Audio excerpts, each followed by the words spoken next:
A Son for the Mountain Firefighter by Melinda Curtis. Prologue. Driven by the whipping wind, roaring flames made torches of the drought-dry trees on the ridge. Jackson Garrett could feel the heat increase as a wall of fire advanced toward him. Embers shot into the air like 4th of July rockets, blossoming into flame as they hit the earth. Ignoring the sweat trickling down his face, Jackson turned to watch the progress of the ground fire, which crept slowly up the steep slope in the direction of him and his crew. The panicked voices on the handheld radio crackled in his ear over the building snarl of the fire. The words were in Russian, and although he'd been in Russia for nearly half a year, they were speaking too fast for Jackson to understand. Except he did understand. They were dead. Not yet, but it was only a matter of time. Ivan, Levka, Petenka, Brenev, and Alec. Men he'd trained these past few months to fight forest fires the American way. Men he'd become fond of despite the language barrier and their reluctance to learn a method some bureaucrat figured would help the Russians stem their annual forest fire devastation. What a joke. You needed equipment to fight fires, reliable equipment that wasn't salvaged from some war fought 50 or more years ago, and well-trained, well-conditioned men. His Russian team was shaping up, but they had little experience. The men worked sluggishly on the mound, Tainside in the 110-degree heat of the fire. They fought without the fire-resistant protective gear that Jackson had taken for granted in the States. As for equipment, in this area of Siberia it included garden-variety shovels, a relic of an airplane that was supposed to be used to drop retardant on the fire, except that after months of fighting wild land fires there was no fire retardant left, and an antique fire truck with only 2 working gears, reverse and first, not much use in the mountains. When Jackson had arrived in Russia and realized the limited experience and resources of the men he'd been assigned to, he'd left. A smart man would have filed a report with the government agency that sent him over and taken the first plane back to the States. But then, most smart men didn't have a freshly signed divorce agreement tucked in their passport. Jackson had nearly 10 years' experience as a hotshot, one of an elite group of government firefighters trained to battle the hottest part of wildland fires. Jackson had figured he'd be able to teach his ragtag crew a thing or two about fighting forest fires. They had shovels, didn't they? So he'd stayed, not yet ready to return home and smile at his hotshot buddies and hide the fact that his wife had blindsided him with a divorce, or fess up that he hadn't been able to sweet-talk his way back into her heart.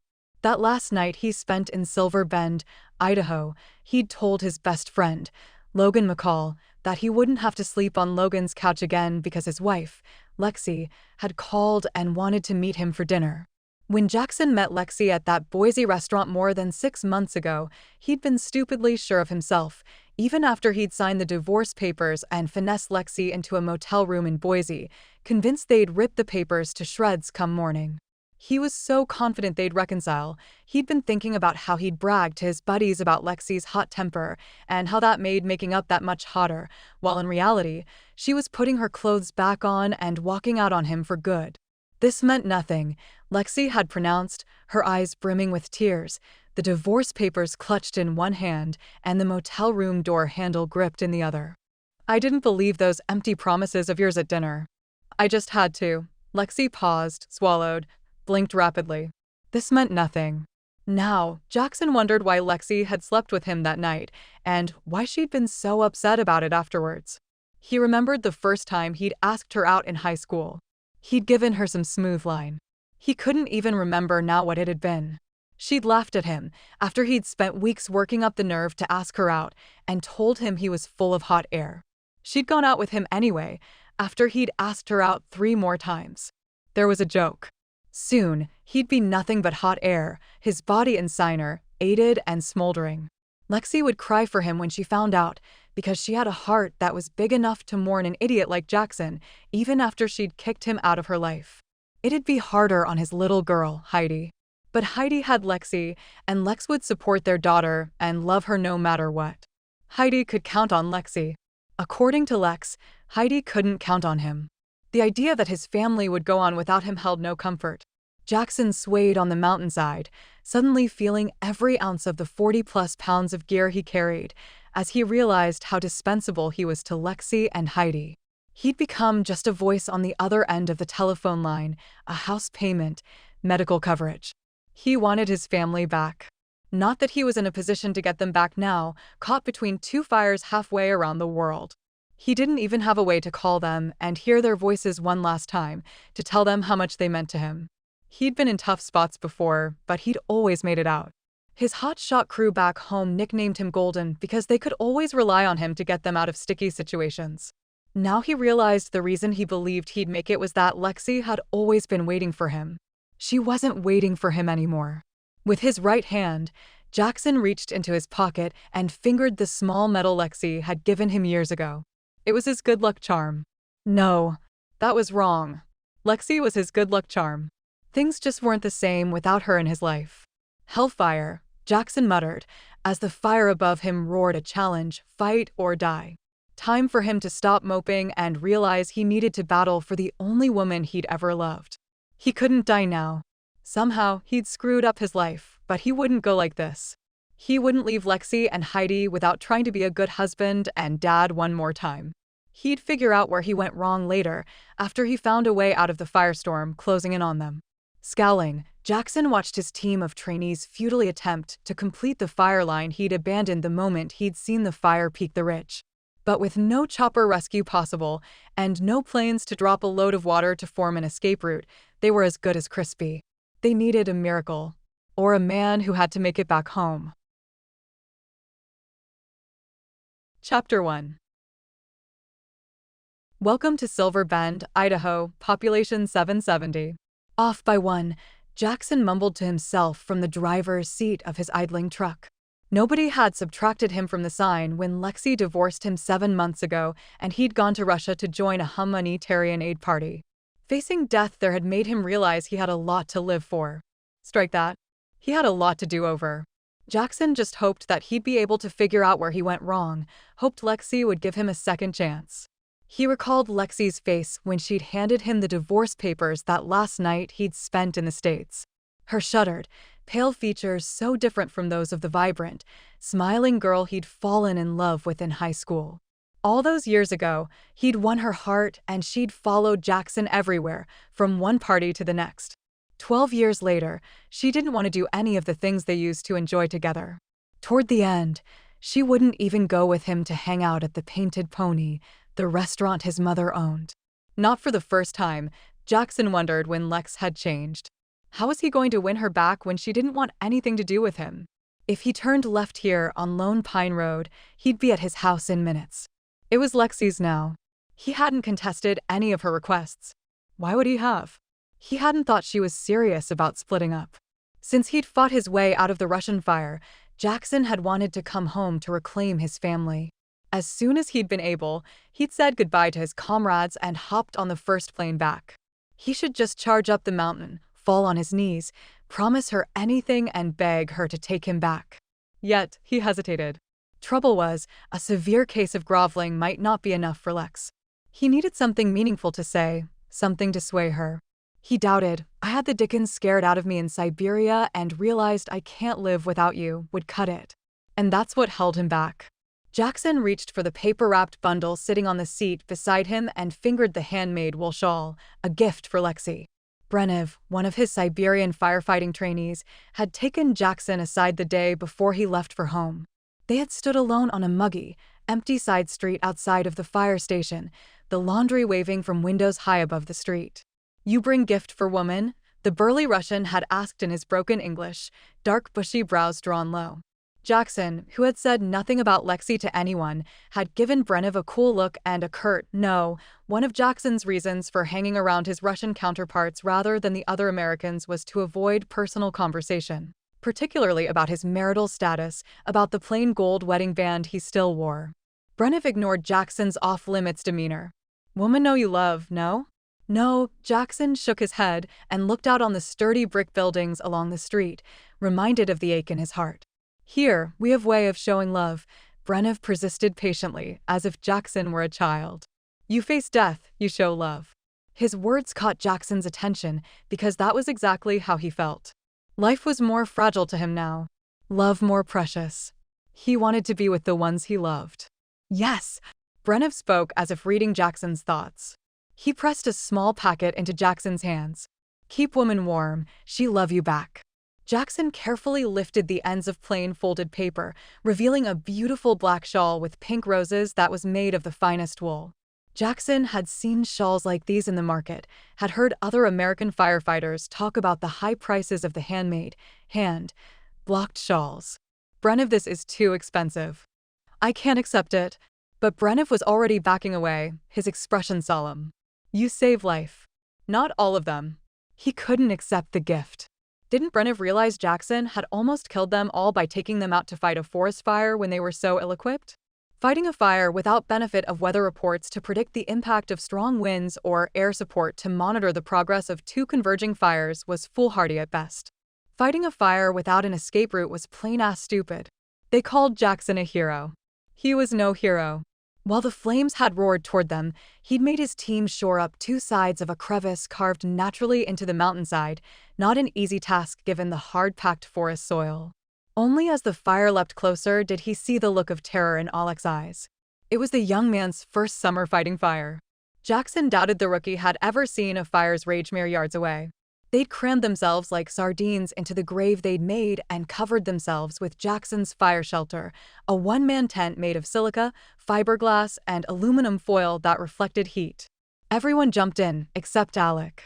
The fire had passed over the men with heat so intense it blistered exposed skin. Alec had not been so lucky.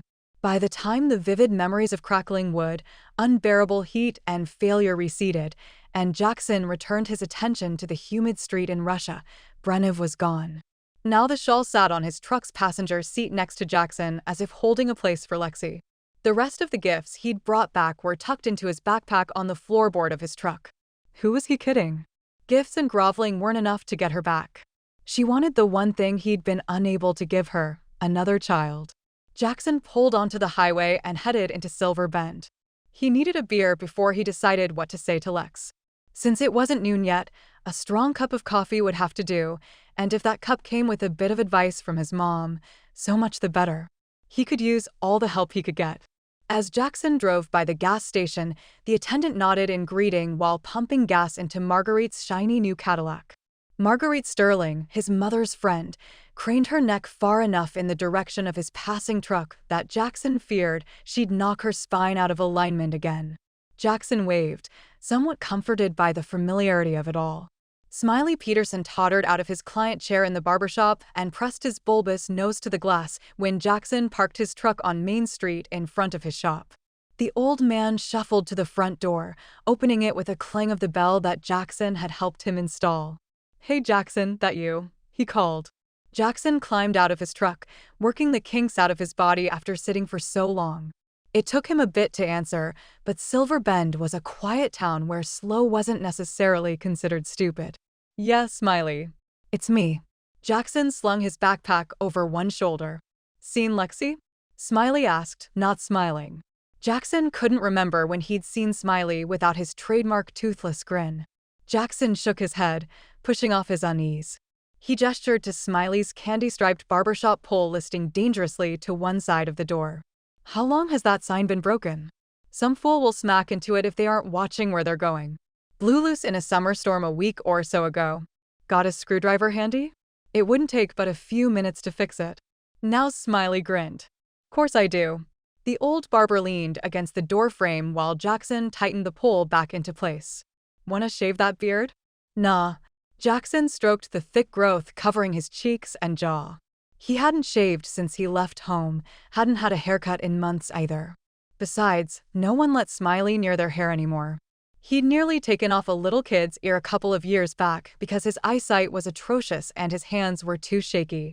Now, he employed younger hairstylists in the afternoons and on weekends, but he still hung out all day in the shop. "Shame. Going back soon. I start back in 2 weeks." The Department of Forestry hadn't expected him to return for another 5 months, so there weren't any immediate job openings for a hotshot leader. His slot as superintendent of the Silver Bend Hotshots had been filled for the year by Logan. He'd been assured they'd find something for him in 2 weeks. In the meantime, they had granted his vacation request. Bureaucrats may talk about budget cuts and downsizing, but when push came to shove, the Department of Forestry found the approvals and money necessary to keep valuable assets like Jackson on the ground where he could make the most difference. An asset. That's how his boss at the Department of Forestry in Boise had referred to him this morning when Jackson explained that he was thinking about giving up firefighting on the front line. There were fewer than 100 hotshot superintendents in the United States, employed by various government agencies, including the Department of Forestry. There were less than 50 with Jackson's tenure of service, and fewer than 20 who had served overseas. The Department of Forestry wanted Jackson back on the first line of defense against wildland fires, not exactly the ideal situation for a guy who broke into a sweat just remembering the feel of heat on his skin. Jackson hadn't wanted to listen to his boss's arguments to stay, but he couldn't help himself. He was a second-generation hotshot. Fighting fires was in his blood. The last thing he wanted to do was quit. But what choice did a coward like him have?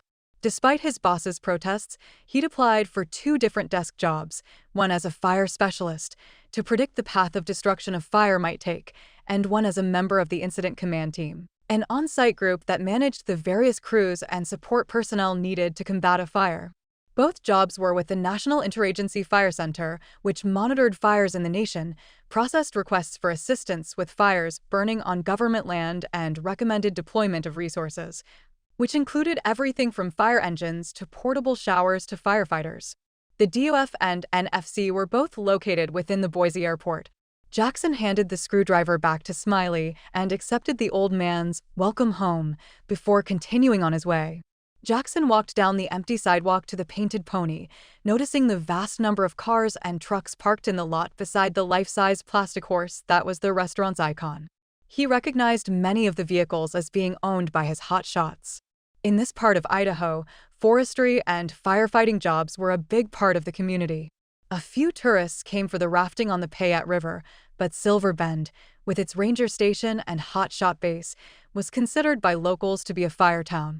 He entered the town's lone restaurant and local hangout, then paused to allow his eyes to adjust to the darkness, letting the familiar smells and sounds envelop him. Almost immediately, the door opened behind him and another of his mother's friends, Bertie Lowell, local busybody and grocery store owner, came in on his heels. Jackson had thought Bertie was old and cranky when he was a kid. Today, she looked ancient and cranky. The last time he'd seen the old woman, she'd told him the one way to get Lexie back was to take her camping. As if roasting marshmallows over an open fire would win her back. Jackson stepped aside to let Bertie pass. He wasn't in the mood for her brand of advice today, but Bertie stopped in front of him anyway. "Have you seen Lexie yet?" Bertie asked, forehead crinkling as she craned her neck to look him in the eye. Jackson's jaw tensed. It was clear that everyone knew about the divorce, which was darn irritating when Jackson was trying to figure out how not to be divorced. "Not yet, Bertie. How are you?" Bertie pursed her pale, thin lips while she studied his face. After about 30 seconds, she huffed, "Fine," and then strutted out with an ungainly, jolting gait similar to a pigeon's. Obviously, something funny had been added to the water in Silver Bend, because everyone was acting as if Jackson needed to run straight to Lexie. Sure, he'd just returned from Russia, but it wasn't as if Lexie was anxiously awaiting his return. That was the problem. She was too darn good at taking care of herself. Jackson took a moment to reacquaint himself with his mother's restaurant. He'd grown up cooking, bussing tables, and doing dishes at the Pony, idolizing the hotshots that treated the place as a second home. There was nothing like the combined aromas of yeasty beer and seasoned curly fries to make him feel like he was back where he belonged. Nothing had changed here, thank you very much, from the retro blue-green and chrome chairs to the faux white marble countertops to the mural of a rearing black and white pony. The scarred pool table still stood to his right, a small video game section to his left. 3 rows of oblong tables cascaded back to the bar. One of the tables near the kitchen was overflowing with familiar faces. Most of his Silver Bend hotshots were congregated for a late breakfast. In their fire-resistant Nomex green pants and yellow shirts, they looked ready for battle. The group glanced at him curiously, at first not recognizing him behind his beard. "Well, look what the cat dragged in." Logan McCall, who had been the best man at Jackson's wedding, kicked his chair back and strode across the room. "Slum-in? Golden? Or did they kick your lazy butt out of Russia?" Jackson grinned and took 2 steps before receiving a bone-crunching hug with much backslapping. "I heard the fires were raging back home, so I took the first plane out, Tin Man." Jackson used Logan's nickname, bestowed after one particularly disappointed woman publicly proclaimed Logan to be lacking a heart. Logan was a confirmed bachelor who enjoyed women as long as they didn't expect more from him than a night or two of his company. "Just in time," Logan said. "We're shipping out today. Got us a nice runaway in Wyoming over at Bighorn." Like most hotshot teams, Silver Bend fought fires anywhere they were needed, from Alaska to Florida. It was dirty, exhausting, dangerous work fighting fires from the ground with little more than a shovel and a Pulaski, a combination axe and hoe. The physical job requirements were so tough, only the strongest passed the arduous work capacity test. And only the most courageous lasted more than a few seasons. His gut clenching at the thought of facing flames again, Jackson concentrated on holding on to his smile. "Have you eaten? The guys would love to hear some stories." Logan pointed to the table and walked back as if assuming Jackson wanted nothing more than to join them. Jackson recognized many of the faces there, had trained most of these men. Those who he didn't know watched him with the eager expressions of novices. Jackson quickly looked away from their curious stares. Logan introduced Jackson to the newest hotshot members and slid him into a chair facing the kitchen. "Best view in the house," Logan said with a private grin, as if he, and he alone, were privy to some inside joke.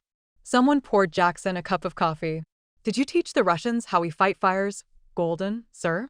This from a fresh-faced youngster, generically nicknamed Rookie, who didn't look old enough to drive, much less shave, although he had the broad shoulders and beefy arms of a seasoned firefighter. Most hotshots kept in shape, but the Silver Bend hotshots trained like fiends, lifting weights and running miles across the mountainous ranges in the area to increase their strength and endurance.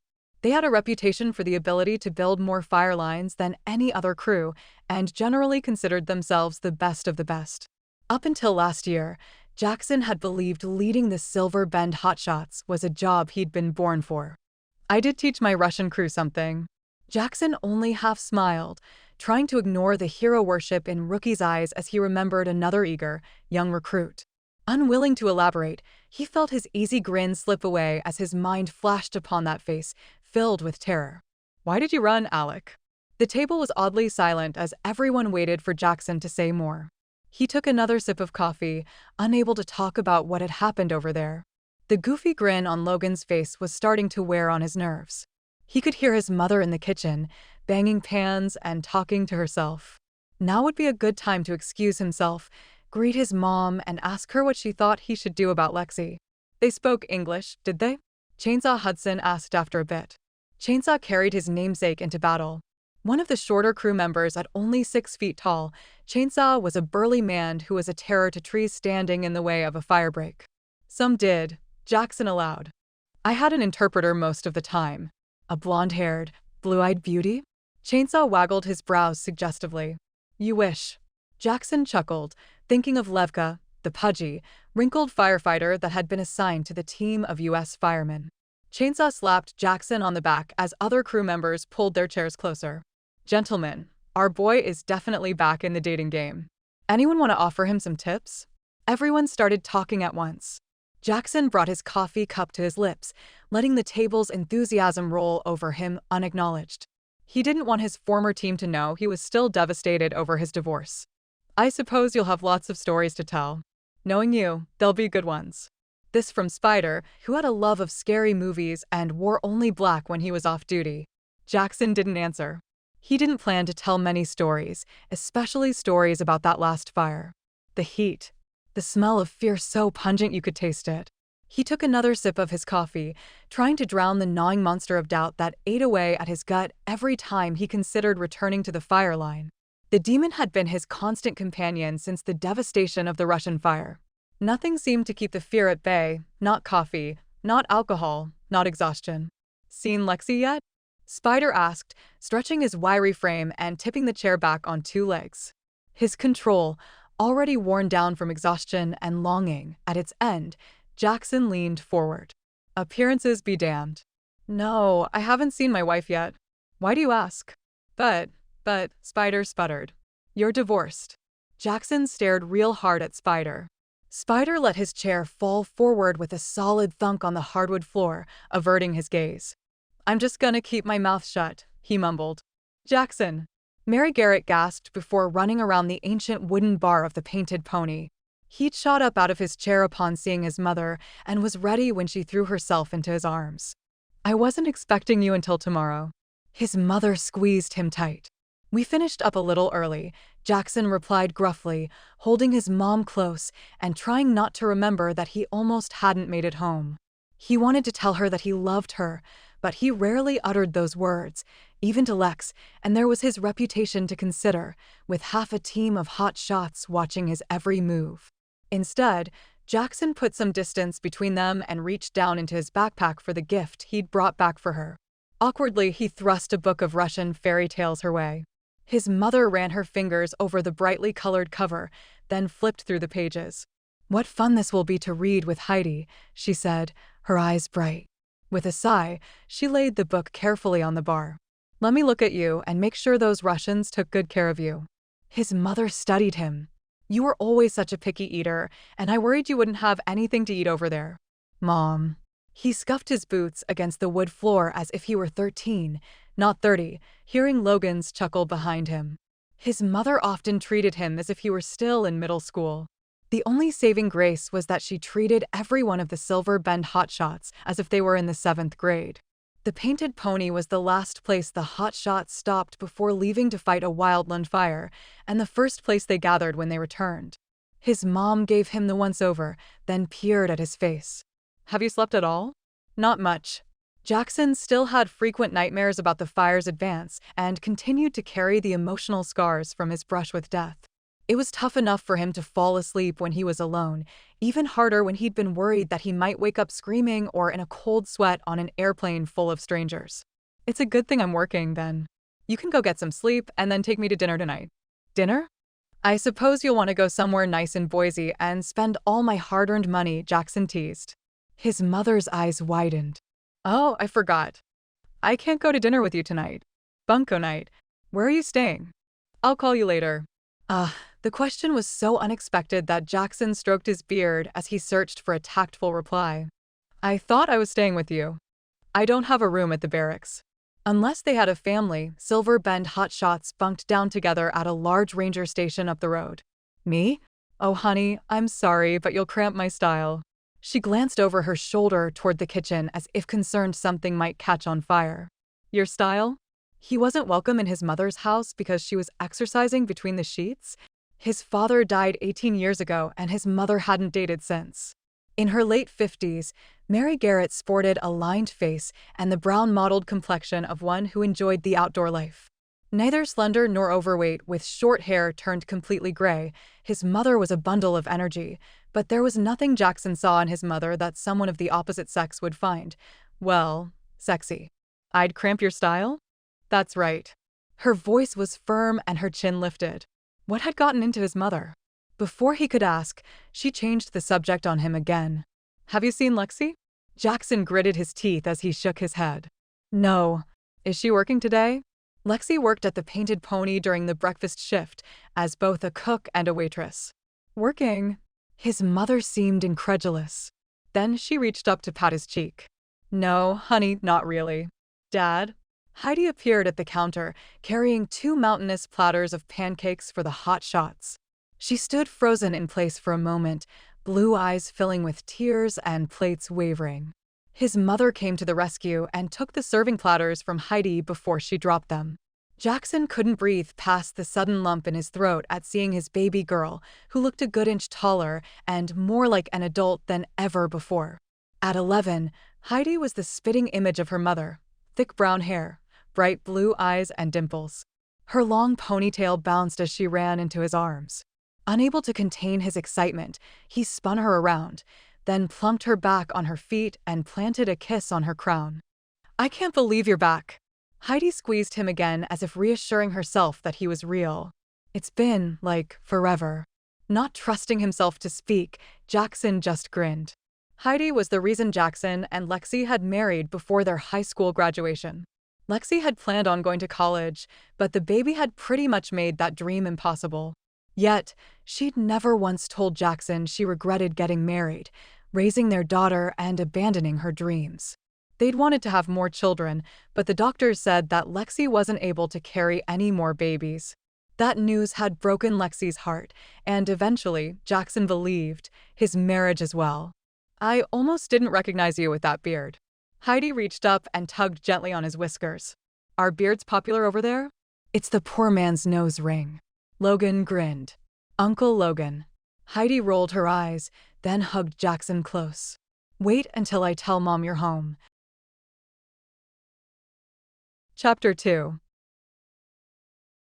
Lexie irritably scratched out the figures on the notepad until the pencil lead snapped. No matter which way she looked at it, she wasn't going to have enough money this month to pay every bill. She crumpled up the yellow sheet and tossed it in the office trash can at the painted pony. The money Jackson transferred automatically to her account covered the mortgage and house insurance, plus the majority of the grocery bills. It didn't cover the rest, including the vet bill and new school clothes for Heidi, who'd grown over the summer. Lexie shifted in Mary's chair, trying to ease the pain in her lower back. She'd come over this morning to help Mary feed the departing firefighters, and she'd overdone it just a bit. Lexie didn't regret a few aches. She was just as fond of the hot-shot crew Jackson used to lead as Mary was. They deserved a little pampering before they risked their lives on a mountain where raging fires sent temperatures soaring above 100 degrees. Besides, she needed something to keep her mind off the ticking clock and her mounting bills. When she'd drawn up the divorce settlement, Lexie had been too proud to ask for much money. She'd had a steady paycheck and had thought she could make her own way. That was before she'd had to give up her job at the Painted Pony. Lexie unfurled herself from behind Mary's desk and rubbed her back as she headed into the pony's kitchen. Not for the first time since the divorce, Lexie wondered if she'd done the right thing. It wasn't just the money. There was Heidi to consider. Was it fair for Lexie to raise their daughter alone? Lexie snorted. As if she hadn't been raising Heidi alone her entire life. Jackson was never home. He was either in another state fighting fires, out somewhere training, or off with his never-ending list of friends. She'd always loved Jackson, but their marriage was past the point of salvation. She'd been his housekeeper, his cook, and his mistress, but somewhere down the line they'd stopped being friends, stopped being lovers, stopped talking about anything other than his schedule and how he wasn't going to be around. Finally, Lexie told him not to bother coming home. Absently, Lexie rubbed her stomach, fighting the slightest twinge of guilt. A year ago, Lexie had discovered she was pregnant. At first, she thought the doctors had made a huge mistake. They'd told her long ago that she couldn't get pregnant again. But a miracle had happened, and she had begun to believe that this was the sign she'd been looking for. Her love with Jackson was worth saving. She'd asked him to meet her for lunch in Boise in a swank little cafe on the outskirts of the city. Jackson had told her he'd be there after he was done helping a neighbor clear away brush from their house. Cell service was spotty in the mountains. He hadn't called or texted. She'd had waited an hour before she started to cry. And then the bleeding started. Lexie had driven herself to the hospital alone. Checked herself in alone. Held herself together throughout the miscarriage when she couldn't reach Jackson. Then she'd driven herself back to Silver Bend. During the trip home, Lexie had come to realize that she was no longer important to Jackson. This wasn't the first time he'd stood her up, or Heidi, for that matter. How could anyone treat those closest to him, his wife and daughter, so callously? If this wasn't a sign that their love was unsalvageable, Lexie didn't know what was. When Jackson showed up after having missed dinner, with some excuse about a friend's car not starting, Lexie made her decision. She asked him to move out that night without ever telling him of the child they'd lost. Lexie sighed, pushing back the guilt. She needed to focus on her current problems, not her past. She'd make it somehow. Just a few more months and things were bound to get better. The hotshot crew in the dining room of the pony roared with laughter, the raucous sound carrying over the noisy fans in the kitchen. Lexie glanced up from the steaming bowl full of scrambled eggs she'd left on the counter for Mary and Heidi to carry into the dining room minutes before. Something was going on out there. The Silver Bend Hotshots were such a boisterous, upbeat group that their mood was infectious. Lexie needed some of those positive vibes. She carried the bowl of eggs over to the kitchen window where she could look out onto the dining room. A bearded man with hair touching his shoulders stood with his arms looped around Heidi and Mary, their backs to Lexie. He wasn't dressed in hotshot gear, but the way he stood reminded her of someone. Lexie stretched to put the big, heavy bowl of scrambled eggs up on the shoulder-high countertop, feeling its weight all the way down in her belly. And then he laughed. It can't be. The heavy crock slipped out of her fingers onto the countertop with a sickening crack, splitting the bowl in two and cascading eggs across the counter and onto the floor. Everyone's head swiveled in her direction, including that of the bearded stranger. Only he wasn't a stranger. He was the man who still held the key to her heart. Light-headed, Lexie gripped the counter, grateful that it stood between her and Jackson so that he couldn't see all of her, couldn't see that she carried his child. A child she hadn't told him about. The child they'd created the night Jackson signed the divorce papers. Their eyes met and held, making it hard for her to breathe.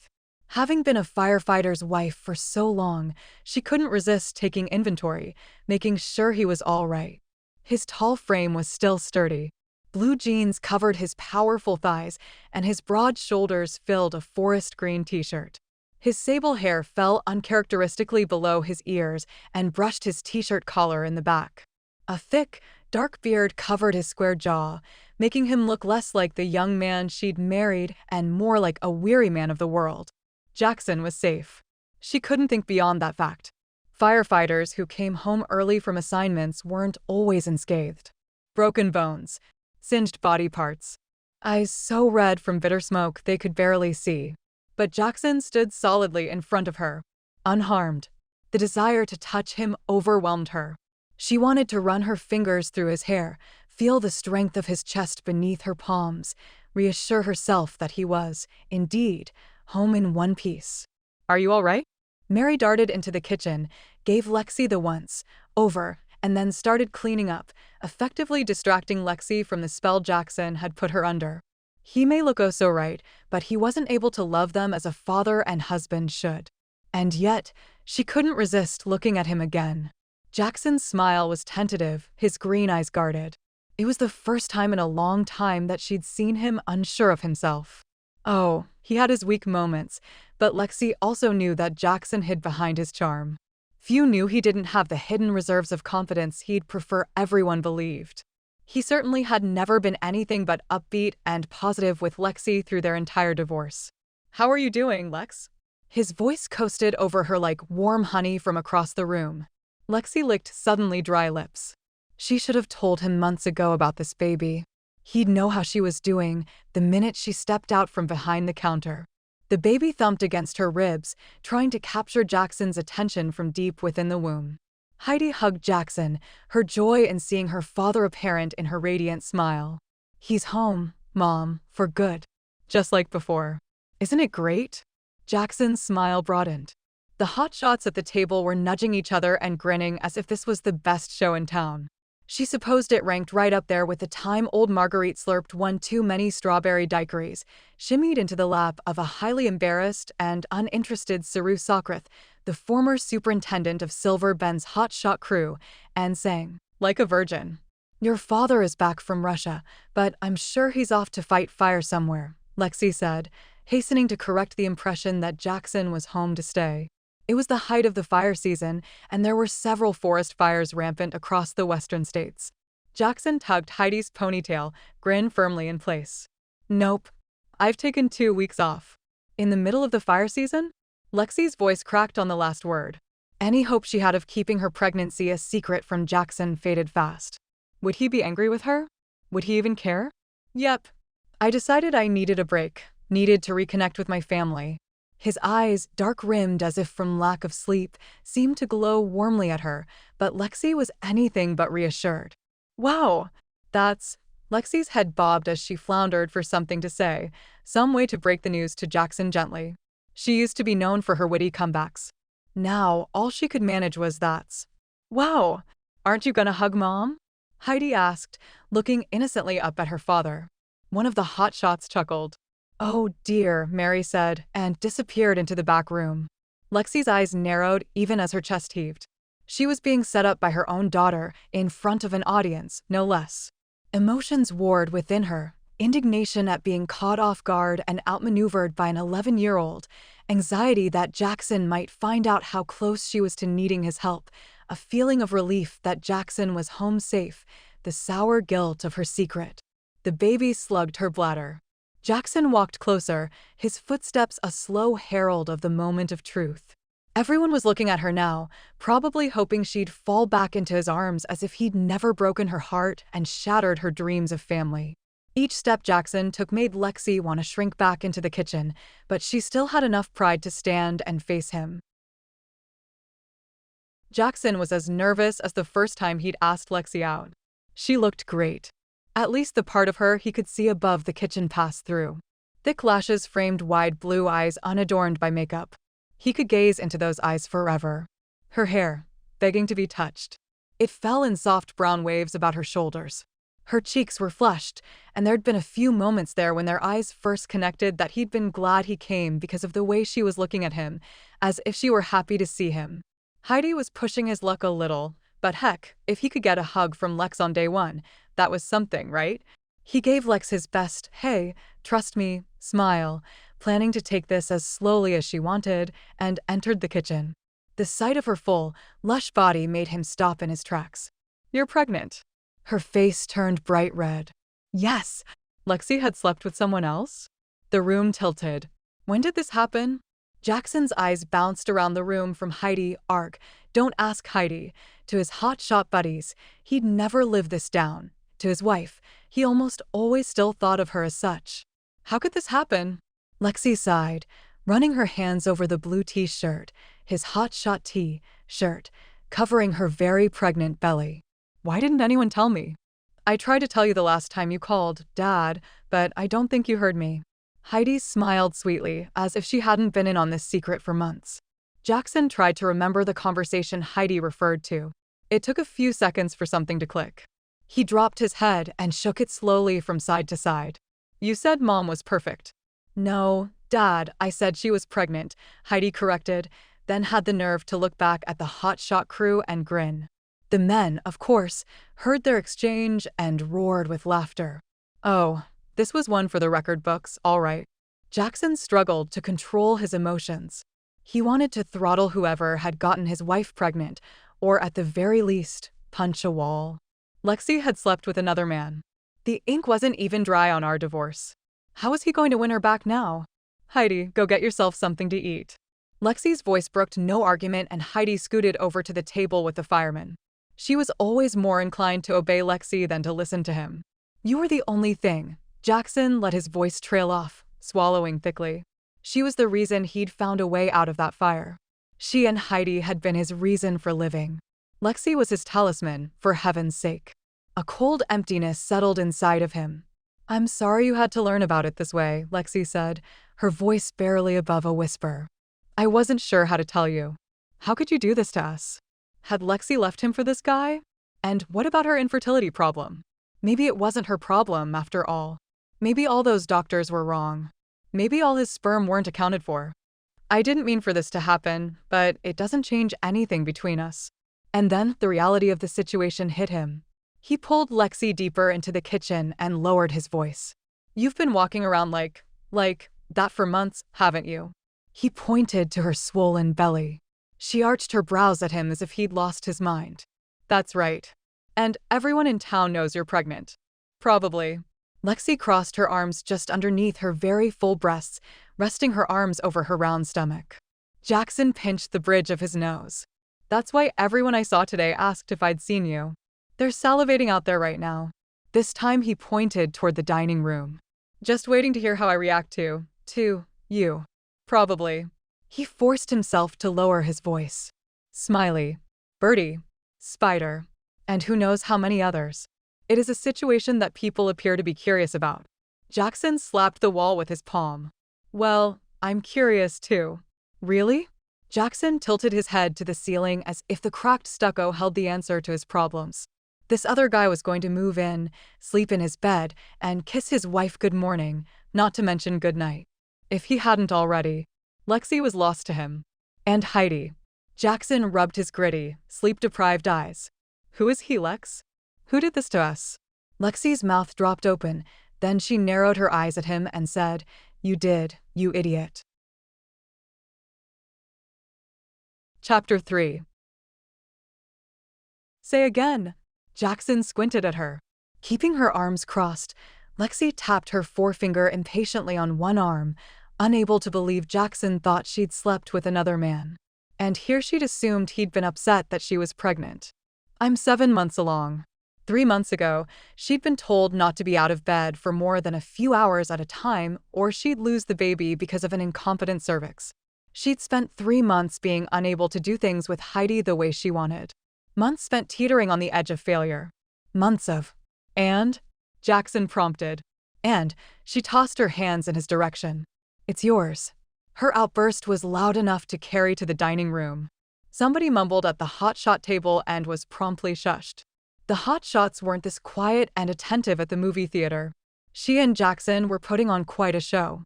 It took a moment for Jackson to process the news. The scowl, the frown, the blank look. And then Jackson smiled at her. Even with half his face covered by a beard, his grin was still powerful. Jackson's smile could charm the birds out of the trees, convince a teacher that his dog had indeed eaten his homework, or reassure a lonely teenage girl who'd never felt loved before that she was the most important thing in the world to him. When Jackson wore that smile, people believed everything he said. This is fantastic, Lex. I wish you'd told me sooner. Before Lexie knew what was happening, Jackson had his arms around her. His warmth enveloped her. Jackson's fingers began making circles around the small of her back in just the right spot to relieve the soreness. For the first time in months, Lexie felt a little of the pressure inside her ease. Wow! Instinctively, she melted against him. They dreamed of a large family, tried as many fertility treatments as they could afford, all to no avail. A part of Lexie had died with the baby she'd miscarried last year, but still, she'd told no one, denying herself the comfort of Jackson's arms because she wouldn't settle for anything less than a strong, loving relationship. Jackson nuzzled her hair, and she felt his breath waft across her cheek. Then he pressed a gentle kiss on her temple as if they were still a couple very much in love. Heidi hooped, spying from her position at the kitchen window, and the hotshot crew broke into applause. Oh! Dumbfounded at finding herself in the one place she longed to be, the one place she couldn't be without risking her heart again, it took several heartbeats for the alarm to register in Lexie's head. She knew Jackson cared for her, but if he were to make a list of his priorities, she'd come out somewhere near the bottom. Lexie would be a fool to let him back into her life, even if he was the father of the little one growing inside of her. The baby poked her. Lexie began to pull back. Jackson, you shouldn't be touching me like that. Another baby, Lex. This is perfect. His fingers were magic, but Lexie needed to fight against his touch. They were divorced. She couldn't go through the disappointment and heartache of having Jackson in her life again, seeing him leave to risk his life to fight a fire, gluing herself to the television screen in the hopes that she'd see him, praying she wouldn't recognize him on screen because then the danger would become all too real. And when he was home, he found dozens of reasons to stay away, to help others, leaving Lexie and Heidi on their own. Jackson, I'm asking you to stop. Why? He gazed down at her with such tenderness. Lexie found it hard to find the words she had to say, found it hard to move away. She forced herself to dredge up all the unpleasant memories, Jackson missing from the dinner table, Jackson forgetting to pick up Heidi's Christmas present from the store in Boise, Jackson unreachable when she'd miscarried. For Lexie, love meant putting a priority on someone and being there through the good times, the bad times, even the boring times. She and Heidi deserved that much. The baby stretched, pushing on Lexie's bladder and her lungs simultaneously, and holding the position. This kid was definitely into yoga. Lexie managed to step back. We're divorced. Jackson's brow puckered. It's my baby. So? You weren't around to raise the first one. Shocked at the harshness of her own words, she retreated another step as she struggled to catch her breath. I work in a job that takes me away for weeks at a time. His words were clipped and his green eyes flashed a warning. Here was the anger Lexie had expected when she'd asked him to leave a year ago, the anger that she'd thought would prove he still loved her. Too late. Why was Jackson always too late? I know that. When it seemed he'd argue further, Lexie held up a hand, willing it not to tremble. With her other hand, she tenderly pushed on her stomach, encouraging the baby to give her breathing room. I'm not going to talk about this now. You've just found out about this baby, and you're upset. And Lexie hadn't had any time to prepare for this meeting. I'm not upset, I'm ecstatic. He wasn't smiling. In fact, when he spoke, it was with a clenched jaw. I'm coming home. I'm moving back in. We'll get married again. No, she protested weakly, wanting to protect her fragile heart. Except, a little voice deep inside whispered that this was meant to be. The air suddenly seemed too thick, the kitchen too hot. Lexie sank down to her knees, barely aware of Heidi shrieking her joy that Jackson was moving back in. Jackson knelt next to her and eased Lexie into his lap. Head between your knees, darlin'. Breathe deep. That's excellent. Jackson was elbowing his way back into her life. Nothing was going to be excellent again. We're not getting married again, Lexie whispered. Jackson sat across the table from Lex, having helped her to a chair while she scolded Heidi and the hot shots for fussing over her. All the while, Jackson couldn't help but think that this baby was the reason he'd made it home safely, the reason he and Lexie would get back together. But she didn't seem to see it that way. We're going to be friends. Like heck we are. Show's over, boys, Jackson growled at the firefighters hovering over his wife. Don't you have a bus to catch? Sure thing. Logan slapped Jackson on the shoulder. Welcome home. It took the acting superintendent less than 2 minutes to herd his crew outside. Heidi, come help with the dishes, Mary sing-songed, as if the world hadn't just come crashing down around her son's ears. Jackson waited until the door closed behind the last fireman and Heidi followed his mother into the kitchen before confronting Lexie. Give me one good reason why I shouldn't move back home. He stared pointedly at Lexie's belly. We're not married, she said wearily, shifting in her chair in a way that had Jackson recalling how Lexie's back bothered her when she was pregnant all those years ago. Her eyes kept skittering away from his, as if she couldn't stand to look at him. Smiles generally came easily to Jackson, but when he tried to smile at Lexie, he felt as if he were a wolf baring his teeth. We can fix that. Marry me. Her eyes widened. Please don't suggest that. We had our chance. Jackson opened his mouth to contradict her, then closed it. He couldn't have said for sure, but there seemed to be panic in her big blue eyes. Why did the thought of his moving back in scare her? Unless there was someone else. Jackson's heart sank to his toes. He clasped and unclasped his hands, studying the face of the woman he loved. Everything had seemed clear and simple in Russia. Here at home, the reality of winning Lexie back was daunting, perhaps impossible. You're making this more complicated than it needs to be. No, that's what marriage would be, Lexie replied, her expression distant, almost aloof. All we have to do is add the baby's name to the visitation papers. A simple end to our problem. Problem, Jackson murmured. Have I been reduced to a problem? Lexie scoffed, as if he had indeed earned that label. She was an incredibly capable woman who demonstrated on several occasions over the years that she didn't need him. Just once, he'd like Lexie to want him for something other than an errand or a chore around the house. Old wounds reopened, smarting more than they had the first time she'd sent him away. That night, he'd attributed her rejection to moodiness, assuming it was temporary. So, he'd been calm. Reasonable. This time, her dismissive words drove his anger uncharacteristically to the surface. He leaned across the table, driven by wounded pride. On our wedding night you said you couldn't imagine life without me. Her face paled. Her lips tightened into a thin line. One hand made circles on the swell of her belly. The calmer part of his brain, the one that had paid attention to hours and hours of fire training, told him that now was the time to back off. But his brain didn't seem in control of his rampant emotions. Or was that just a lie? Her hands stilled. She seemed to barely take a breath. Jackson pushed on. Do you remember the day you asked me to leave? She nodded almost imperceptibly, her profile to him. Jackson lowered his voice, but his words were still cruelly edged. You told me you loved me that morning. Then you told me to get out that night. It was enough to make his head spin. And what about my last day in the States? You asked for my signature on the divorce papers, then came with me, willingly, to a motel where we spent hours. He couldn't stop himself from looking at her stomach. Apparently making that baby you're carrying. She loved him. She wanted him to leave. What was he supposed to think? Tell me, Lex. What's true between us and what's a lie?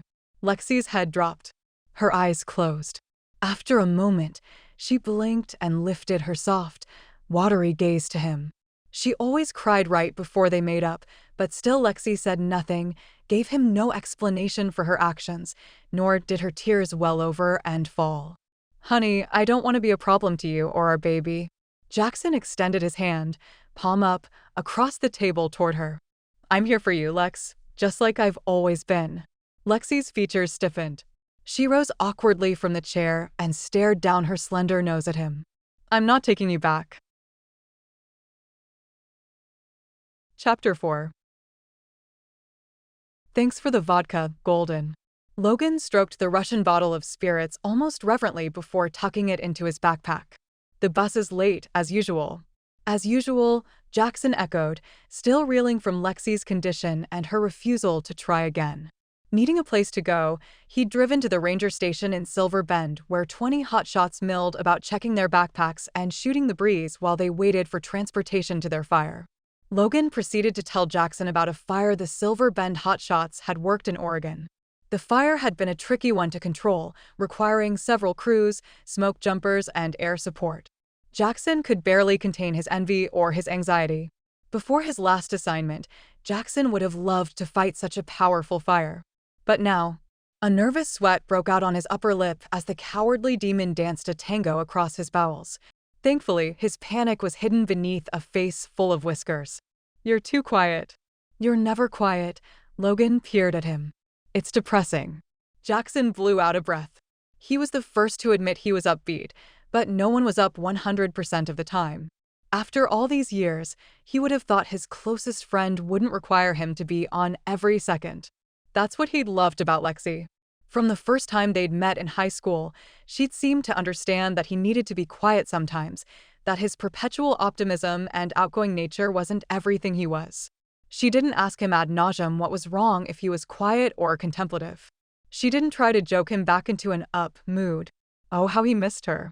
When she'd kicked him out, he'd gone out of his way to be nice, solicitous, the perfect gentleman. He could win anyone over with a smile. But his smile hadn't worked. Maybe he should have let her know how hurt he was, how lost he was without her. Instead, he'd thrown himself into his work to avoid the pain of her rejection, and he'd rarely seen her, hoping that she'd miss him as much as he missed her and take him back. Jackson slouched against the green wall of the ranger station. His neck was stiff and his body sluggish, unused as it was to this time zone and abused by a fitful night of horror-chased dreams on the airplane. He needed to see Heidi again soon. He'd forgotten to give her the souvenir he'd brought home, so distracted was he by seeing Lexie pregnant. "Why didn't you tell me about Lex?" No one had wanted to tell Jackson about this baby, this gift. Lexie most of all. Wasn't that a kick in the head? Jackson still loved her, and she couldn't even tell him they were pregnant again. As the silence lingered, Jackson experienced a moment of doubt. Was Logan seeing Lex? It was always the best friend, wasn't it? "Lexie isn't any of my business," Logan said finally, giving Jackson a level look. "Never has been." Jackson released the breath he'd been holding, turning his attention to his other burning question. Painful as it was, Jackson had to ask. "She's not seeing anyone, is she?" After looking around the lot at the men assembled there, Logan shook his head. "The baby is mine," Jackson said with more force than he had intended. "Everyone in town knows who knocked her up," Logan admitted with an easy grin. "Yeah, I'm going to have another baby." Jackson grinned, too. He thought he'd given up on that dream a long time ago. Part of him was overjoyed, yet frustration seethed just beneath the surface. Another baby wasn't enough. He needed Lexie back. His smile faded. "What's up with you?" Logan asked, scrutinizing Jackson's expression. Jackson tried to smile, but his cheeks felt heavy. Finally, he spoke, drawing his words out slowly.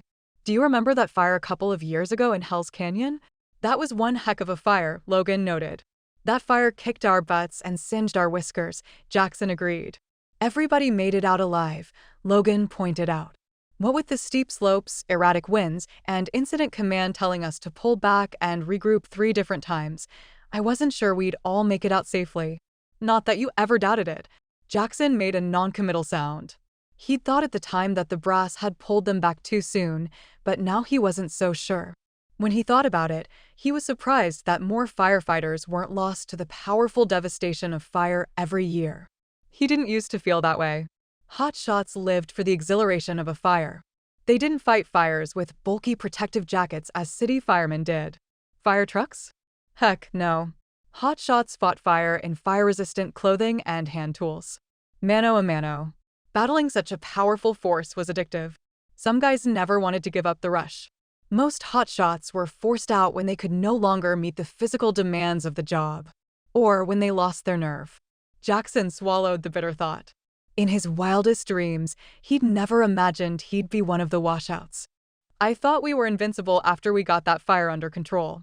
In his mind, he relived the flames licking at the tent above his shoulders, heard its mocking crackle as it moved past him and the other men, eating up much-needed oxygen. Nobody's invincible, Golden. There seemed to be an undercurrent of sadness in Logan's reply. Could it be that Logan battled the fire demon, too? Do you ever wonder if we've had more than our share of luck? I mean, look at us, Tin Man. We've been fighting wildland fires for what? 10 years now. What are we talking about this for?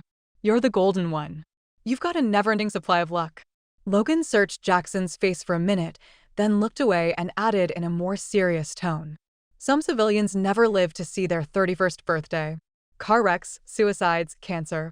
He shrugged. So, we've got our share of scars.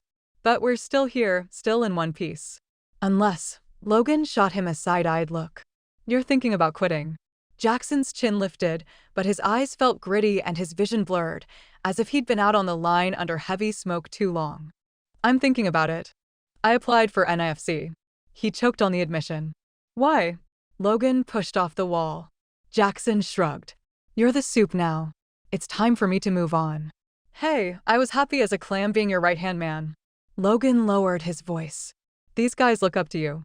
They'd follow you anywhere. Don't sell yourself short. They'd do the same for you. It's just, Jackson ran a hand through his shaggy hair. When he continued, he hoped it was with the truth. I can't get Lex back if I go back to the line. So, you're cashing it in just to make up with her? Jackson didn't answer, letting his friend believe Lexie was the only reason he was giving in. Man, I hope you know what you're doing, Logan said, shaking his head. A ranger stepped out of the station and scanned the crowd of hotshots until he found Logan. You guys got lucky. They're using a local crew for Bighorn. They say you can stand down. Curses and groans filled the air. The hotshots were clearly disappointed. The men began picking up their belongings and lugging them back to their barracks. Rookie grinned at Jackson as he walked by. Maybe we'll get one tomorrow. That kid's too young to be out here, Jackson grumbled to Logan. Logan didn't look up from gathering his gear. He's 20, as old as you and I were when we started. You make sure you watch out for him. He's been out here for months. He'll be okay. Logan stared at Jackson. Maybe it's you I should be watching out for. Jackson frowned and glanced at his boots. He could feel Logan waiting to hear what was bugging him. Logan could wait all day. Jackson wasn't going to say a word. He clamped his lips tighter together, willing his mind to see the green vibrant trees before him and not the burning giants of Siberia. You know, you and Lex are something else. Logan sighed. Stubborn as a pair of mules. Can't you just tell me a joke or something? I could use a little levity about now. Why? Are you that bummed out about missing the Bighorn fire? Because that rookie is right. There probably will be another one tomorrow. No, Logan chewed on the inside of his cheek. It's my sister, Deb. She's not. She's dying. These last words landed between them in a strangled, raw heap. Deb. Logan's twin and Lexie's best friend. To say they were close was an understatement. An abusive, drunken father had driven the siblings to a near-psychic connection. Without Deb, Logan would be left with no one. How? Why? Jackson put a hand on Logan's shoulder when it seemed his questions might crack Logan's composure. I'm sorry. Don't answer that. Logan bowed his head. Tell him something amusing, anything. Hey, did I tell you that Russian customs confiscated my stash of toilet paper? Eyes still cast to the ground, Logan remained silent. Jackson refused to give up. Yeah, they swiped my 12 double rolls of Charmin. They claimed it was contraband. Logan drew a labored breath. The guy must be going through hell. You never go anywhere without your Charmin. Jackson patted Logan none too gently on the back, hoping it would help him regain his equilibrium. TP has many uses beyond what it's sold for. Remember that time I bandaged Whitey's blistered hands with it? Or when I used it to start a fire when we were backburning in Wyoming. I find it hard to believe, Logan looked up with a weak grin, that you only brought 12 rolls when you were scheduled to be there a year. What did the mighty Golden do without his handy-dandy Charmin? I bought 6 copies of the newspaper every week. Logan's grin broadened. Russia was quite an experience for you, man. It's good to be back in the States. It would be better to be home with Lexie. Jackson's truck bounced over ruts in the dirt and gravel road that wound between tall pines on what had been his and Lex's property. Tossed about as if in white water, Jackson was reminded of how much Lexie hated the ruts. It was the first thing she fixed outside after the spring runoff. Only, she hadn't gotten around to fixing them this year because of her pregnancy. Jackson drove out of the grove and onto the main property. There was nothing like the sight of home, a red barn that had seen better days, and up on the hill, a small ranch house painted bright green. A dog barked somewhere and Heidi ran toward his truck, ponytail flying out behind her as she raced through the knee-high grass. "Dad," she cried, waving. The smile cracking her face was as broad as his. Jackson parked in the middle of the drive and jumped out of the truck to catch her hurtling herself at him. He didn't think he'd ever tire of hugging his little girl. "I have so much to tell you." Heidi looped an arm around his waist, tugging him up toward the house. "You have all the time in the world, runt." "I'm home." Jackson's throat tightened on the words. How he wished that were true. He held his daughter close. He could just picture himself walking up the hill and having Lexie run down to meet him halfway, throwing herself into his arms with the same enthusiasm Heidi had shown. Jackson glanced up toward the house and took a deep breath. Heidi still loved him. He would make things right with Lex. "We've been so busy." Ever the drama queen, Heidi hopped a few steps ahead of Jackson to command his complete attention. She held up her forefinger. "First, the most major of bummers. Our internet and cable are shut off." Heidi popped up a second finger. "Then there's Rufus the reprobate, as Mom calls him." Rufus was the chocolate lab that Jackson had bought Heidi the week before he left for Russia. The scrappy puppy had been all belly, with big soulful eyes and soft fur. Jackson had picked the pup out of the litter because he admired his spunk. "Rufus is a bad dog," Heidi proclaimed in an ominous tone. "He chases gophers, which is good. But he doesn't catch them, which is bad. He leaves lots of gigantic holes in the yard." Jackson reached over, rubbed Heidi's shoulder, and tried not to think about Lexie's reaction to a dog demolishing her precious backyard. Lexie had worked her fingers to the bone, making that 40 by 60-foot plot resemble a well-groomed yard like most of their friends in Boise had. Jackson didn't understand it. They lived in the middle of the national forest, not a suburb. Who needed tamed, trim grass and shrubs? Heidi held up a third finger. And who could forget Marmee? "Who?" "The orange and white kitten you gave us with Rufus. Mom called her Marmalade, but now we just call her Marmee. She doesn't poop in the corners anymore when she comes inside, but she still brings Mom field mice. And they're not always dead." Heidi was almost squealing with excitement.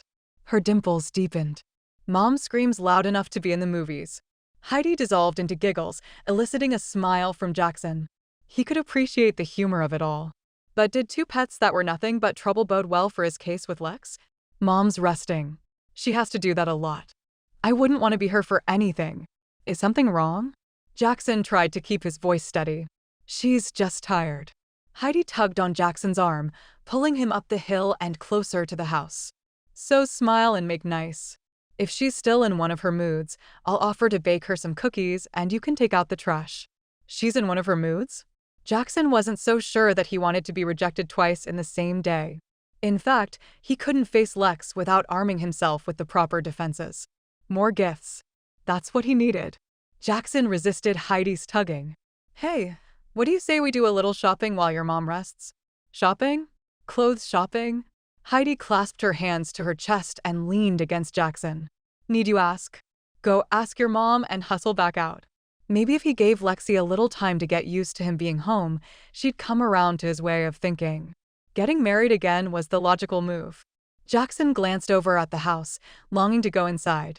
If Lexie acknowledged him when Heidi came back out, he'd talk to her calmly, patiently, and with a reassuring smile that would cover the fact that he was feeling anything but calm or patient.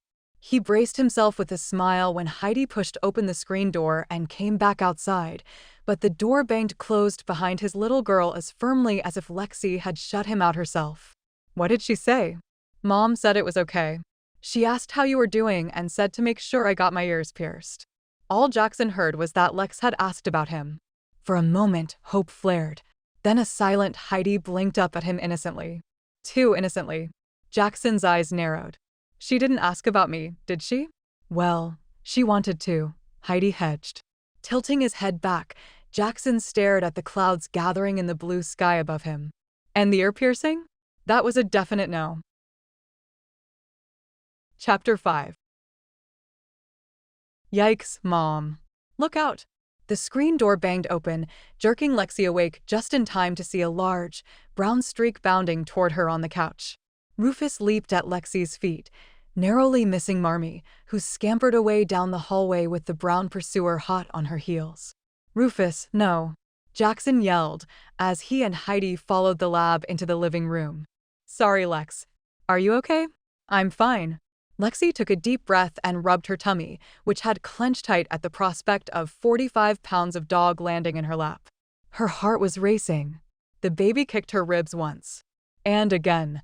Then started a drum roll. Jackson gave Lexie a once-over, which did nothing to slow her pulse. Sorry about that, Lex. He wormed his way past us. I'm fine, really. She'd feel better once he quit looking at her. Lexie rubbed the numb spot that the baby was pounding. Mom, look at all this stuff we bought. Heidi sank to the floor near Lexie, sharing her treasures, the drama of their entrance already fading. I promised Dad I wouldn't wear any of it until school. Heidi shook out 3 blouses in rapid succession. Lexie barely had time to look at them before her daughter brought out another shopping bag. And new jeans.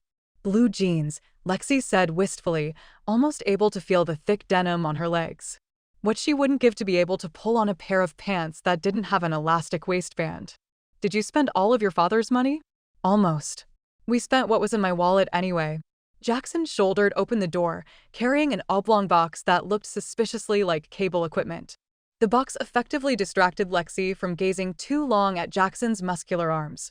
Rufus returned, shoving his nose repeatedly under Lexie's arm until she petted him. He gave her a pink-tongued grin.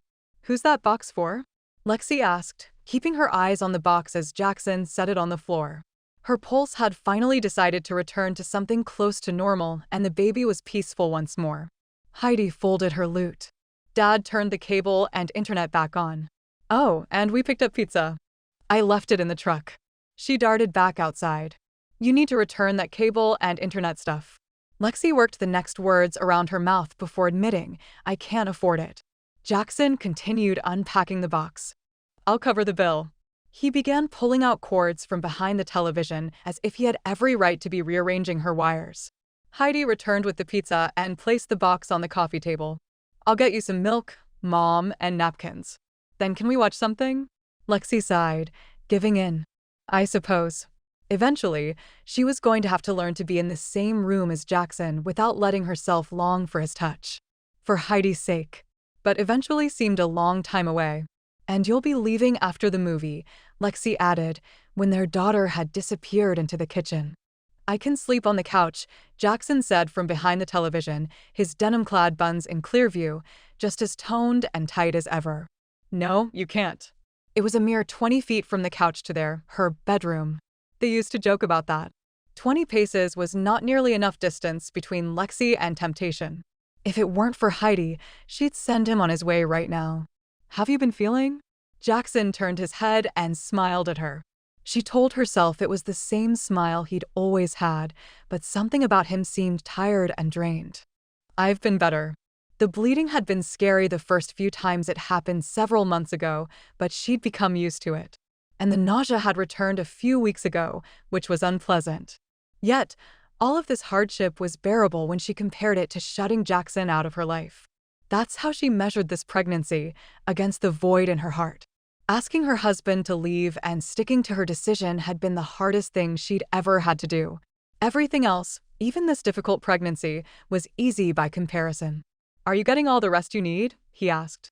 What did Heidi tell you? Lexie glanced back toward the kitchen, then sighed. Jackson needed to know about the health of this child. He deserved to know about the baby they'd lost, too, but she wasn't ready to tell him that yet. I've had to take it easy since my 4th month. It seemed like forever.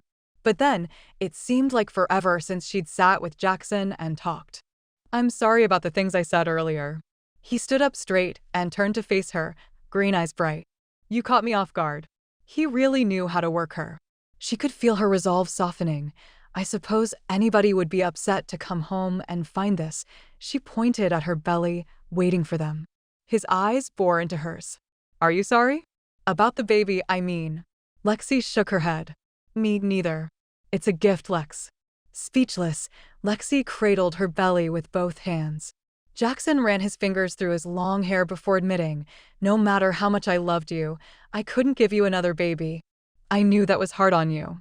This was the real Jackson, the man he rarely showed to anyone else, sincere, open, nothing like the man he'd become when she'd asked him to leave, annoyingly upbeat. Is Heidi happy about the baby? She's excited. This was the man she'd fallen in love with. The man her heart longed for. The walls around her heart weakened. You know, she always wanted a brother or a sister. Growing up, I did too. Until she'd realized how messed up her life was. Welfare, social workers, humiliation, a father who hadn't loved her enough to hang around. She'd contented herself with the stingy, conditional love her mother offered. Until she found Jackson and realized there were other kinds of love. Only later did Lexie learn that even Jackson's love was fragile and fleeting. Heidi entered the living room, carrying a tray with 3 glasses. I got everyone water. We're out of milk. This last was said somewhat testily, as if it was Lexie's fault that they'd drunk the last of the milk. Lexie experienced a twinge of guilt that she hadn't been able to keep as much food in the house since she'd gone on public assistance. Start a movie, Dad, Heidi commanded, sinking to the floor. And then your dad needs to leave. I'm sure he has lots to do, Lexie said firmly. Jackson stared at Lexie with such a haunted expression in his eyes that Lexie had to look away. She'd barred Jackson from her life for a reason. He'd buried the man she'd fallen in love with underneath a veneer of confidence and easygoing charm. She just had to work harder to remember that what she was seeing now was only a rare glimpse of the man he'd once been. Jackson's twitching body caught Lexie's attention. Propped against the couch near Lexie's feet, Jackson had fallen asleep soon after the movie Heidi wanted to watch had started. The twitching had begun about 20 minutes later. First with small tics, then with bigger ones. Don't. No. Jackson muttered and turned his head from side to side. Come back. Is he having a bad dream? Heidi asked. Don't. Alec, no. Sweat covered Jackson's brow. His leg bucked as if fighting to move. Mom? Heidi scooted closer to Lexie. It's just a dream. Lexie put her arm around Heidi's shoulders. She raised her voice. Jackson, wake up. You're dreaming. The fire. Alec. Jackson's face scrunched up as if he were in pain. The hair rose on the back of Lexie's neck. Without thinking, she knelt next to Jackson, placing her hands on his shoulders. Jackson. She shook him gently. You're dreaming. Don't. He sat bolt upright and gripped her arms above her elbows. Glazed eyes stared into hers. You're fine. Everything's fine. It was a bad dream, Lexie said soothingly. A violent shudder rippled through Jackson. He drew a deep breath. Then he seemed to return to wakefulness. At least his eyes blinked. His grip was starting to numb Lexie's arms. Dad, you're scaring me, Heidi said in a small voice. Jackson. Lexie pulled back slowly until his hands fell away. Jackson washed a hand over his face.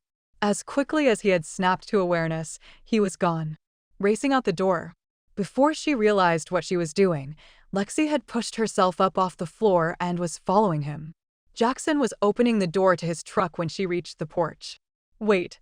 The sun had gone down and the blue sky had given way to purple, casting Jackson's face in shadow when he turned to face her. Wait, she repeated, hurrying over to him. Jackson stood outside his truck, watching her ungainly approach. You shouldn't move so quickly. Then, don't run out like that. Lexie panted from the exertion it took to make her body move that fast. Who's Alec? What's wrong? Nothing. No one. He wouldn't look at her. Of course he'd say that. Lexie sighed. Why did she expect him to open up to her when he hadn't done so in years? I don't know why I came after you. I guess I was worried. Never mind. Some things never change. Jackson caught her hand when she would have returned to the house. Against her better judgment, Lexie found herself facing him in the deepening shadows. He clasped her other hand. "Jackson," Lexie warned, even as she felt her heart beat faster at his touch. "I've missed you, Lex." Oh. This was how she'd gotten into trouble the day they'd signed the divorce papers. "I should go inside. We're friends, right? Talk to me." She could hear the smile in his voice. He was turning on the charm, turning the attention from his problems to something he wanted to talk about. For some unexplained reason, Lexie's voice and motor skills were conspicuously absent. She could only stand and listen.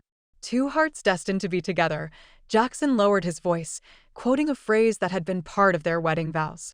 The intimacy of the night, the feel of his hands clasped around hers, standing facing each other as they had on their wedding day. Lexie's eyes filled with tears of regret. She wished the porch light were on so that she could break the spell between them. She took a shuddering breath and tried to pull back, but Jackson held onto her. He searched the sky above them. "The first stars are beginning to shine, Lex. Tell me, what's your dream?" Lexie's breath caught in her throat. It was a silly game they'd indulged in when they were younger, wishing on the first star of the evening. She'd wished for another baby, and later, when they learned a second child wasn't in their future. "Do you still wish for a business of your own?" Jackson completed her thought. "How can you remember my dreams and not remember the important stuff? Like Heidi's birthday or their anniversary. I've always told you your dreams are important. Everyone says you should sell those marinades you make. And call them hotshot sauces. I haven't forgotten." She'd given up on making her people-pleasing spicy marinades a paying reality. His dream had always been to be a hotshot, like his father. His dream was a reality. He cupped her cheek. "I don't want to argue." "Me neither."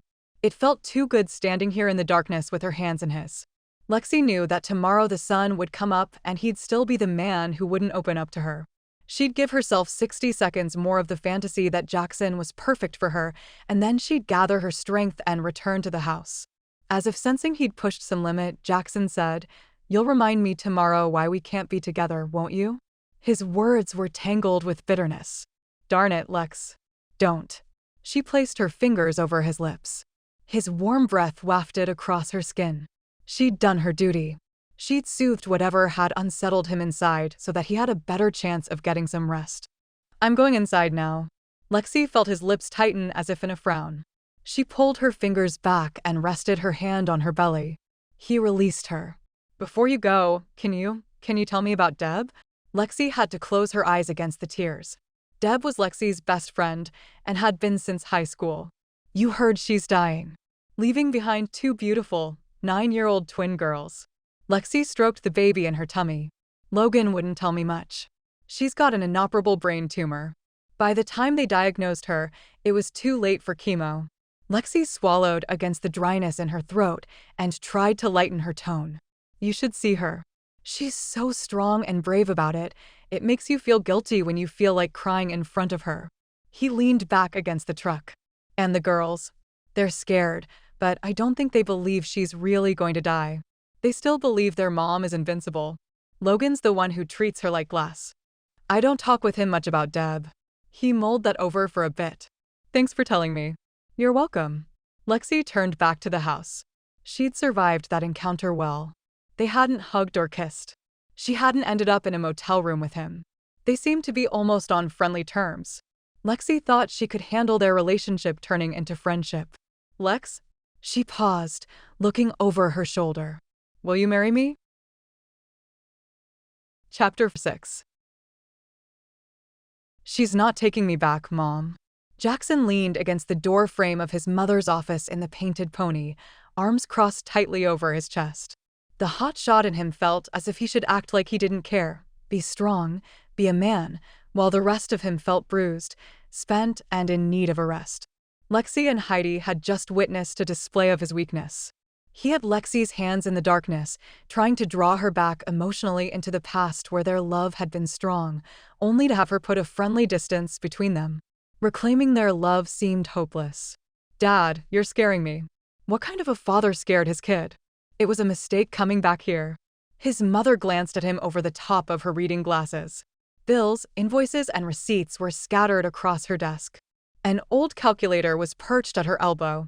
Jackson recognized the distracted look in her eyes. She was focused on something and didn't want to be disturbed. "She told you she's not taking you back?" his mom asked. Several times. It was easier to talk about his failed marriage than his grim future. With a sigh, Jackson walked over to the kitchen cupboard and took out 2 fluorescent light bulbs. "The light isn't strong enough in here for you to be reading that fine print." As he replaced the burned-out bulbs in the ceiling above her, Jackson felt his mother's scrutiny. She said not a word. "I'm about to become a father for the second time, and I'm not sure what to do about it." Without acknowledging him, his mother began to add up a pile of receipts. Jackson leaned forward. "Aren't you going to say something?" She stared at him over the top of her glasses again. "About what?" "About me. About my life and how I screwed it up. We've had that discussion. More than once. We disagreed, as I recall." She straightened the pile of receipts and began to add them up a second time. "Let's have it again." "Jackson, I know you said I couldn't stay with you, but I really need a place to bed down until I get back on my feet. I'll bring a sleeping bag out of the garage so you won't have to wash any sheets." He started down the hall. "Of course you can stay with me. You're always welcome home. I was joking earlier. My home is on Lone Pine Road." "Jackson, you don't need a sleeping bag." His mother caught his arm. "You can sleep in your old room. How you'll fit into that single bed is beyond me. Although I know you and Lexie spent some time there in your youth. I've made a mess of everything." "Yes, you have." She wrapped her arms around him. "But that doesn't mean you can't unravel everything and make it right. It's just." Jackson turned. "Yes. Why on earth would Lexie take you back?" "I wouldn't if I were her." "This is your advice?" he asked when he could manage to speak. "I love you, dear, but sometimes you can be so thick-headed." Jackson took inventory of his surroundings, of the familiar lines on his mother's disapproving face, of his familiar boots. Yep, he hadn't fallen into a twilight zone. "I know you love Lexie. She's wonderful. She did everything around the house. She cooked. She cleaned. She even mowed the lawn. You didn't have a care in the world." It was the same argument Lexie always made. Jackson used his same defense. "I bring home a steady paycheck. I don't drink too much, and I don't beat my wife. Why does it always come back to how much she did around the house? My job takes me away." "You're such a proud man." His mother scoffed. "And a blind one. I can see now that your sister and I pampered you far too much." Jackson's father had died fighting a fire when Jackson was 12, leaving Jackson as the man of a house where he was outnumbered by 2 females more than happy to take care of him. "I'm lazy. Is that it? She left me because I'm lazy." This was the last thing he wanted to hear from his mother. His mother was supposed to be his strongest supporter. "I'm a deadbeat dad, like you see on those afternoon TV talk shows." "That's what you mean." She didn't argue with him. It was exactly what she meant. Jackson couldn't see it. Not at all. "You could have called to warn me he was coming home," Lexie gently chided Mary the next afternoon as she sat in a booth and rolled silverware in paper napkins. The baby she carried was oddly still. Lexie and Heidi came by the Painted Pony on Monday mornings all summer to help Mary put the place back in order after a hectic few days of weekend traffic. Mary's business was steady, but she, like everyone else in Silver Bend, ran lean in terms of crew. "I knew he was coming, but it could have been next week or the week after." Mary didn't sound at all apologetic. "Heidi, please don't do that." Heidi had stacked dirty glasses in a pyramid at the other end of Lexie's table without Lexie even noticing. "I know what I'm doing." Heidi grinned. "Just a few more and I'll break my record." "If any glasses break, I'd like them to be broken by paying customers," Mary chastised, but it lacked sting, probably because Heidi's smile was nearly as powerful as her father's. "Heidi, just because you started wearing a bra doesn't mean you can bend the rules." Lexie tried to tease Heidi into doing what her grandmother had asked. "Mom." Heidi rolled her eyes. "Have I ever broken a glass?" "Yes." Mary and Lexie chimed in. "That was a long time ago." Heidi delicately placed another glass on her pyramid. 2 months, Lexie pointed out. "Last June," Mary clarified. "Go put those in the dishwasher with the other dishes you're supposed to be washing. And if you break any, you'll be grounded until you're old enough to wear a girdle," Lexie added. "I bet Dad would let me stack them." With a petulant pout only preteens could master, Heidi began loading her glasses into a plastic tub used to bus tables. "What do I have to do to get some respect around here?" Work your fingers to the bone. Mary waggled her fingers at Heidi. Now scoot. Lexie waited until Heidi was in the kitchen to reboot the topic that most interested her this morning. Regardless of his ETA, you could have given me a heads up. Mary reached a weathered hand across the counter to stroke Lexie's hair. What would you have done differently if you'd known? Fainted on the floor as she almost did yesterday, then loaded Heidi in the truck and driven to Boise. That way, she wouldn't have had to face him at all. The memory of Jackson, eyes locked with hers, returned. She'd had a crush on Jackson Garrett since the 9th grade, when she and her mother had arrived in Silver Bend one hot August afternoon. Lexie's mother had taken a job as a secretary for the Silver Bend School District, where her salary barely paid for a single-wide motorhome in the middle of the forest. The first thing Lexie had seen that made her think the backwater town of Silver Bend was going to be tolerable was Jackson working outside of the painted pony, bare-chested as he pounded nails into a new board on the porch. Later, Jackson's love had transformed Lexie's existence from bearable to wondrous.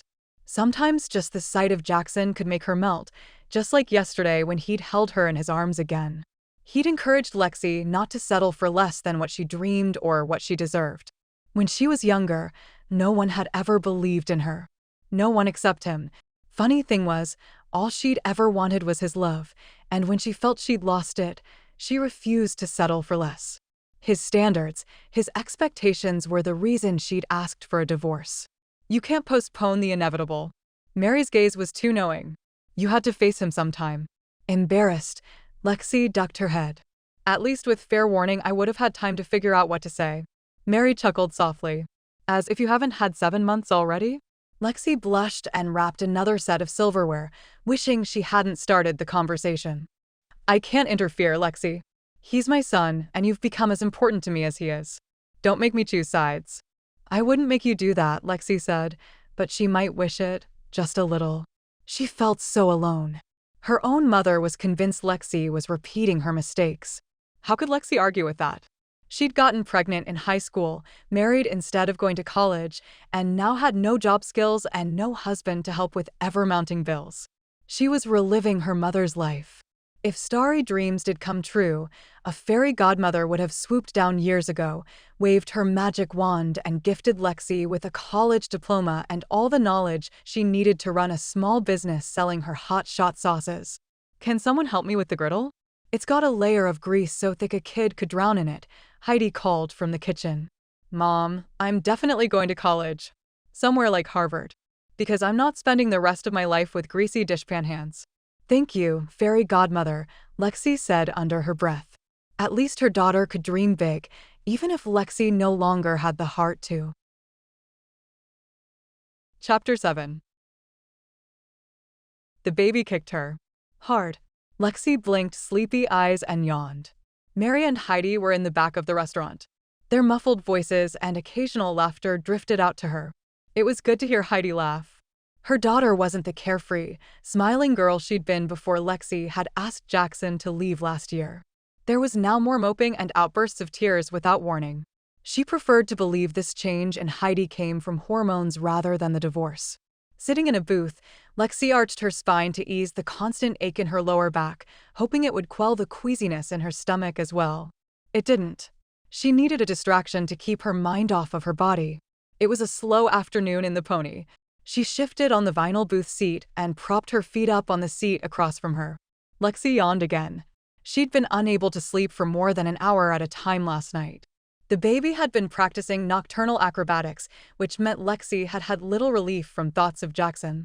He wanted to marry her again. Her heart couldn't help but beat faster at the thought. She'd never loved anyone else, couldn't imagine loving anyone else. On a practical level, her money problems would ease if she let Jackson into their lives again. But she'd still be alone. Marriage was supposed to be a partnership, not a management deal. No, it wouldn't work. The days of Lexie and Jackson cuddling on the couch and talking about anything and everything for hours were long gone. She was trying to channel the love she had for him toward friendship. Hopefully, he'd do the same so that they could share the parenting duties smoothly. But even with friendship in mind, Lexie couldn't keep herself from worrying about Jackson and those nightmares of his. How bad had things been in Russia? The wooden screen door at the front of the painted pony creaked open. Hey, Lex. Jackson shoved his hands into the front pockets of his jeans. His black t-shirt stretched snugly over every sculpted muscle in his chest. His eyes were ringed from lack of sleep, and his smile could only be called attempted. The sight of him combined with the sound of his voice shot through her like a jolt of strong coffee, chasing away her nausea and aches. Reflexively, Lexie's left hand smoothed her second-hand maternity blouse over her tummy in an effort to settle back down. In tune with Lexie's agitation, the baby kicked her. Jackson watched her hand, and Lexie couldn't help but remember how he'd massaged her stomach when she was pregnant with Heidi and how that had led to hours languishing in bed. His actions had made her feel special, even when he didn't express his love in words. Later, she'd come to believe his silence might mean something else entirely, that she only sated a physical need for him, not an emotional one. He smiled at her. "How are you feeling?" "Fine. Anything but fine." How could she be fine when he was in the room within touching distance? She was glad she was sitting down, otherwise Jackson might have made the world spin on her again. "And you? Did you sleep well?" Jackson drew back, his smile fading. "Why do you ask? You had a nightmare yesterday at the house." He shrugged but wouldn't meet her gaze. "Just one bad dream." "That's to be expected after being up for 2 days and falling asleep sitting up." She stared at Jackson, trying to read his expression. "It's not the first time you've had nightmares. You used to come home after weeks away, and I'd know that the fire wasn't too bad if you slept peacefully." Jackson grunted, shaking his head. "It's true. You'd come home filled with all these stories that made light of the danger you'd faced. Then at night, I'd find out the truth." She'd cradled him in her arms and whispered soft words as if she could shelter him from whatever horrible event he'd faced while he was away. When Jackson still said nothing, she added, "Did you think I couldn't handle the truth? Do you know how much it hurt me that you shut me out all the time? Even last night?" She hadn't wanted to admit that. Things had gotten too close too fast, and it was all her fault. "Never mind. Why are you here?" I thought I'd take the runt rafting." He looked a little shocked. "All right. The sooner he left, the better. Maybe afterwards we could go into Boise for dinner." Even better. That way she'd be guaranteed Jackson free time. She'd just had another painful reminder of why they weren't meant to be married. Lexie forced herself to smile. "She'd like that. Would you?" He stepped closer. She stopped smiling. Lexie held up her hand as if to make him keep his distance. "I don't plan on going." Jackson frowned, his beard adding a harshness that his boyish ex-phrase, science, had lacked in the past, making him look older. His eyes, so bright green, seemed to dim. "Friends, remember?" Lexie added before he could protest. Her stomach tightened. She told herself it was a practice contraction. "How could I forget?" he said quietly, staring at her so intently and with such an expression of loneliness on his face that she felt an uncomfortable blush creep up her neck. Finally, Jackson looked away. "I hadn't realized you knew I had nightmares." Since he often returned from fighting fires sleep-deprived and physically spent, she knew he wasn't aware of his sleeping habits. Still, it hurt to hear him say he hadn't known she'd offered solace all those times. He cleared his throat. "I meant what I said yesterday about being here for you." Lexie dragged in a deep breath of relief, grateful for the change in subject. "Of course you did." As long as she'd known him, he'd always meant well. Jackson just wasn't the type to follow through. But that's not enough for you. Meaning well and following through are two different things. Maybe you should have married someone with a regular job. Lexie was caught off guard by the raw anguish in Jackson's words. He was hurting and probably hadn't even registered her words. They hadn't fought much during their marriage, and Jackson had rarely been the aggressor in their arguments. She'd mostly been the one to start things, until she began feeling like a shrew every time she opened her mouth to complain. Then she'd started to hold it all in, until she felt as if she were withering away, imagining the years passing her by until she was as cold inside as her empty bed each night of fire season. Maybe you should have married someone who'd be home every night by 5:30. Lexie couldn't speak, could only listen to the pain in Jackson's words, pain he hadn't shown during the months she'd pressed for a divorce. Why did he have to bear this side of himself now, when she was such an emotional and physical wreck? "Everyone seems to think I wasn't a good husband or a father." His words swelled with anger. He was in no emotional place to understand where Lexie was coming from. Lexie didn't care. She pushed herself out of the booth and placed her fists on her padded hips, willing herself to hang in there a bit longer. There are degrees of good, you know. I could live with your having to be away at work for days or weeks at a time. I learned to cope with the fear that you might not come home from a fire. She sucked in a breath, trying to soften her words, but the hurt pressed forward. But at some point over the years, Jackson, you stopped being home when you weren't at work. Everyone was more important than your own family.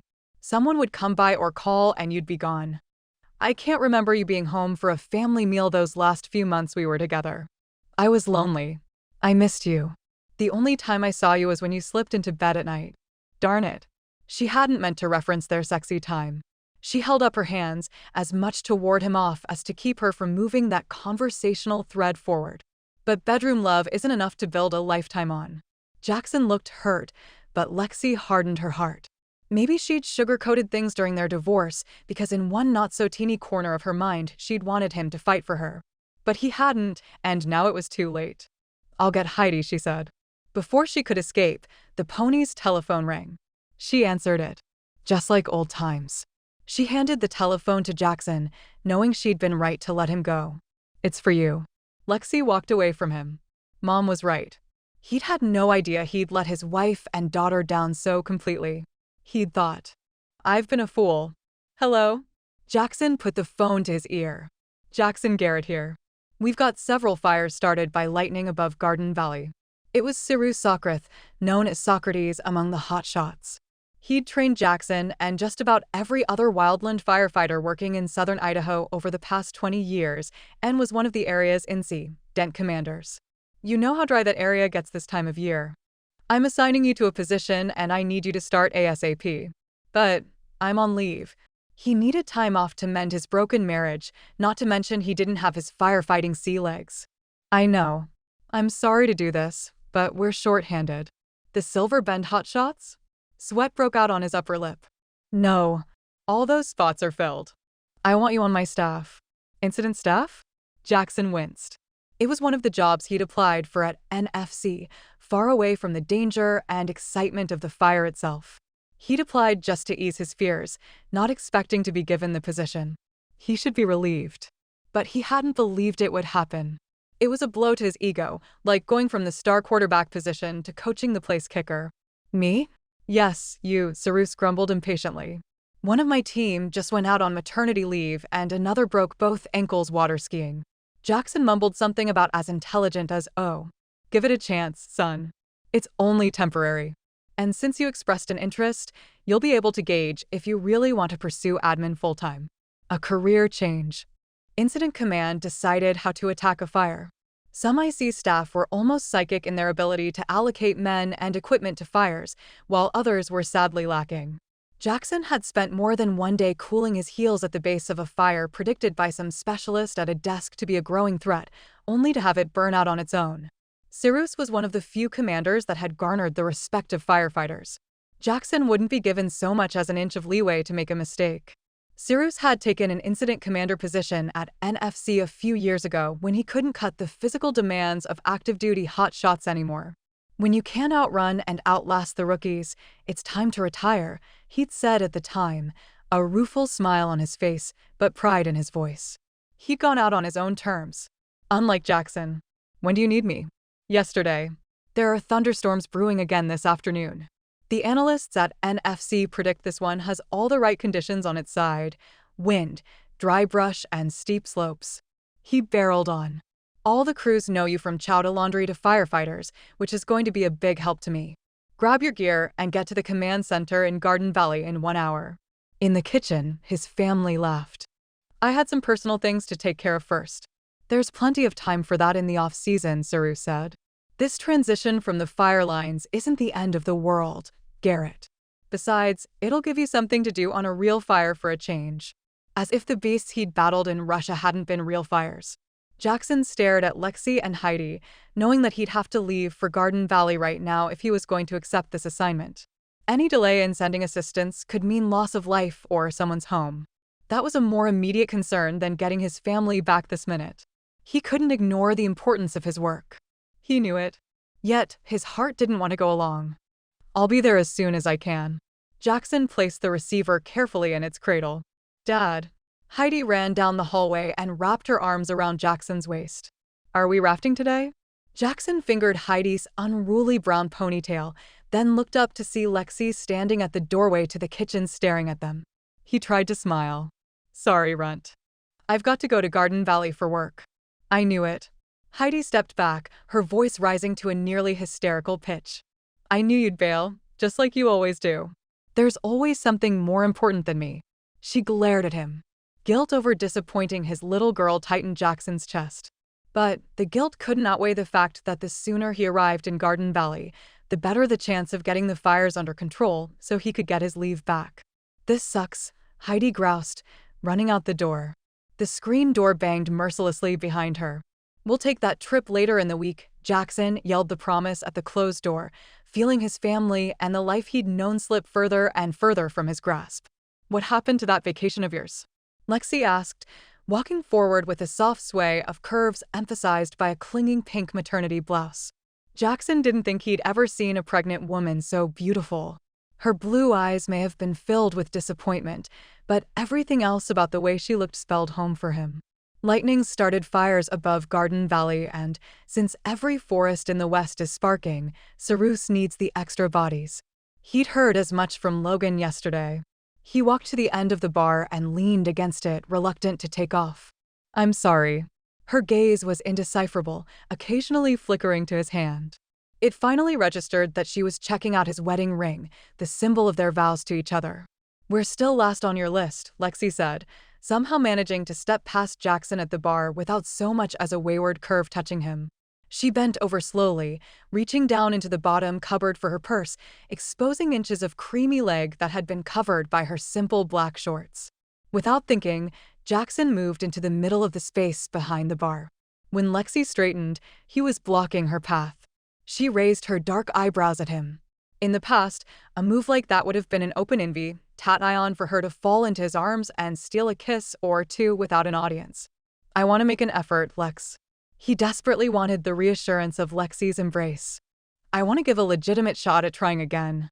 But I can't turn my back on responsibility. She looked away. Mary's in the freezer. Can you stay a minute until she comes back up front? I need to get home. Her eyes drifted to his left hand. Why are you wearing your wedding ring? Because I still...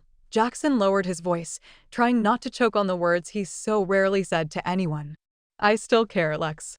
All the time I spent in Russia, I spent thinking about you. Her eyes clouded with tears. The tip of her pert nose reddened. Can I see you later? He spoke gently, continuing when she didn't immediately say no. We can talk this through. I know we can. I'll be back late tonight, but I'm sure I can get back earlier if you say the word. What we had was too precious to let go. I can't. Lexie blinked. I won't let you do this to me again. Could you just... She stepped closer, laid her hands on his chest and shoved. Move.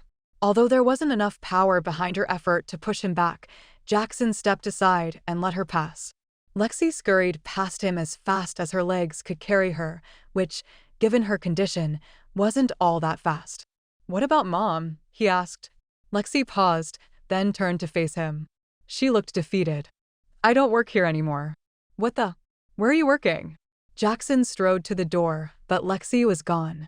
She's unemployed, his mother said, coming up behind him. The doctor put her on bed rest months ago. I thought when she and Heidi mentioned she had to take it easy it meant taking an afternoon nap. Jackson looked out the door, then back at his mother. I don't give her enough to pay all the bills. She wouldn't let me. I know. How is she making ends meet? Outside, an engine sputtered to life. Lexie's beat-up SUV. Jackson watched Lexie's wheels kick up dust as she sped out of the parking lot and onto the highway. She's Lexie, his mother replied with a shrug. She gets by. She doesn't need me, Jackson admitted after a moment of awkward silence, still facing the highway. Nonsense. His mother made a derisive sound. She loves you. She's loved you since the day she set eyes on you. Jackson turned back to his mother and shook his head, trying to hold his sorrow at bay. But she never needed me. I'll grant you that Lexie's independent. She's capable of taking care of herself and my grandbabies. So, where do I come in? Let me finish, please. I wanted to tell you this last night. His mother frowned at him. Love isn't about helping your partner with the chores, although that doesn't mean you shouldn't. Love is about feeling closer to your partner than to anyone else on the planet. Feeling so close that you know what it is they need. And needing to be with them more than you need to breathe air. Jackson understood that. He'd huddled with 4 other men in the wilderness, barely breathing because the air under their aluminum shelter was so precious that breathing normally might have meant their deaths. He'd fought for his life because he had to return to Lexie and Heidi. If what his mother said was true, if Lexie still loved him, there was hope. He gave her a quick kiss and raced out of the door. "Hey, anyone home?" Lexie called as she opened the front door to Deb's house. "Tess? Hannah?" Heidi slipped past Lexie and into the living room. The 2-story log house with its dark wood panels and dark hardwood floors would have been depressing if Deb didn't keep the windows wide open and colorful quilts and pillows tossed around. Hannah, one of the twins, poked her head through the kitchen door. "We're in here," she said quietly. "Great Aunt Glenn is napping in the back." Lexie waddled all the way into the kitchen. Her back was still hurting, making it hard to move. Heidi, of course, ran ahead. "I'll do that, you sit down," Lexie said upon seeing Deb standing up at the kitchen counter chopping vegetables. "Who needs to sit worse? You or me?" Deb asked with an impish grin. Everything about Deb was loaded with energy and enthusiasm for living. That's why seeing her smiling now as if she didn't have a care in the world. Despite a cap on her shaved head where her long, blonde tresses used to be and the bones of her frame sticking out, was that much harder for Lexie to take.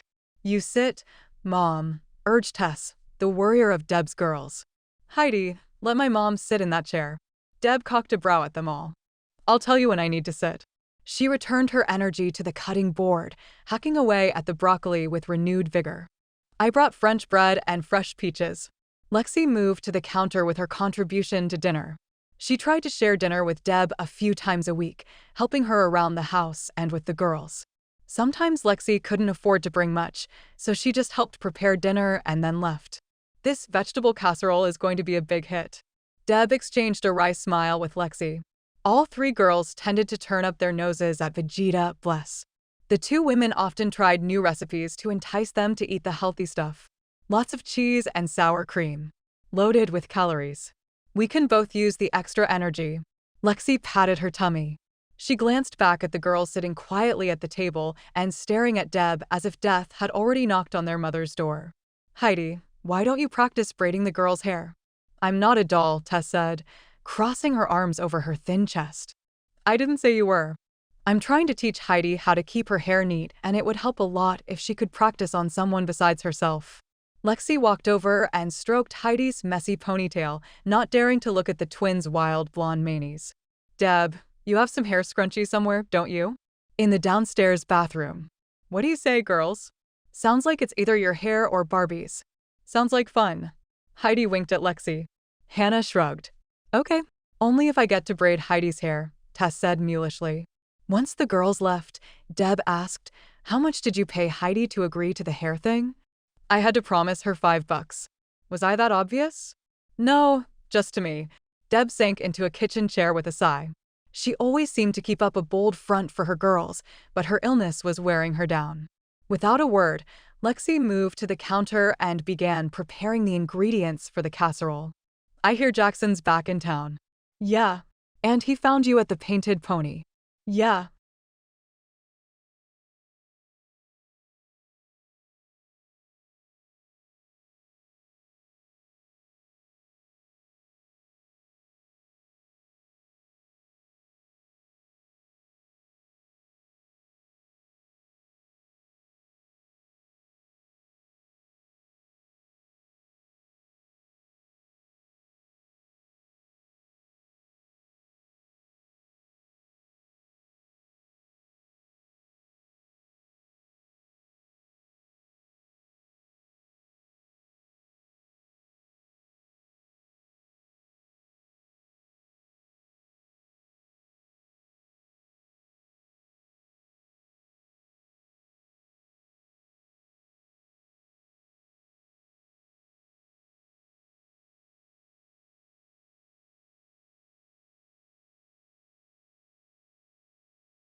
Chapter 9.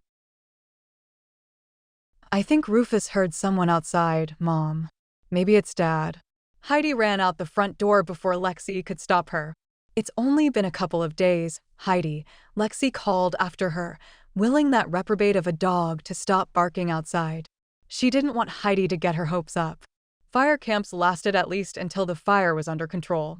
Based on news reports, the Garden Valley fire wasn't near containment. More lightning strikes had ignited fires in the area. Curious despite herself, Lexie lumbered out onto the front porch. The one bright spot about this fire was that Jackson wasn't out risking his life to fight it. He was shielded by a desk. After a few minutes of standing around, nothing happened. No truck bounced up the driveway. Maybe it was a truck on the main road, Heidi, Lexie suggested.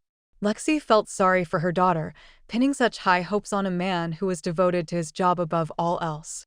Rufus whined behind Lexie. She walked to the end of the patio to look at the brown lab over the 4-foot fence that surrounded what was supposed to have replicated the neat and tidy yard Lexie associated with the happy families she'd envied in her childhood. The ones with a mother and father who didn't shout at each other or ignore their kids.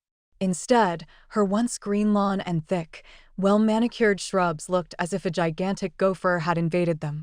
Holes 10 feet in diameter and 3 feet deep peppered the yard. The shrubs had been chewed down to mere twigs. It brought tears to Lexie's eyes to look at the destruction created by one dog. You should be ashamed of yourself, Rufus, Lexie chastised him, pointing to a recent hole just on the other side of the gate. Roar, roar, roar. Rufus's growl told Lexie that he felt he had every right to try to catch those little gophers, even if it did mean she had no lawn left. Hasn't that procedure slowed you down at all? Out of desperation, Lexie had had Rufus neutered 2 weeks ago in the hopes that he'd calm down. She'd even been optimistic enough to plant a few small flowers in one corner of the yard. Rufus barked at her with the same cocky attitude. He'd been the one to laugh last. The surgery hadn't hindered him in the least. Her flowers had lasted one afternoon, and now she wouldn't even be able to breed him. All right, you reprobate, come inside and spend your energy on a rawhide chew for a while. Lexie opened the gate as far as she was able, given the mound of dirt behind it. Rufus squeezed out, brown tail held high and wagging as if he were the best dog in the world and proud of it. Lexie wished the rascal would loan her a little of his devil-may-care attitude. She could use a boost of something about now. According to Rufus, everything's going to be okay. She shouldn't worry about money or her baby's health. The dog looked up at her and grinned in what Lexie chose to think of as agreement. At least he wasn't barking at her. Heidi slumped against a kitchen bar stool as Lexie started pulling out the meager items that would eventually be dinner: 2 slices of Spam, an apple, noodles for soup, and a small hunk of cheese that became smaller after she cut away the moldy parts. Her next assistance check was due any day now. None too soon. She'd used her last coupon for milk this morning. The cupboards and refrigerator were nearly empty. Lexie sighed heavily. What's wrong, Mom? Do you miss Dad? Since Jackson's return, Heidi had been constantly asking Lexie about her feelings toward him. I know I do. Actually, I was sighing because I thought I'd never have to eat like this again. Here, slice up this apple. Lexie handed Heidi the cutting board, a knife, and the apple. Heidi climbed onto the stool. It's better than all those dishes you and Aunt Deb experiment with. At least I know what this tastes like. What are you talking about? You ate all your quiche last night. You'd never had that before. The meal at Deb's had been a success, with clean plates all around. Mom, I have a confession. Half my quiche ended up in my napkin. Lexie plastered her palm to her forehead. Really? I wouldn't have done it if Dad was living with us, Heidi added with a note of drama. Where did I go wrong? Lexie moaned, only half joking. You divorced Dad. He knew how to make me behave. Heidi was only able to keep a straight face for a few brief seconds. And then that Garrett grin appeared. Oh boy, you're piling it on so thick, I think I'm stuck here. Lexie pretended her feet were stuck on the kitchen floor before sinking carefully to the linoleum. I'm trapped. Woe is me. Stop with the matchmaking lines already. Let's think of something happy. Sprawling across the counter, Heidi took a bite of the apple and grinned at Lexie. Like Dad. You don't give up, do you? Lexie rose with all the lumbering grace of a very pregnant woman. Nope. Heidi bit into the apple again despite her huge grin. If you take Dad back, things will go back to the way they were, when we had ice cream in the fridge all the time. I'd settle for a huge, juicy pot roast. Lexie could almost smell the heartwarming aroma. I'll bring some pot roast next time. Jackson opened the screen door. I'm afraid all I brought today are Russian souvenirs. Sorry I'm late. Long day. And then there was a branch down, blocking the entrance to the driveway. Lexie's heart jumped at the sight of Jackson. He looked smart in his clean fire-resistant yellow shirt and green pants, so different from the grubby, smelly man who came home from fighting fires. Don't get up, runt. He leaned over to hug Heidi on her bar stool. This is for you. He handed her a velvet bag the size of a football. Is the fire under control? Lexie couldn't resist asking. Jackson shook his head. I've pulled so many 18-hour shifts, Cyrus gave me a break. It's a baby toy, Heidi announced in a sour voice when she pulled a wooden doll out of the bag. It's collectible Russian folk art. Hand-painted. Hand-carved. Look, you open the top and inside is another doll. Jackson lifted the top half of the doll. Heidi half-heartedly lifted the top off 2 more layers of dolls. Thanks, she mumbled, clearly not impressed. Jackson leaned closer to their daughter. Since you don't like it much, how about you put it away? Someday, it'll be worth a lot of money. How much money? He ruffled Heidi's hair. Wait and see. Heidi looked at the doll with renewed interest. And this, Jackson handed Lexie a flat bundle wrapped in paper, is for you. I meant to give it to you the other night. You shouldn't have. Lexie didn't reach for the package, but she was intrigued. How will you know if I shouldn't have, if you don't open it? He stepped around the counter so that he stood next to her and lowered his voice. Please take it. Tentatively, Lexie took the light bundle and lifted the paper, revealing black folds of material scattered with bright pink roses. Setting the paper on the counter, she shook out the shawl. Thank you, it's beautiful. Not as beautiful as you, Jackson said in a velvety voice. Lexie looked up into Jackson's warm green eyes and felt her cheeks heat. She was hyper-aware of Heidi sitting across the counter from them. You shouldn't be saying things like that to me. But oh, how she liked hearing them when she felt as large as a tanker truck. It's about time he said stuff like that to you, Heidi countered. Now, kiss her. Heidi Janine Garrett, Lexie warned, stepping back in case Jackson decided to take their daughter's advice. Jackson laughed, the sound warming Lexie in ways a pregnant woman shouldn't be warmed. I need to make dinner. Heidi, please feed the dog when you're done eating that apple, Lexie directed, returning to the stove. Dad can feed the dog, Heidi said, the half-eaten apple forgotten on the counter before her. No, your father is a guest.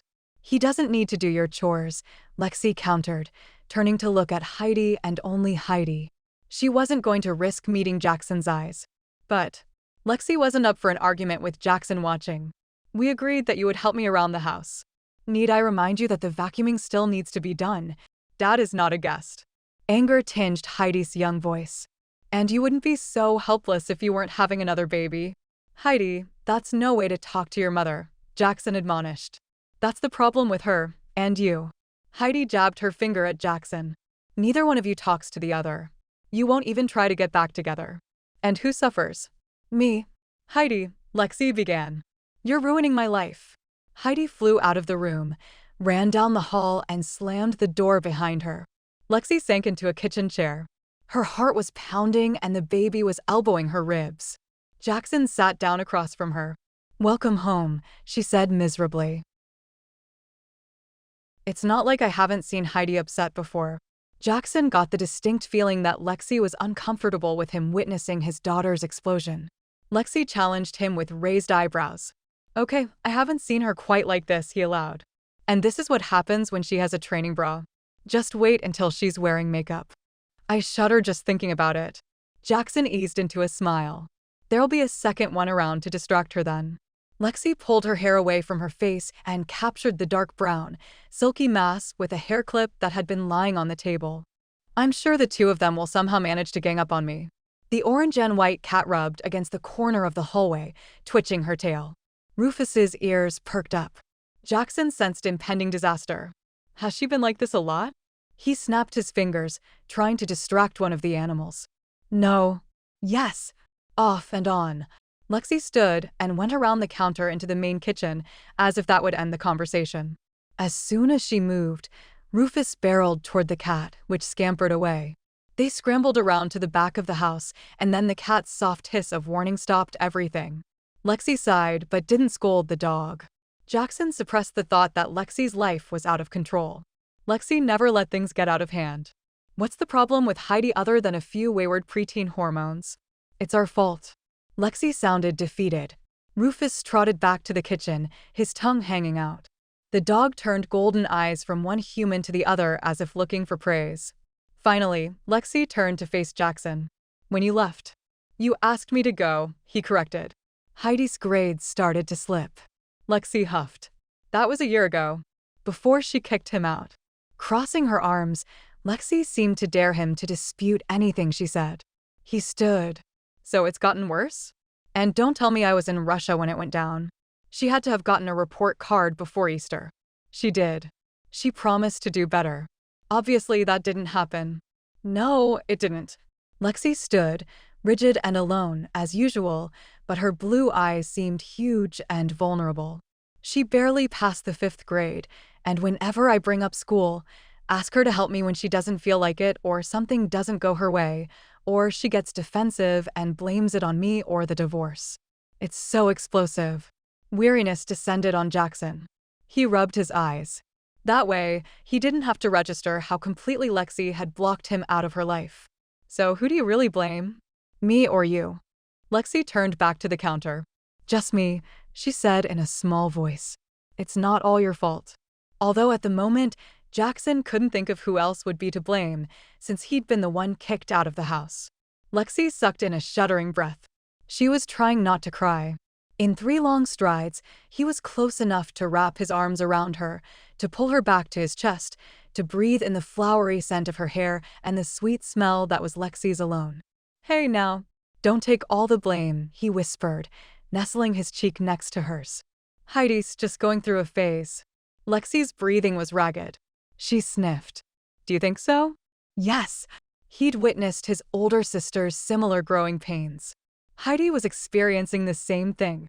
What he worried about more was Lexie. He'd never seen Lexie so emotionally volatile. She was in dire need of some tender, loving care. Why don't you go take a shower or something? I'll fix dinner. I can't. What would Heidi think? Maybe she'd realize that you're tired. It'd be a different story if you invited me in the shower with you. Lexie stiffened in his embrace, then she was pushing his arms off her and stepping away. That's not likely to happen. She turned around, regarding him suspiciously, ready for battle again. Didn't say it was. Today, he gave her a friendly smile. I just think you need some time to yourself. I'll make peace with the little gremlin and make sure she gets something to eat. Lexie hesitated. Jackson smiled harder. Go on. When was the last time you didn't have to worry about a thing?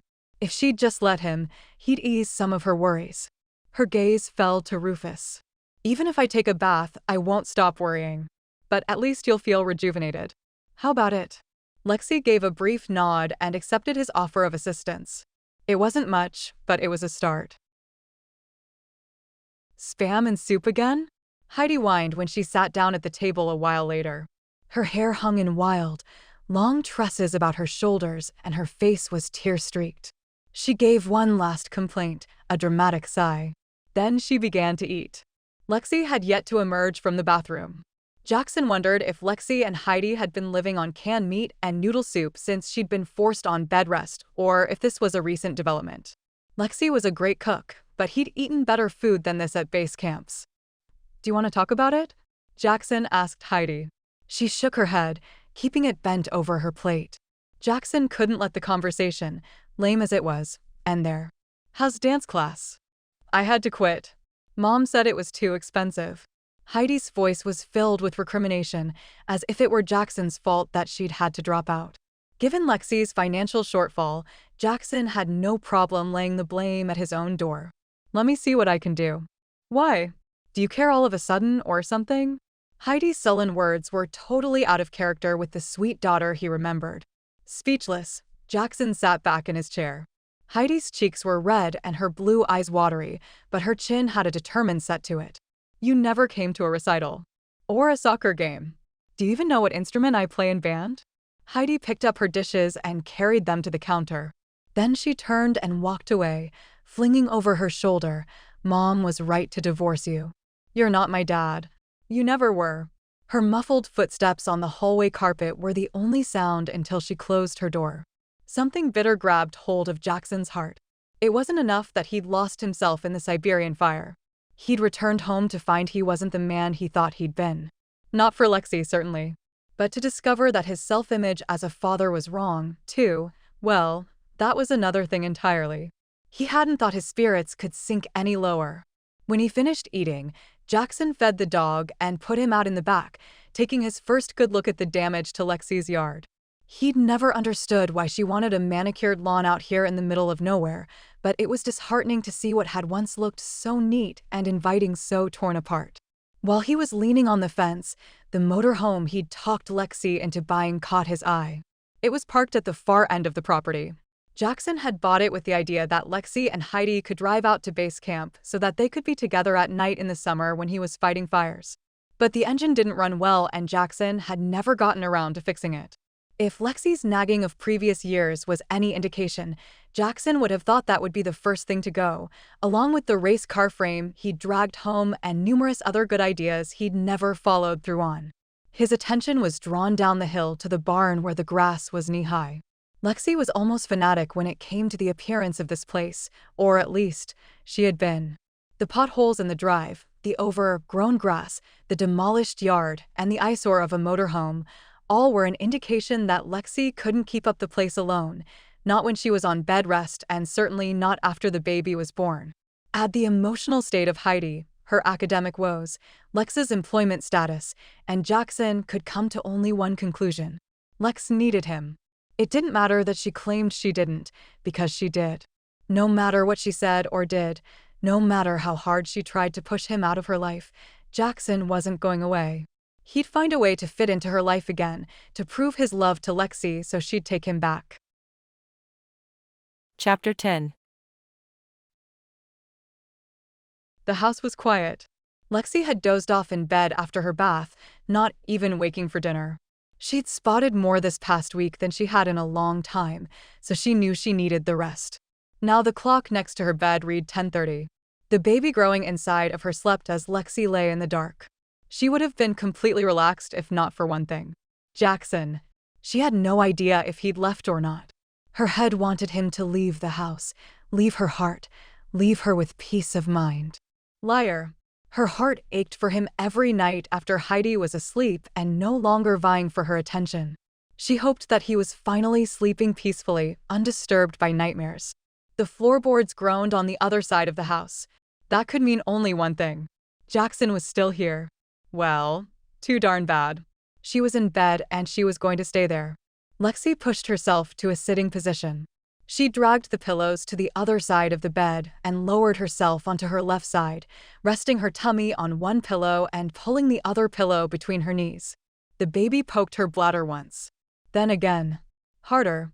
The urge to go to the bathroom became impossible to ignore.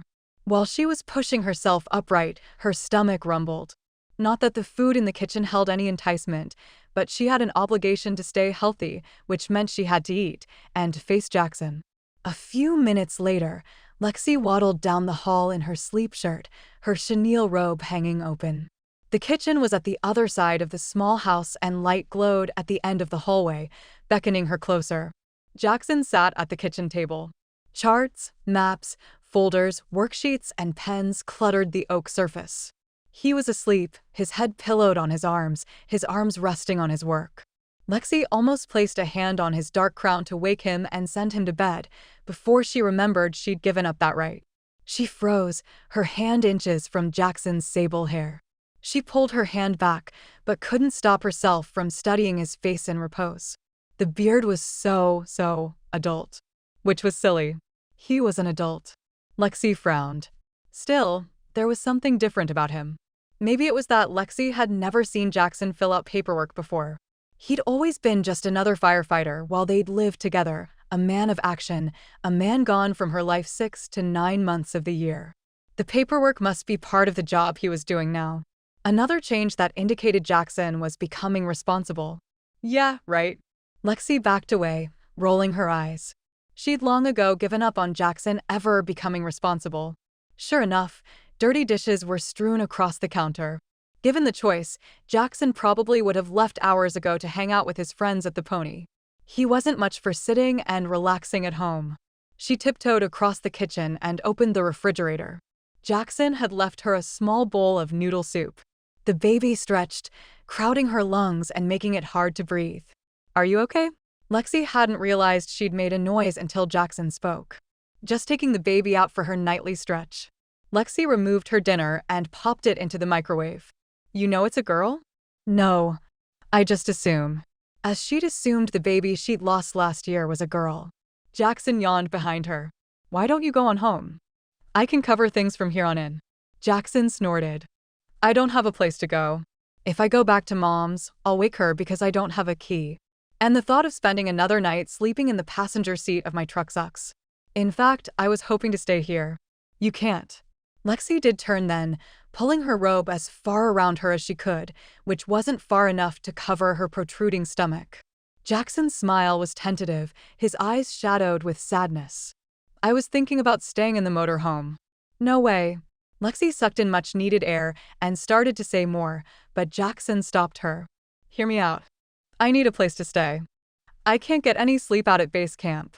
Lexie couldn't meet Jackson's intense green gaze and think about sleeping arrangements because she knew she'd just think about sex. With him. She clenched the worn fabric of her robe, as if that would guard against the traitorous feelings Jackson aroused in her. "You'd be closer to work in Garden Valley. It's an hour's drive back here. Why not stay in the Dewdrop Motel? But I'd be farther away from you and Heidi." Lexie recognized the ache in his voice, saw the lines of worry around his eyes, and felt a tug of compassion for him. She struggled with the need to have Jackson a safe distance away and the conflicting belief that her daughter needed her father as much as he seemed to need her. "I'll pay rent. That ought to help you out." Anger shocked her into looking at him. "I don't need your charity." Jackson frowned. "If I was offering charity, I'd write you a check now without asking anything in return." Lexie bit her lip and closed her eyes. She needed the money. But, oh, how she hated that Jackson knew she needed the money. She could hear her mother's voice, full of recrimination, when a barely 18-year-old Lexie finally found the courage to confess that she was pregnant and marrying Jackson. "Don't be a fool. He won't stay with you." Lexie's mother had scoffed all those years ago. Love with a man doesn't last. You'll end up poor and alone with nothing to feed that baby. Didn't you learn anything from me? Her second child kicked Lexie, bringing her back to the dilemma at hand. Taking money from Jackson wouldn't solve anything. "No," she told him. Jackson washed his hands over his face. "I don't want Heidi and the baby to live on Spam and noodle soup." She didn't want that either. Lexie felt her cheeks heat. Still, her pride wouldn't let her give in. "It's only a little while longer. 34 days until my due date. Then another 6 weeks and I'll be back at work. 2.5 more months." His smile was gentle, his words were not. "That's great, Lex, but what about dinner tomorrow?" "I'll manage somehow." There were too many reasons she couldn't let Jackson back in her life. First and foremost, she couldn't let him see that she still loved him. Besides, that motorhome never ran right. The electrical is shaky. I would have sold it before this if I could have. I don't even let Heidi play in there. Trouble was, she knew his proposal made sense. It was a business proposition. If she put it in those terms, it didn't seem so bad. "I'll take care of it. I'll fix it up, and then you can sell it for more than $500. You'll be living at the barracks then? With the hot shots." "I'm not going back to the crew." "You're giving up the hot shots? Permanently?" He gave her a rueful smile and a nod. "I'm going to be a desk jockey. I guess I assumed it was just on this fire." Lexie should have been happy that Jackson wouldn't be risking his life every day anymore. It was what she'd secretly wished for. Except she knew how hard Jackson had worked to make the hotshot crew and how important it was for him to succeed where his father had met with the ultimate failure. It had been the dream he'd shared with her under the stars all those years ago. His quitting just didn't seem right. Lexie didn't know whether to laugh with relief or cry in sorrow that Jackson's dream was coming to an end. Chapter 11. Lexie snuggled tighter against Jackson, as if she couldn't get close enough to him. He wrapped his arms around her and buried his face in her hair. For a time, Jackson was at peace. In the distance, he could hear crackling and knew this respite would soon end. fire was creeping up on them. He glanced over his shoulder in time to see it race down the mountain toward them. There was no escape. Run, Lex. Only Lexie couldn't run. She was heavy with their child and unable to move fast enough. Jackson took out his Pulaski and hacked away at the soil, but it was hard as concrete. His fire shelter blew away in the wind. Beep, beep, beep. He never should have taken her up in the mountains. Beep, beep, beep. Jackson pulled his head out of the pillow and forced open his dry, gritty eyes. The gray light of dawn filtered through the windows of the 1970s orange and green motorhome. His watch alarm stopped beeping just as Jackson realized he was safe. He rolled onto his back. He wasn't out fighting a fire. Instead, he was one step closer to winning Lexie back, one step closer than he'd been yesterday. Jackson wrinkled his nose against the musty odor that permeated the junker. It had never been in great shape. And now the motorhome he'd held such great plans for was in horrible disrepair. It challenged his equilibrium as it listed to one corner on a flat tire. When he'd first opened the door to the motorhome last night, Jackson had wanted nothing more than to slip back into the house and crawl into bed with Lex. But that wasn't an option. He swung his legs over the edge of the foam cushion that passed for a bed, and his bare feet landed on damp orange shag carpet. That explained the odor. A glance upward revealed the culprit. The skylight sported cracked glass beneath a legion of pine cones. It must have rained recent and never dried out. He turned one squeaky handle on the sink, but nothing came out.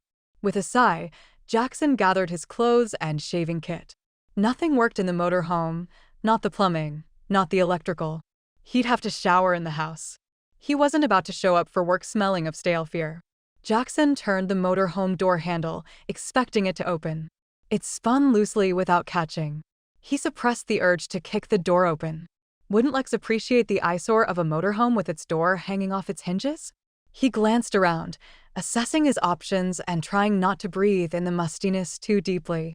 Now that he was fully awake and trapped, it was nearly unbearable. There was only one door, but there were several windows. Windows were always the second best exit for a firefighter. Besides, the place needed airing out. Jackson dumped his stuff back on the bed and went to work on his escape. Lexie opened her eyes, wondering what had awakened her. It was just starting to get light outside, much too early for her to be up. A noise. She'd heard a noise. Heidi? Are you all right? Heidi didn't answer. But someone called her name outside. Jackson? Lexie mumbled. Maybe she'd been dreaming. Surely, she'd been dreaming. Why would Jackson be yelling for her? Lexie began the labored process of turning her swollen body over so that she could go back to sleep. Lex, wake up. Lexie pushed herself awkwardly out of bed. The voice was definitely Jackson's. Was there an emergency outside? Lexie opened the window above the bed and called, Jackson. Over here. From Lexie's window, she could see the front walk, part of the driveway, and the motorhome. Jackson was nowhere in sight. Where? I'm stuck in the motorhome, he said. She'd warned him that he shouldn't stay in the darn thing. The doorknob sticks. Now she tells me. I'll get the screwdriver, Lexie called back. Call Cyrus first. Ask him to. Tell him I need him to stop by on his way to Garden Valley. Unable to resist smiling, Lexie hurriedly put her clothes on. The mighty Golden was stuck in a motorhome. If the other firefighters caught wind of this, he'd never live it down. And find out they would, if Cyrus was coming by. A few minutes later, screwdriver in hand, Lexie waddled around the front of the motorhome in the nippy morning air. She froze at the sight of Jackson's head, bare arms and shoulders hanging out of a window. What on earth happened? Lexie walked around him, wanting to see Jackson from every angle. She struggled to contain a smile. When you said you were stuck, I assumed you were still inside. He wouldn't look at her. The door handle is broken, so I tried to climb out the window. Now I'm wedged in tight. Can't go forward or back. Are you blushing? Lexie hadn't seen him blush since high school. This is not my finest moment, Lex. He grimaced. Did you call Cyrus? Yes. He's coming down with Logan. Just what I need, Jackson groaned. An audience. I'm told it builds character. Taking pity on him, Lexie turned her attention to the motorhome door. She jiggled the door handle a few times until it popped open. Then she loosened the screws on the knob and took the disaster-causing hardware off the door. Don't make it look so easy, Jackson grumbled. Lexie stepped into the listing, smelly motorhome, and peeked at the half of Jackson, clad in jeans, that wasn't hanging out the window. His boots and shaving kit were dumped on the kitchen table, and his clothes spilled out of his duffel. "What are you doing, Lex?" "Just checking to make sure you're fully clothed on this end."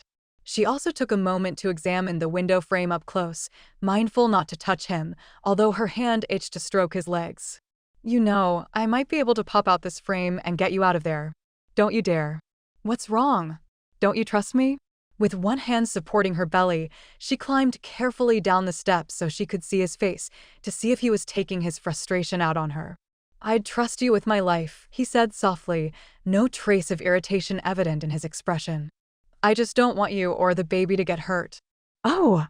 He considered Lexie's safety more important than his freedom. The sentiment brought tears to her eyes.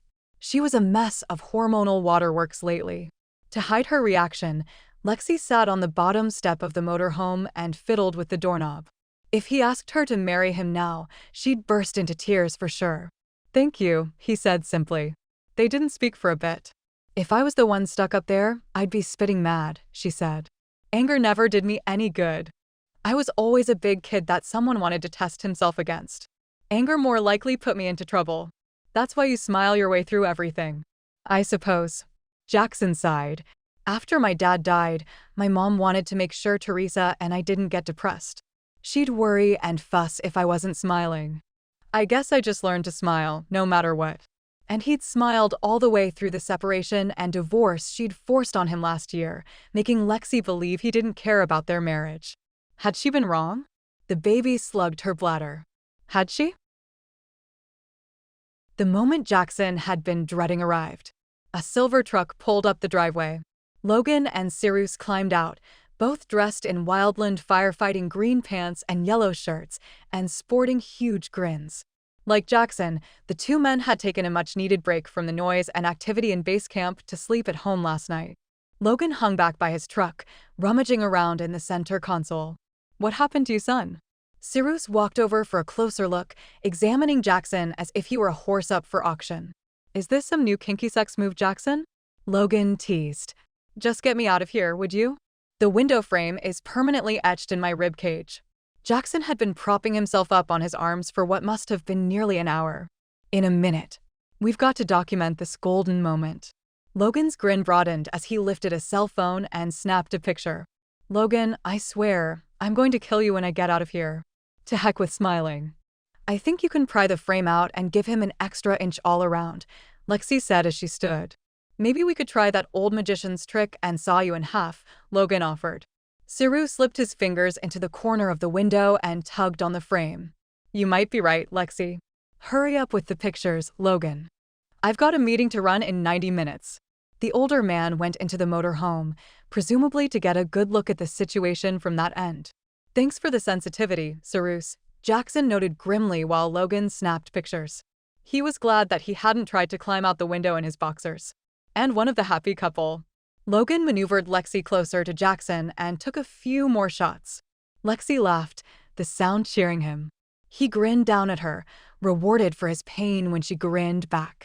She'd been silent while they waited for his would-be rescuers, head bent over that door lock. Jackson had been so embarrassed, he'd been at a loss for words. "This is priceless." Logan swooped in for a close-up. The window frame cut painfully beneath Jackson's belly button. "I fail to see the humor in this." "That's because it's your butt in a sling, buddy boy." Cyrus came out of the motorhome, rocking it with each step he took. "All right, that's enough. Get me the toolbox, McCall. Everyone in camp is going to know about this by breakfast, aren't they?" Jackson groaned. Long before, Logan promised as he rummaged in the back of his pickup again. "Jackson, I may need you to go out in the field today." Cyrus followed Logan to the truck. Jackson gritted his teeth against the sudden, gut-wrenching anxiety. Feeling Lexie's eyes upon him, he gazed down at her. "Was it that bad over there?" Her quiet question was meant for Jackson's ears only. He didn't know what to say. He was determined not to tell anyone about Russia. "You wouldn't tell me if it had been, would you?" Lexie backed away with accusing eyes. Of all the people in his life, Jackson wished he could tell Lexie, but he didn't want her to know what a coward he was. It was better that she suspect his secret than know the truth. "Make Lex sit, will you?" She shouldn't tire herself out, Jackson called to Cyrus. Lexie shook her head in disgust. Cyrus carried a plastic chair over from the porch for Lexie to sit on, positioning her so that she had an excellent view of Jackson's humiliation. As soon as she sank into the chair, Heidi and Rufus joined the party. The dog ran right up to Jackson, placing his front paws near Jackson's hands and sniffing at him with his extended nose. "Getaway dog." Jackson pushed him off with one hand. "Dad? Are you stuck?" His daughter's wide-eyed, awestruck expression reminded Jackson of the time years ago when he'd taken her to see the elephants at the zoo. Logan laughed heartily. "Yes, he's stuck, Runt. It's a sight to behold, isn't it?" "I'll say." Heidi high-fived Logan. Jackson gritted his teeth and pulled his lips into a tight smile. "You're so dead, Tin Man." Logan ignored him. "This is why we don't play in the motorhome, Heidi," Lexie explained. "It's too dangerous." "So, Runt, I was hoping we could do something tonight, just you and me." Jackson wanted to mend the bridges Heidi had burned last night. Frowning, Heidi stared at Jackson for all of maybe 5 seconds before dismissing him and turning to Logan. "Can Tess and Hannah come over this afternoon?" Heidi was blowing him off. "Sure." Logan shrugged, his grin dimming. "As long as Lex can pick them up."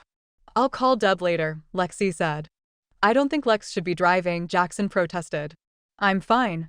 Lexie frowned at him. "Great." The morning's truce was over. "When I told you earlier that I didn't want you to get hurt, you seemed touched." Lex crossed her arms on top of her belly and arched her brows. Jackson plowed on, despite his audience. "I'm just protective of you, of our baby. And if I just stopped driving, how would I get around while you're off fighting fires? Like, strand us, Dad," Heidi huffed. "I'm not fighting fires," Jackson said through clenched teeth, choosing to ignore Cyrus saying he was needed in the field today. "He's a desk jockey, Lex," Logan butted in with a grin. "Oh, how the mighty have fallen."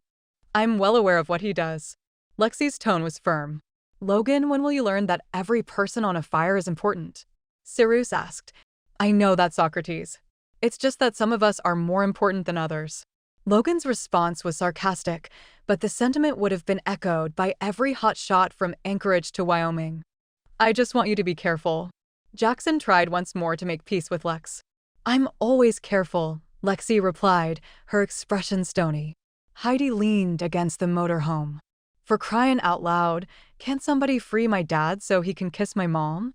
They fight less when they kiss." Jackson tried smiling again, hoping to lighten the moment with Lexie, but she left him to go inside the house. "I'll call the motorhome supply store in Boise today.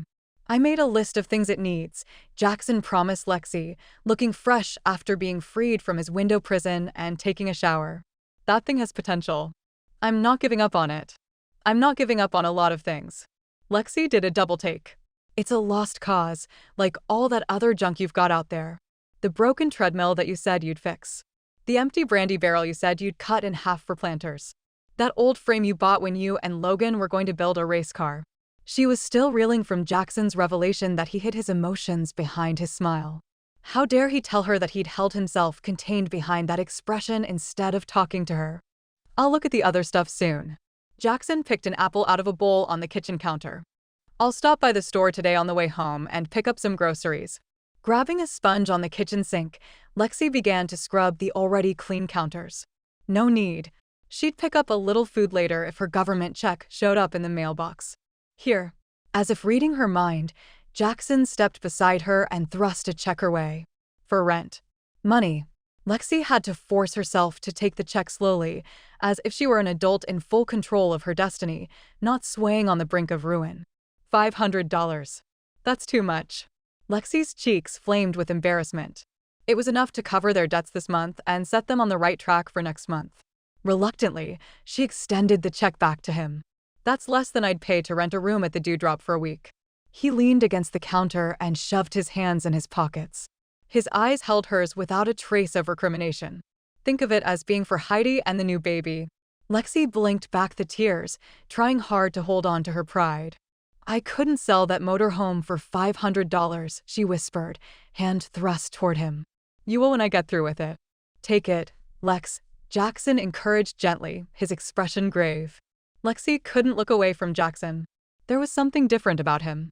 The Jackson she'd been married to would have smiled and joked with her until she felt at ease taking the money. The Jackson she was no longer married to let her conscience determine what was right. And what was right had nothing to do with her foolish pride.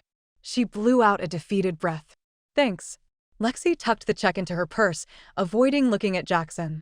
But she couldn't let him go without asking, "Do you want to talk about it?" She was worried about him, more so after seeing his response to Cyrus's casual comment about sending him out to the fire. She didn't think Jackson had noticed Cyrus studying his reaction. Jackson eyed Lexie warily. She sighed. "Those dreams have been giving you trouble." His jaw clenched. "Forget I asked." She went to her room and closed the door. Even as he continued to shut her out, the memory of the grave expression on Jackson's face when he was trying to give her the check wouldn't recede. Lexie was left wondering when she had stopped seeing Jackson for who he was and had started seeing him only as the man he wanted others to see, a carefree guy always willing to lend a hand. What she'd seen today was a man haunted by the past but determined to push on, sacrificing the job he loved. That man's heart called to her own. Chapter 12. All day long people greeted Jackson. People he knew from previous fires, firefighters, laundry crews, heli-tac crews, maintenance men, people he was just starting to deal with, meteorologists, biologists, reporters. He knew them, but he didn't feel as if he was part of any one group. The feeling of isolation was unexpected and unwelcome. He liked being part of a team. Fire crews came to check in and left, full of an enthusiasm that Jackson no longer shared. It seemed odd to think there was a fire out there when he could barely smell the smoke, couldn't feel the heat, and wasn't bone-tired at the end of the day from hacking away at fire lines and underbrush after hiking steep slopes with 40-plus pounds of gear strapped to his back. And yet slowly, with certainty, they were winning the battle against the fire, even if Jackson wasn't contributing to the results firsthand. Each day, the map they produced showed more completed fire lines. The thick red lines indicating untamed fire became shorter, while the thick black containment lines began to dominate the map. Around 4 in the afternoon, Jackson ran into Logan and several hotshots standing in the chow line. They were all cleaned up and ready to go out on the night shift. "Hey, paper jockey!" A grinning spider slapped Jackson on the back as he passed. "Hi, golden sir." Rookie gave him a weary smile. Jackson acknowledged the kid with a nod, uncomfortable with his hero worship. "Escape artist. Got time for a cup of coffee while we eat?" Logan asked. "Not a problem. I'll meet you at the end of the line." Jackson hustled over to collect Cyrus's signature on a stack of paperwork, knowing that Silver Bend was due on shift shortly and therefore they wouldn't have much time to talk. "You're doing a good job, Garrett," Cyrus said. "Like a duck to water. Great second career move." No, Jackson instinctively drew back from the idea, even if it was something he'd originally pursued. He was still a firefighter at heart. "Not that I mean any disrespect, but..." Jackson's voice trailed off. What did he mean? He was a hazard out in the field, a liability to a hotshot crew without his head screwed on 100% straight. He could only be useful behind a desk. But to admit that to someone like Cyrus? Not in any lifetime. "I've walked in your shoes, Garrett. Trust me, the move from the field to a desk job is a big attitude adjustment. Just keep in mind that life has a way of changing your priorities when you least expect it." Cyrus laughed and slapped Jackson on the back. "Maybe I should have sent you out to the field today." Jackson could only nod stupidly until he worked up enough saliva to speak, during which time Cyrus looked at him strangely, almost as if he sensed something was wrong. "I'm going to hook up with Silver Bend for a bit and then complete the last of the reports for tomorrow before I leave." Jackson managed to sound almost normal. Cyrus continued to study Jackson long enough to make him uncomfortable. Then he shook his head. "Sorry, I'm a bit tired today." He rubbed his forehead beneath his fire helmet. "Looks like we might wrap this one up soon. Make sure we touch base on demobilization plans before you go." "I will." Cyrus took a step away from Jackson, but then turned back. "You're not any worse for wear from that incident this morning, are you?" "No." Why did Cyrus have to bring that up? "That's a nice family you have. Fire is hard as stone on marriages. Hope you can make it work." Cyrus paused, seemed about to say something else, and then shook his head and gave a rueful smile. "I'm a sad example giving you marriage advice. Been down that aisle 2 times. It makes me wonder why I'd even consider a third Mrs. Socrath." "A third?" You're a brave man. Cyrus stared into Jackson's eyes for a bit, as if considering saying something else, and then he smiled and looked out toward the smoke-wreathed mountains above them. I have no problem with you heading back to Silver Bend every night as long as you get those reports out before you leave. Not to worry, sir. He was going to need one heck of an attitude adjustment if he took a permanent desk job. Was this job necessary to fight a fire? Of course. Was it the heroic role he'd dreamed of since he was a little boy? Not by a long shot. What was that all about? Logan asked, moving next to Jackson and tossing his head in Cyrus's direction. I think Socrates was trying to give me sage advice. One of those deeper meaning to life discussions where you don't know what the heck he was talking about. And then years later, the meaning dawns on you. He's off giving notable quotes, so let's find a spot to take a load off. I've got a lot of miles to climb tonight. Logan headed for the row of tables to which the Silver Bend crew had already staked claim. Grabbing a cup of hot coffee, Jackson followed, but then hesitated mid-stride beside the crowded table. There was only one spot left. Unfortunately, right by the new kid, the one who reminded him of Alec. Rookie scooted over to make room for Jackson. I'd sure love to hear about the last time you were out here. Chainsaw tells me it was quite a ride. Jackson stalled in both sitting and answering. Suddenly, he didn't want to be with the Silver Bend crew. Sit down, Golden, Logan encouraged. You're acting like you've never sat at a picnic table before. The group snickered. After another moment of hesitation, Jackson sat down. After all, if he wanted to talk to Logan before he went on duty, he had to sit. Jackson put on what he hoped was a decent smile. You don't have much time before your bus leaves, Rookie. It's a long story. Maybe we should talk another time. Lucky for him, Rookie was the only one that wanted to hear his story. To everyone else, he was the guy who hadn't been around this fire season. With a lightning-quick ending, Golden, Spider chortled as he slathered his steak with salsa and horseradish sauce. Somehow, Jackson managed to keep what he hoped passed for a smile for the grinning hotshots who'd been here with him a few years ago. Why is it they call you Golden? Rookie asked, emboldened by the jovial mood at the table. I mean, I get Chainsaw. That's obvious. And Spider, well, he can be creepy. And the heartless Romeo as the Tin Man makes sense. Well, it did take me a while to link him with the Wizard of Oz character. But you, sir, there's nothing golden about you. Your hair isn't blonde. Jackson stared across the table at Logan, uncomfortably aware of how close to the truth Rookie's statement was. Listen up, kid. Logan pointed his fork at the youngster. Because I'm going to spin you a tale that is near legendary. That man sitting next to you. He's not a man. He's the earthly representation of our hotshot deity. When there's trouble, you want him by your side because he embodies good luck. Rookie looked at Jackson dubiously. Jackson could tell that the crew had been pulling the kid's chain a few times too many. Rookies were always fair game for pranks. The last time we had a fire out here, Logan continued. It was as if the devil himself was whipping up the winds, feeding the flames to jump across roads and rivers that are too wide for most fires. This beast was one of those once-every-10-year nightmares that made rookies like you mess their pants while trying to build a fire break.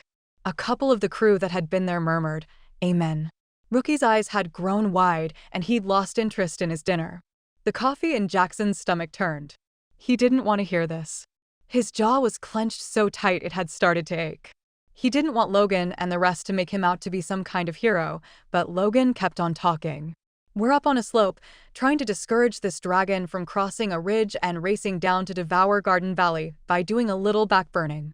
And then Golden here turns around and faces downhill. From our position, if we look down, we can see the Payette River at the bottom. I was figuring that we had maybe 30 more minutes of work to do, making sure the base of the slope had burned its way completely out. But Golden gets on his radio and he starts yelling, "Pick up, pick up." Then he turns to us and orders us to hightail it up the ridge toward the fire. Why? Rookie had leaned forward, totally engrossed in the story. Logan propped his elbows on the table. Golden felt the wind shift. It was coming from below, off the river. If the fire came around the ridge below us, raging like it was, that wind off the river would funnel the fire up in an explosion. Storm King, Rookie whispered, gazing reverently at Jackson, referencing a fire in Colorado that had claimed 14 firefighters in a deadly blow-up in 1994. Man Gulch, Chainsaw added, crossing himself out of respect to the 12 firefighters who died in a similar fire in Montana in 1949. May they rest in peace. Both fiery blow-ups claimed firefighters with little warning, their legacy a lesson about the dangerous combination of upsweeping winds, funnel canyons, and fire. Jackson sipped his coffee and looked out over the green tree line of the valley, willing himself not to think of the smoke-filled skyline behind him. So 2 helicopters come to get us, Logan continued. The first picks up my crew of 10, packed in like sardines. The second helicopter is being batted about by these winds like a mosquito. You know, in a situation like that, those helishot pilots do not want to set down. You have to leap up onto that bird with your pack and pray that you'll land at least partly inside and not mash your teeth on the door frame or the metal landing rail and fall back to the ground. So, Golden and his crew finally all get on board and the pilot takes off, swaying like Big Ben's pendulum. And this one guy, a rookie just like you, he doesn't have anything to hold on to and he tumbles out. Rookie seemed to stop breathing. Nothing between him and a 100-foot drop onto hot ashes, except our boy here. Logan gestured toward Jackson. Golden had the smarts to grab onto the sissy strap when he got in, and he snagged that rookie before he plunged all the way over. And just as the rest of the crew is hauling this rookie's butt into the bird, a little rumble sounds below and it grows in volume until it's like a freight train. And the pilot is shouting out a prayer, trying to get out of the way of this huge explosion racing up the funnel toward them. What happened? Rookie breathed. With effort, Jackson forced himself to sit, but his feet wanted out of there. Dang if this wasn't embarrassing. What he'd done was stupid. He could have killed himself and that kid. The helicopter made it clear of the ridge. Looking back, I could see this fireball roll up behind the helicopter. I thought for sure they wouldn't make it. But I shouldn't have worried. They had Golden. Logan took a swig from his water bottle. You make me out to be some kind of hero, and I'm not, Jackson protested. Any of you would have done the same thing. Chainsaw shook his head. I wouldn't have noticed the wind. With my chaps and saw pads on, it's so hot out there I can't tell where the wind's coming from sometimes.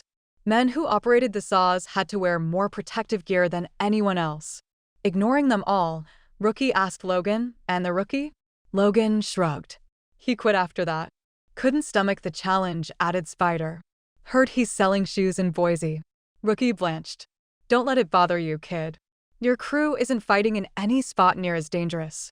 Jackson knew that because he'd already received their daily assignment sheet from Rob. Rookie didn't look encouraged. You know, I think Golden's right, Logan announced. He's not a hero. He's just an average guy that gets his tuchus stuck in motorhome windows. Ain't that right? Logan held up his phone with a picture of Jackson and flashed it around the table. The group dissolved into raucous comments and laughter. Let me see that. Jackson snatched the phone from Logan's hand. The photo had both he and Lexie in it. They were smiling at each other as if sharing some private joke. Jackson sent it to his phone and then deleted the rest of the motorhome photos. Several hotshots protested. Some of them hadn't gotten a close enough look. Not to worry, folks. There's more where that came from. Logan produced a second picture, this one of just Jackson. Always have an escape route, Golden? This from someone at the end of the table, referring to one of the 10 standard fire orders for safety. Maybe your new nickname should be Cuckoo. Spider quirked a brow. You looked like one of those birds that pops in and out of the clock every hour at my grandmother's house. Very funny. Jackson handed Logan his phone. I hope you're through because your bus just pulled in. Immediately, men and women began stuffing the last of their meal into their mouths. They'd be on rations for their next meal.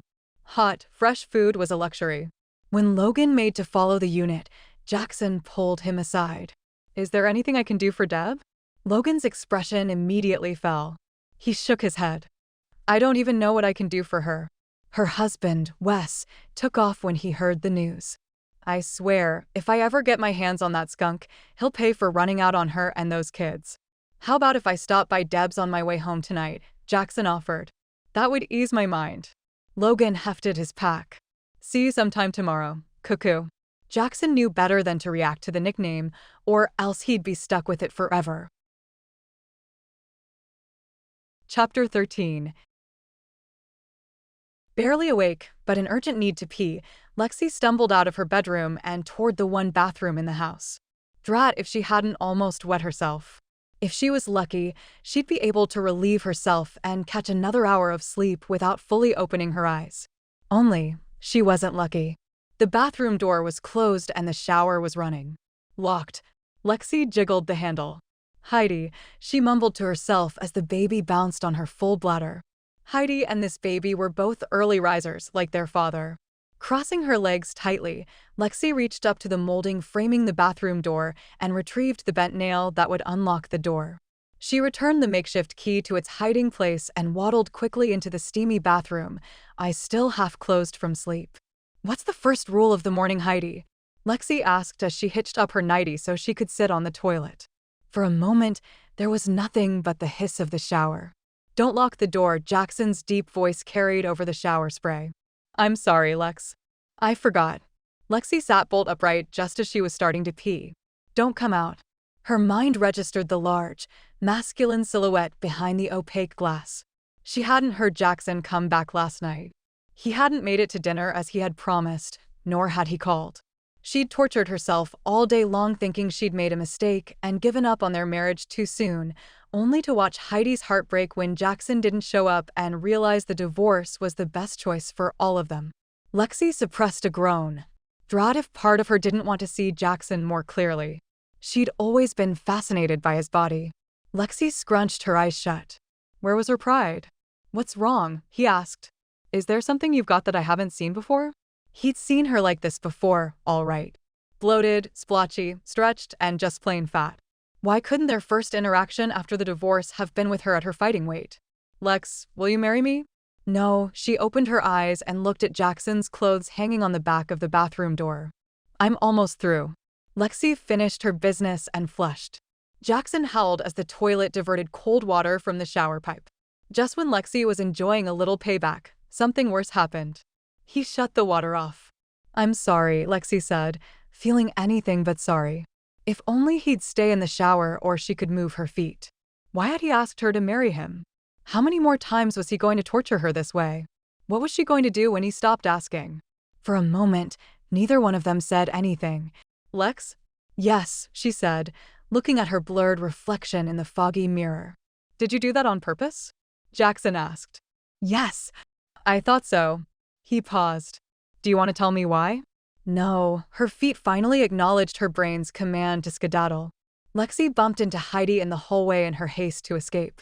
She turned her daughter around and walked Heidi back to her bedroom. "Mom, I have to go." Heidi dragged her feet. "Your dad's in the bathroom." "You were in there, too," Heidi noted, straightening. "I thought you were in the shower," Lexie admitted. "Besides, he's about to get out. You don't want to see your dad in the buff, do you?" "Did you?" Heidi turned and gaped at Lexie. Lexie let just a touch of rebuke bolster her words. "You know you can't see a thing through that glass. Did you want to?" Lexie could feel her cheeks heating. "We're not married anymore," she replied firmly. Heidi considered Lexie carefully, making Lexie grateful that the closed blinds kept the room in relative darkness. "You could be married. You're having a baby together." Lexie sensed Heidi's building resentment. "Heidi, you've got to stop thinking like that. I know it's difficult, but you have to accept the fact that we aren't together anymore." Heidi snorted. She flopped onto her bed and hugged a worn teddy bear that Jackson had given her when she was a toddler. Lexie waited, knowing she needed to vent. If you loved Dad enough to have this baby, why didn't you love him enough to stay married to him? Sometimes love isn't enough. Sometimes love didn't know when to give up. Jackson's return would be so much easier if she'd fallen out of love with him. Then she could stick to her plan of building a friendship with him. What would be enough? Heidi asked, studying Lexie's face intently. A man who put his family above all others, Lexie thought sadly, but only said, "It doesn't matter now." "How can you say that?" "He's back. And he hasn't changed." "He didn't come home last night, did he?" Someone rustled in the doorway behind Lexie. She heard Jackson coming toward them. Out of the corner of her eye, Lexie caught sight of his shoulder. She moved farther away from him. She'd reinforce again this morning that they were through. Then she'd find someone to haul away that heap of a motor home so that he couldn't stay there. "I'm sorry. I stopped by Deb's house last night and somehow ended up fixing them dinner." His voice sounded unbearably sad. "I meant to call, but my battery died." "I knew you had a good reason, Dad." Heidi leaped off the bed and into Jackson's arms. "See, Mom? If Jackson had had any other excuse, Lexie would have held on to her anger. As it was, the emotion drained out of her so quickly that she had to sink down onto Heidi's bed. She told herself it didn't matter, that he could just as easily have stopped to fix Smiley's air conditioner or change the oil in Bertie's old clunker. But she couldn't begrudge a family in need. She couldn't begrudge Deb. She'd asked Jackson to step out of her life because he was a hero to everyone but his own family. She loved him. She admired him. But it wasn't enough. She needed him to be her champion, at least once in a while. Jackson's sorrowful eyes met Lexie's. Dark circles gave away the fact that he hadn't slept well. Perhaps the nightmares had robbed him entirely of sleep. Despite her resolve, it was hard for Lexie to look away. Jackson walked into the kitchen just as Heidi was putting her dirty cereal bowl in the sink. Lexie was nowhere to be seen. He thought she'd understand why he'd been delayed. Deb needed all the help she could get, what with only 2 young girls and a slightly senile aunt to care for her. "I thought you left," Heidi said. Despite supporting him with Lexie earlier, his daughter was back to giving him the cold shoulder. "I found the dog sitting in my truck," he explained. "He loves to go for car rides. We don't leave our windows down anymore because he can just leap right in. I think it's a pretty cool trick, but Mom's not impressed." "I can understand why your mom would think that. Rufus was digging in the garden before he set sights on my truck. There's mud everywhere." Just what Jackson needed, another reason to be late for work. "Are there still rags in the utility room?" Heidi shrugged. The utility room was at the end of the hallway. In a hurry, Jackson opened the door quickly, surprising Lexie, who was spraying clothes with stain remover. The spray bottle clattered to the ground. "Sorry," Jackson mumbled, bending to retrieve the bottle. "I'm looking for some." His voice trailed off as his eyes registered the red stains she'd been treating. "Is that blood?" Her cheeks flamed. "Good Lord, Lexie. Have you been bleeding? Is that why you're on bed rest?" Somehow, he'd gripped her shoulders without realizing it. He forced himself to relax his hold on her. "You didn't tell me anything. I didn't think it was this serious." Now he felt like a fool. "I'm handling it. It's my baby too. I can't stop worrying just because you tell me to." He had every right to worry. She pulled away. Normally, this was where Jackson shut up, backed off, smiled, and gave Lexie space, but normal hadn't worked all that well in the past. He cupped her chin. "Fess up. What's wrong?" Lexie remained mutinously silent, her cheeks still flowered red as roses. Slowly, her blue eyes raised to his. "Okay, I'll tell you how I feel." The implication being that he didn't share how he felt. She wouldn't want to know the extent of his failure and cowardice. "The doctor put me on bed rest because I have an incompetent cervix. As the pregnancy progresses, the stress on it causes spotting and could eventually lead to a premature birth. I remember that happening to you with Heidi, but it seemed closer to your due date." He hadn't remembered it as being such a serious complication, but perhaps that was due to the naivete of youth. "Yes, it started sooner this time." "I shouldn't worry, but..." Her voice trailed off. Jackson waited for her to finish. "It was much heavier than usual yesterday. Call the doctor." Jackson caught Lexie's arm and started dragging her out to the kitchen where her phone was. "You need to listen to your body. I've got an appointment with him next week." Lexie protested all the way down the hall, but when presented with the telephone, she dutifully dialed the doctor. Jackson stood next to her just in case she decided to bail on the call. She always had been one to downplay the seriousness of things. His service said he'd call back later. Lexie hung up the phone. "Maybe we should go to the hospital," Jackson suggested. "We'll wait until he calls back." Lexie smiled weakly. "Go to work." "I'm sure it's nothing." Jackson picked up the phone. "I'm not going into work today. You need me more than they do." The doctor finally called back, and Jackson set an appointment for Lexie for later that afternoon. He and Heidi watched television in the living room for a while without speaking, until Jackson got restless and wandered out to the motorhome. It really was an eyesore, what with the window missing and the flat tire. Jackson jacked up the motorhome so that it no longer tilted to one side, and then he coaxed the engine into life and adjusted the timing. Frankly, he was amazed the thing started at all. Mid-morning, a truck pulled in from the supply store in Boise, delivering several large bundles and boxes full of replacement parts, including a new window. Grateful for the distraction, Jackson set to work stripping out old parts. Heidi wandered into the motorhome and pretended to drive while Jackson tugged and tore out the old, mildewy carpet. "Did you have any friends in Russia?" Heidi asked. "Some." Jackson wrestled the old carpet and pad outside, where Rufus promptly sniffed it. Before long, the dog was growling and tugging the ends, dragging the carpet across the ground. Jackson swept out the dirt and carpet scraps left behind. "What about your friends in Russia, Dad?" Jackson grunted, speech momentarily robbed from him when Lexie came into view. She paused outside the door to praise Rufus's progress against the carpet dregs. When she looked up, Jackson smiled at her, hoping to provide her some reassurance that things were going to be all right. He wouldn't let himself think otherwise. Standing in the morning sunlight, Lex neither smiled nor frowned. One hand absently stroked her belly, covered today in a simple navy blue t-shirt, one of his, and shorts. She met his gaze briefly before looking away, reminding him of her earlier accusation that he didn't tell her things. "You had to have friends over there, Dad. You make friends everywhere."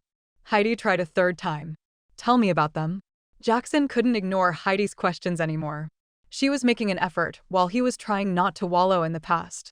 Lexie peered curiously at Heidi through the gap where there had once been a window. Rufus popped his nose at Lexie's hand, seeking more praise. Slowly, Lexie knelt down to pet the dog. It seemed odd to realize that Lexie hadn't asked him about his time away. He liked to think she'd respected his privacy, but part of him was hurt that she hadn't cared enough to ask him what he'd been doing for more than half a year. The closest she'd come was asking about his nightmares. Aware that Lex was listening, Jackson began to weave a tale of Russia designed to please his daughter. "I was assigned to a team of firefighters." Jackson went back to sweeping, but kept an eye on Lexie. Heidi twirled her fingers around the ponytail at the back of her neck. "Did they speak English?" "A little. Mostly broken English." He moved to the front of the motorhome, where Heidi sat in the driver's seat, watching him in the rearview mirror. "Broken English?" "A word of English here and there. Someone might tell me to give girl kiss." Jackson tried his best Russian accent before leaning over to give Heidi a kiss on the top of her head. There was a lot of gesturing too. "You squeeze. You squeeze." Jackson made a series of gestures before hugging his little girl. Heidi couldn't stop giggling. Lexie had come to stand in the motorhome doorway, hovering like a large butterfly. "Were the fires big?" Heidi asked when he'd released her. He sobered instantly. "The fires were wild and out of control. But not too much for you." The fire had been a monster, flames roaring to the sky as if challenging God himself to stop them. The motorhome suddenly felt too warm. Jackson gripped the broom tighter. "Dad?" Heidi spun in her chair, a frown marring her small brow. "Are you okay?"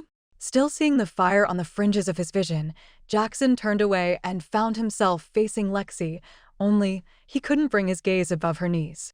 He knew that if he looked into her blue eyes, she'd see him for the coward he was.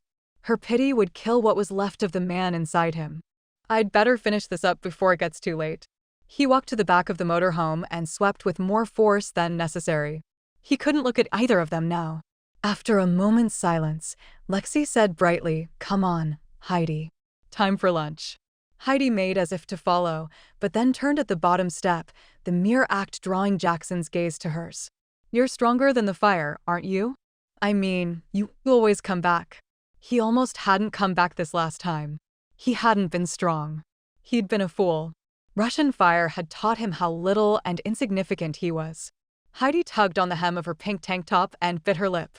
Knowing he had to give her some bit of reassurance, Jackson dug down deep inside for something to say. "Your mom used to race. Did you know that? She was a cross-country runner, which means she used to race up and down these mountains." Heidi's expression eased. "Was she any good?" "She was good. She only won one race, but it was an important one for our school." "Cool. I never had much time for sports, growing up. I'd always helped at the painted pony. When I finished training and passed the physical tests to become a hot shot, your mother gave me the one medal she'd won. She told me how proud she was that I hadn't given up, when it would have been easier to quit than to go on." Jackson grew more thoughtful as he remembered how honored he'd felt when she'd given him what represented her only racing success. "I carry that medal to every fire. That's how I know I'll come back." "Wow!" Heidi graced him with one of her sweet smiles. "You two were meant for each other." Numbly, Jackson nodded, rubbing his hand over his aching heart, remembering Lexie's words when she gave the medal to him, "My love will always bring you home." Over near the house, Lexie shrieked.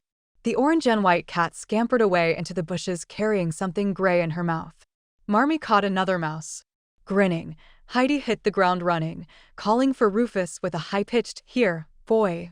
In seconds, she was inside the house. But Jackson saw what Heidi hadn't. Lexie was leaning against the corner of the house as if she needed all the support the wall could give. Jackson hurried over. As he came nearer, he saw pink-tinged liquid streaking down her legs. "Are you all right, Lex? Lex?" He was halfway across the driveway when he realized the liquid was blood. He started to run. Chapter 14. Lexie had peed her pants. She'd been feeling fine one moment. Well, the pregnant equivalent of fine, which was ungainly and achy, when Marmee had dropped that mouse on her foot and scared the pee out of her. Warm liquid seeped into her shorts. At this rate, she was destined for almost 5 weeks of adult diapers. She heard Jackson call her and turned, still somewhat dazed. Embarrassment started its hot creep up her neck. "Sit down, baby. Everything's going to be okay." Jackson didn't seem to realize she'd wet herself. He seemed to think it was something more serious. He guided her over to a plastic chair on the porch and lowered her into it. "Breathe. That's right. How are you feeling? Talk to me." Lexie laughed self-consciously as her gaze focused on Jackson towering above her. All this unexpected concern over a bladder control issue. Sitting down had been a mistake. Wetness pressed through layers of her clothing. She wouldn't be standing up again without telling him what had happened to her. "Can we talk about something else?" she asked. "No. Listen, I need to know if you're okay. I need to know." He floundered and then gestured to her legs. "About that." That's when Lexie looked down and noticed the blood-tinged liquid trailing down her legs. "Oh no. What's happening?" she whispered. Jackson knelt in front of Lexie, putting his hands on the arms of the chair. "Do you usually bleed like this?" She didn't say anything for a moment. She refused to believe she was having the baby this early. Lexie's lower lip trembled. "I've wet myself." Her urine must have carried some blood with it. "Yuck. I think it's more than that. Stay right there. I'll get a towel." Lexie sat very still. She stared up at the clear blue sky and wondered why this was happening to her. It wasn't long before Jackson was back. He began rubbing her legs dry. "I don't smell anything. I remember how Heidi smelled when she was little and wet herself. Pungent. You don't smell." "I would hope not." Affronted, she pushed his hands off her knees. "Are you sure it's not your water?" "Water gushes more. Much more. Remember how I made a puddle in the kitchen with Heidi?" "Are you sure?" She noticed him checking out her stained shorts and blushed. "I thought we were having lunch." Heidi came out the front door. "Heidi, get in my truck," Jackson instructed calmly. "We're going to the hospital." "Is the baby coming now?" "So early." Heidi looked a little panicked. "I'm fine." "Really?" Lexie protested from her seat. "The baby is staying right where she belongs. Your father is overreacting. We're not taking any chances." Jackson stared hard at Lexie. Lexie stood. Her sodden shorts felt baggy and heavy at her bottom. "I need to change." "I don't think so. You shouldn't be walking around. We'll get you in the truck first, and I'll grab some dry clothes for you." Jackson escorted Lexie to his truck. "Don't you have a blanket or something I can sit on?" Lexie asked, gesturing to the velour interior. "I don't want to ruin the seat if I have an accident." "No." Jackson opened the door wider. "Get in." "An old shirt." "Lex, you're not going to ruin a thing. The seats are stain-resistant." The mud from the dog cleaned right up. When she was buckled in his truck, Lexie turned to him and voiced her fear. "What if the baby's coming early? We'll deal with it." Jackson took her hand and gave it a squeeze. "Together." "Your water is leaking, Mrs. Garrett." Dr. Stewart settled the paper sheet over Lexie's legs and snapped off his gloves. "You've dilated to 3 centimeters. There's no stopping you now. We'll need to induce to make sure things move along quickly." Lexie reached for Jackson almost instinctively. His hand closed over hers, giving her fingers much-needed warmth in the cool hospital, bolstering Lexie's strength. "The baby is fine, right?" Jackson asked, his brow wrinkled. "I hear a sturdy heartbeat, but we need to run some tests." We'll get you admitted right away. You didn't answer my question. Mr. Garrett, that's because I don't know for sure. I don't know. The words echoed in Lexie's brain until she wanted to cry out in frustration. She'd been so sure that the baby had caused her to wet herself. But that wasn't it at all. The doctor wasn't certain if her baby was going to be healthy, perhaps it wouldn't even live.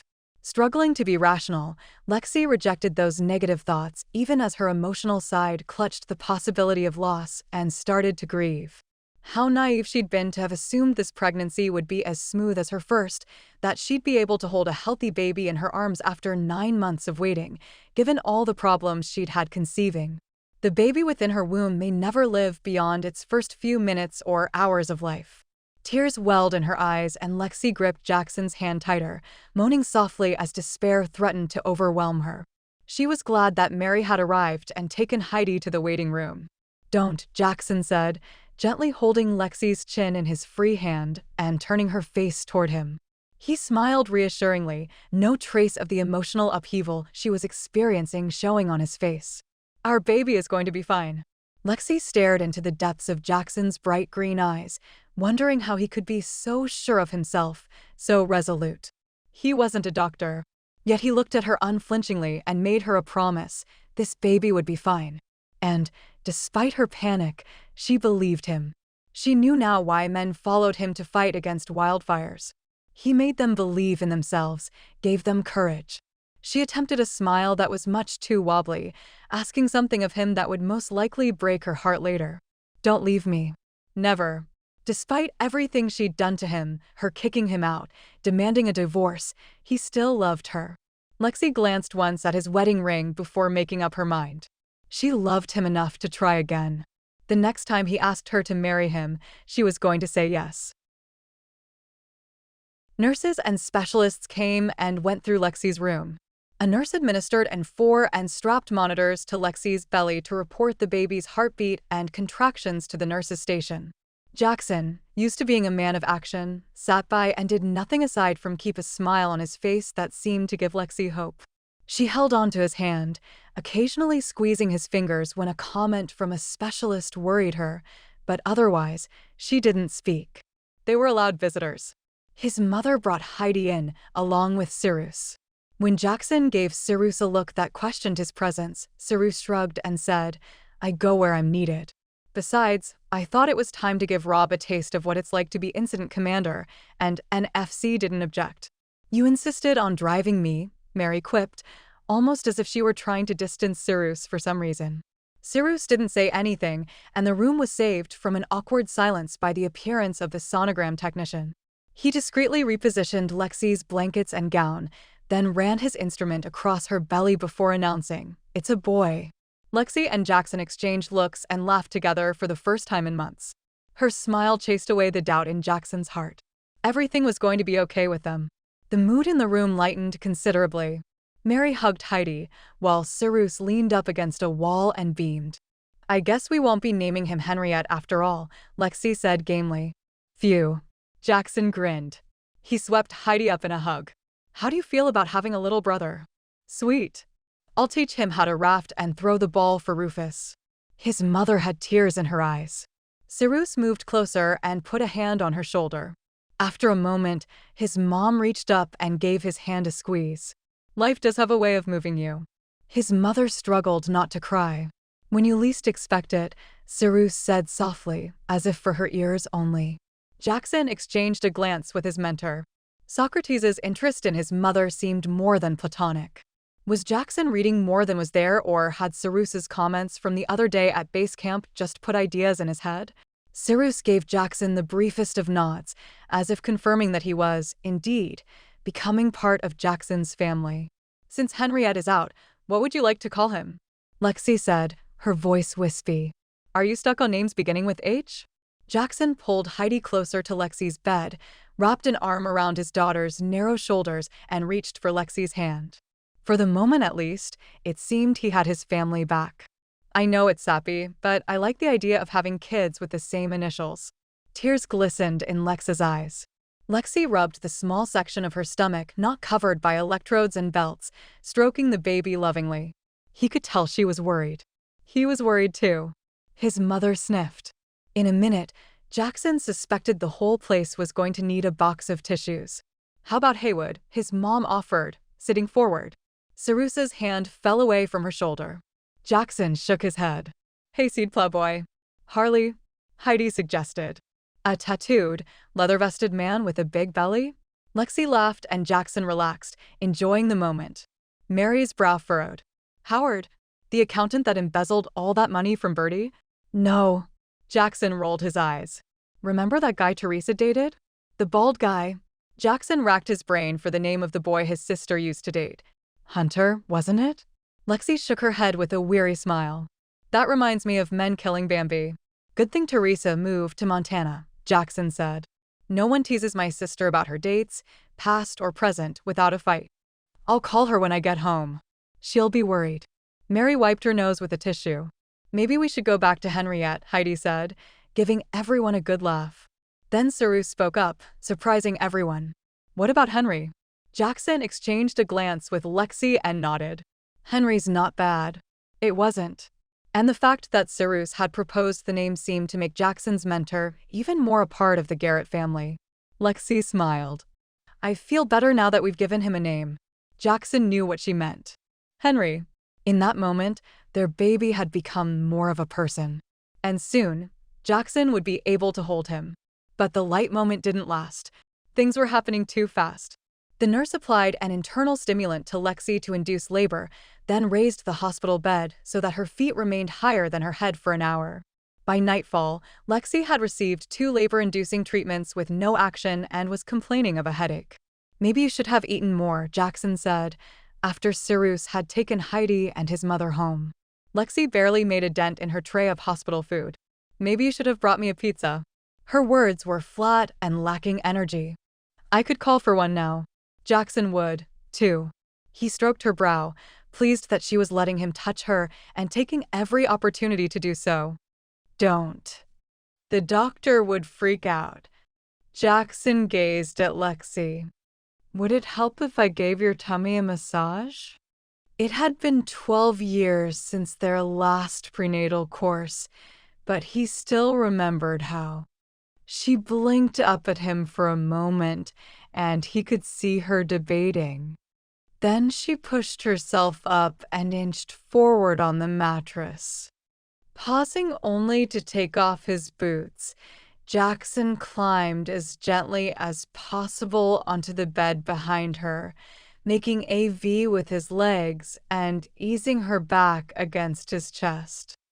The flowery scent of her hair filled his nostrils, while her dark silky strands brushed his cheek and neck. When he hesitated, she placed her hands over his and laid them over her tummy, careful of the straps and wires monitoring the baby's condition. Here, Jackson's heart beat faster at this connection with his son and the woman he loved. Lexie's hand made tiny circles with Jackson's hand, hovering around a lump. Near as I can tell, that's his bottom, she whispered, which means his feet are over this way.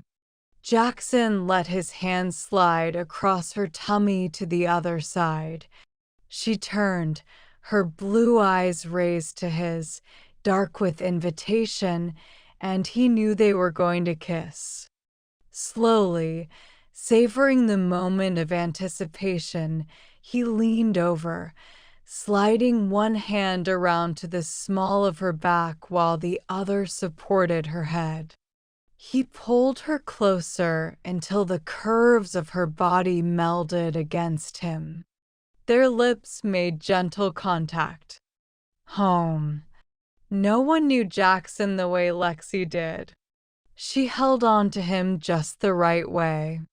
Her breath wafted softly over his skin, and she accepted his kiss as if they'd never been apart.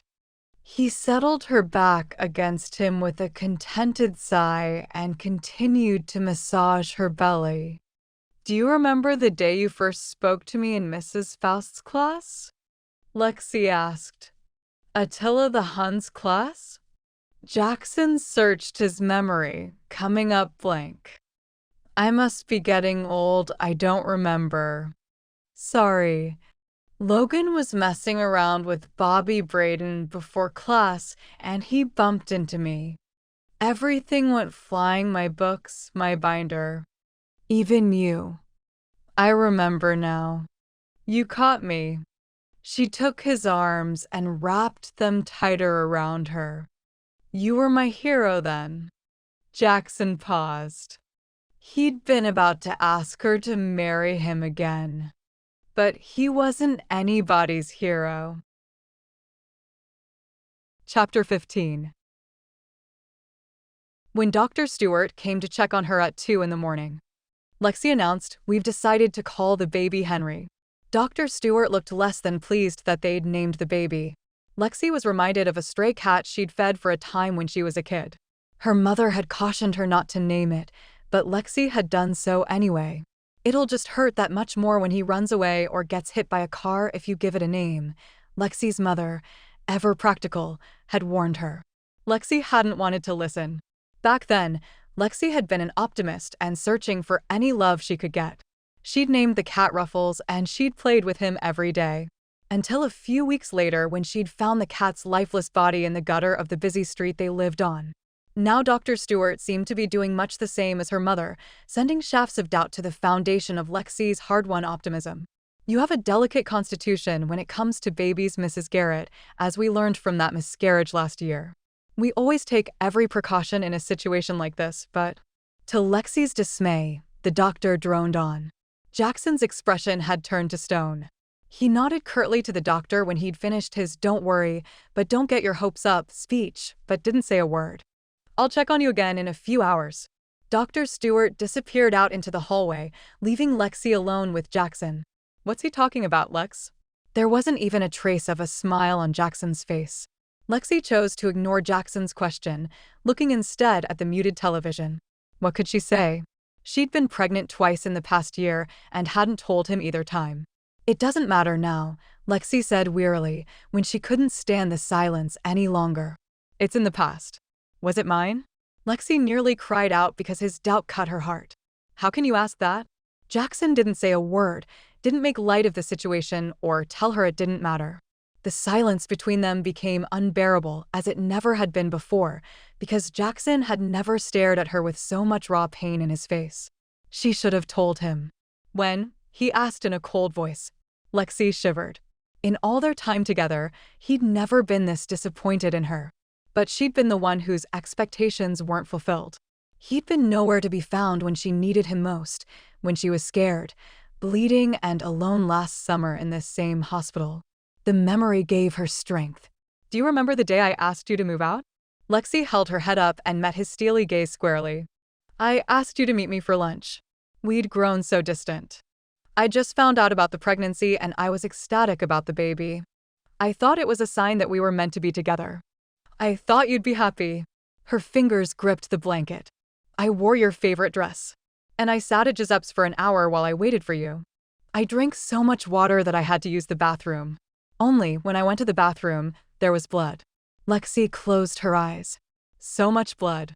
Lexie remembered how scared she'd been, how alone she'd felt. "I called Dr. Stewart, and he met me at the hospital. No one knew where you were. Dr. Stewart told me there was no hope for the baby, so I had the procedure and went home later that afternoon. Our baby, my sign that we were supposed to be together, was gone. You never said a word." His words were clipped, his jaw stiff. "I'm sorry I didn't tell you. I really am. I've had to live with the guilt all this time. The same way you lived with the guilt from this baby?" Oh, his anger. It tested her strength like a gust of cold, winter wind. She sank deeper into the hospital mattress.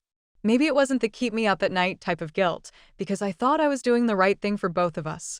You didn't want to be in this marriage." "That's not true." He gripped the bed rail. "Isn't it?" "Where were you?" she cried, her pain echoing in the Spartan hospital room. She'd never asked him that before. She hadn't wanted to know. If he'd let Lexie and their baby down because of something as trivial as helping a friend stack a load of firewood or shooting the breeze with a buddy over a beer, Lexie didn't think she'd ever be able to forgive him. So she hadn't asked, because not knowing gave him the benefit of the doubt. Until now. You were never home. Never. You were always somewhere without phone service, or your battery was dead. The only thing that mattered to me then was that you hadn't been where I needed you. You weren't there for me or Heidi, so why should we let you come home to sleep? Where were you, Jackson? I was where people needed me. He left, his footsteps echoing down the hall. You were supposed to be my hero, she said softly, realizing that he'd never ask her to marry him again. Jackson wandered around the halls of the hospital in a daze. He'd written off her keeping her current pregnancy a secret to his being half a world away. But she hadn't told him about the other pregnancy last summer. She'd talked about signs and him not being around. Well, he was around now, wasn't he? And if he wanted to stay, he'd have to swallow back the hurt and his pride and do better. Somehow, Jackson ended up in the cafeteria, staring at the limited choices offered by the coffee machine. What he really wanted was a stiff drink and someplace dark to crawl into so he could lick his wounds in private.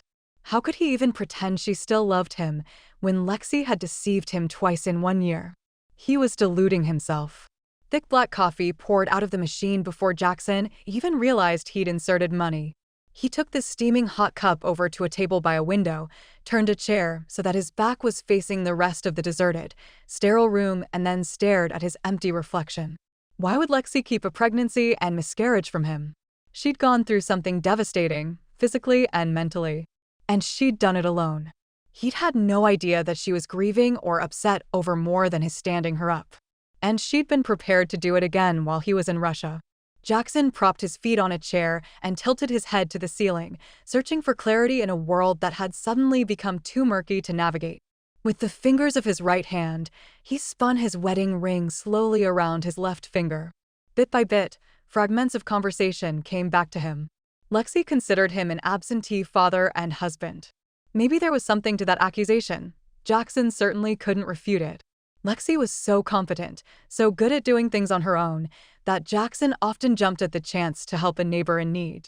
She'd been searching for some sign that they should remain together instead of asking him flat out to behave differently. She'd shut herself off from him. Jackson took a sip of the bitter-smelling coffee and burned his tongue. And yet, Lexie hadn't shut herself off totally. It was clear she wanted someone that was around more than 6 to 9 months out of the year. Perhaps she even held out hope that he'd be that someone. And she did need him. But he had no guarantee that she'd let him back if he traded a field position for a desk job. Except, she'd let him kiss her, let him touch her, let him wrap her in his arms. Jackson shook his head. He was probably just trying to convince himself that she still cared. If she didn't hold any love for him, then he should have perished in the Siberian fire. If there were signs to be read, he couldn't ignore that one. Jackson just wasn't convinced he could withstand the battle back into her heart. Chapter 16. A contraction woke Lexie. She pushed herself upright to escape the discomfort. She tried to breathe evenly until her muscles relaxed. Jackson, she whispered, looking quickly around the room. The hospital was quiet at this time of night, and no one answered her. Then she remembered how hurt he'd been when she'd told him about the miscarriage. For a few hours tonight, the unsettling feelings, the doubt, guilt, and loneliness had vanished. With Jackson's arms wrapped around her, her worries had slipped away. He'd talked to her about things other than his schedule. For the first time in over a year, she'd felt at peace, despite her concern for Henry. The lights snapped on in the room and a nurse walked in, pulling the door closed behind her. I was wondering how strong those contractions had to be before they woke you up. I guess we're having a baby. She washed her hands in the bathroom sink and then approached Lexie with a snap of plastic gloves. Let's see how far you've dilated. Lexie looked at the ceiling while the nurse performed her exam. Where's that husband of yours gone to? I don't know. Lexie didn't dispute the nurse's assumption that she and Jackson were married. She tried to imagine Jackson walking down the hallway, out the door and out of her life forever, but she couldn't. He wasn't the kind of man who turned his back on someone in need. 5 centimeters. I'll wake the doctor and page your husband. Plenty of time yet. 40 minutes later, Lexie fought unsuccessfully to relax. Her labor pain was nearly unbearable. She was a wimp, through and through. And it was only going to get worse. Only the presence of Jackson, sitting silent and rigid in a chair near the door, kept her from moaning like a weakling. He hadn't said a word to her. In fact, she wouldn't have known he'd returned if the nurse hadn't acknowledged him. She supposed his silence was no more than she deserved for keeping their loss from him. Jackson had come back to Lexie, yet she was still very much on her own. The doctor and nurse walked in. The nurse carried a tray with a syringe of medication to numb the pain and put her back in control. Lexie was a sweaty mess, not a glow about her, and she felt as if she could scream for days and days. At the sight of almost certain relief, Lexie bit her lip so hard she tasted blood. "Hurry," she murmured half to herself. "How are we doing, Mrs. Garrett?" The doctor had a mask around his neck and gloves ready to snap on. "These contractions aren't pretty." "Oh no. Here comes one." Lexie panted and puffed her way through the searing pain. "There's so much pressure all the time." "Sounds like back labor," the nurse said, tapping the syringe to remove any air bubbles. She made the announcement nonchalantly, as if she were commenting on a mild change in the weather. The nurse was slender and pretty, and probably never had experienced childbirth from this side of the birthing stirrups. Lexie's body shuddered with the intensity of a particularly sharp contraction that turned into something even stronger. "I need to push," Lexie shrieked. The nurse tossed the syringe back onto the tray, unused, which only increased Lexie's panic. The pain was excruciating with no medicine to numb her to it, no hope of regaining control. The room receded into a backdrop. "Baby, breathe." Jackson's voice cut through the cloud of pain. The urge to push diminished ever so slightly. Things came back into focus. Peach walls. Tacky wallpaper. "You're doing fine." The doctor's voice was cool and detached. He probably never had felt anything like what she was going through, either. "Don't push yet, Mrs. Garrett." "You're kidding me, right?" Lexie panted as the worst of the contraction passed. If she ever had another baby, she'd insist on a doctor and nurse that had been through the process themselves. "We need to get the neonatal team in here for the baby." The doctor nodded to the nurse, who had run over to the telephone mounted on the wall. "We need to keep the baby inside you until they get set up." The nurse was already telling someone on the line to "get here, stat." "Where are they?" "Are they close?" Lexie asked. "They're just down the hall," Dr. Stewart said. "Ouch!" Lexie nearly jumped as something poked her nether region. "Local anesthetic for the episiotomy," Dr. Stewart explained without looking up. Before Lexie could think much more on that, another contraction built, nearly stealing what little air she was managing to get in her lungs. Lexie didn't think she could handle not pushing again. She was on the verge of losing control completely, and she had no way to stop herself. As if sensing her panic, Jackson gripped her hand. "Breathe for Henry, Lex." Henry. Much as Lexie wanted to push this baby out, she had to stay in control, even if it was only for a few more minutes. Lexie thought she managed to nod. Her body trembled so violently, she didn't think she could speak. The nurse and doctor moved Lexie into position on the birthing bed. 3 people in scrubs entered the room and stood by the empty bassinet with a full view of Lexie's privates. She didn't care how much they saw of her, as long as she could push Henry into the world. "Mrs. Garrett, on the next contraction, I want you to push for the count of 5 and then relax through the rest of it." "No way." Lexie's muscles were spent, sweat covered her skin. Women had actually given birth without medicine? Lexie couldn't recall hearing a single woman telling her she'd done so. "Mrs. Garrett." "Lex, you can do this. Look at me." Jackson's face was close to hers. She wanted to shove him away. No, she wouldn't look at him. "You're supposed to be on my side. I want to push and never stop." "Tell them I need to push," she pleaded. "You can push. You can push all you want for 5 seconds. I'll count and then you squeeze my hand instead of pushing." "Henry needs you to do this," Jackson said. She had only just registered his words before the next contraction hit. She pushed against it with all her might. 4, 5. "Squeeze my hand, Lex." "Stop pushing." Lexie screamed and began to pant. She clenched Jackson's hand so fiercely that she worried his fingers might be crushed, but she wasn't letting go. Finally, the pain receded. "Great going, Mrs. Garrett. You get to push him out for me next time, okay?" The pain had barely receded before it built again. "Here it comes." Lexie's voice sounded panicked even to her ears. They must all think she was nuts. "That's right. Push, push, push," the doctor encouraged. Straining, Lexie gave it her all, anxious for the pain to end, ready to see her son and make sure he was fine, as Jackson had promised. After what seemed like forever, the pressure ebbed, and then Lexie collapsed back in the bed. She couldn't see the baby, had only glimpsed him as the doctor placed him on the edge of the bed between her legs. There he is. Jackson leaned forward, then looked back at Lexie. There's our boy. He stepped closer to the doctor, perhaps expecting to cut the cord.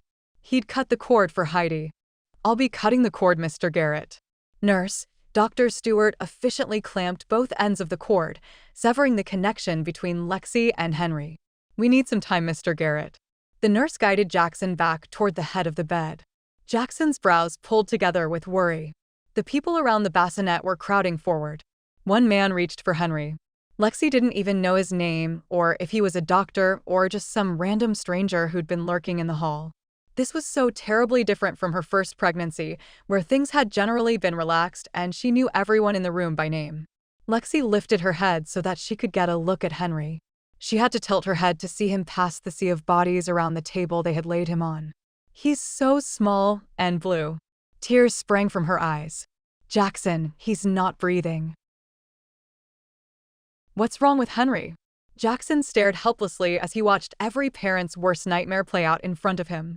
His child wasn't breathing.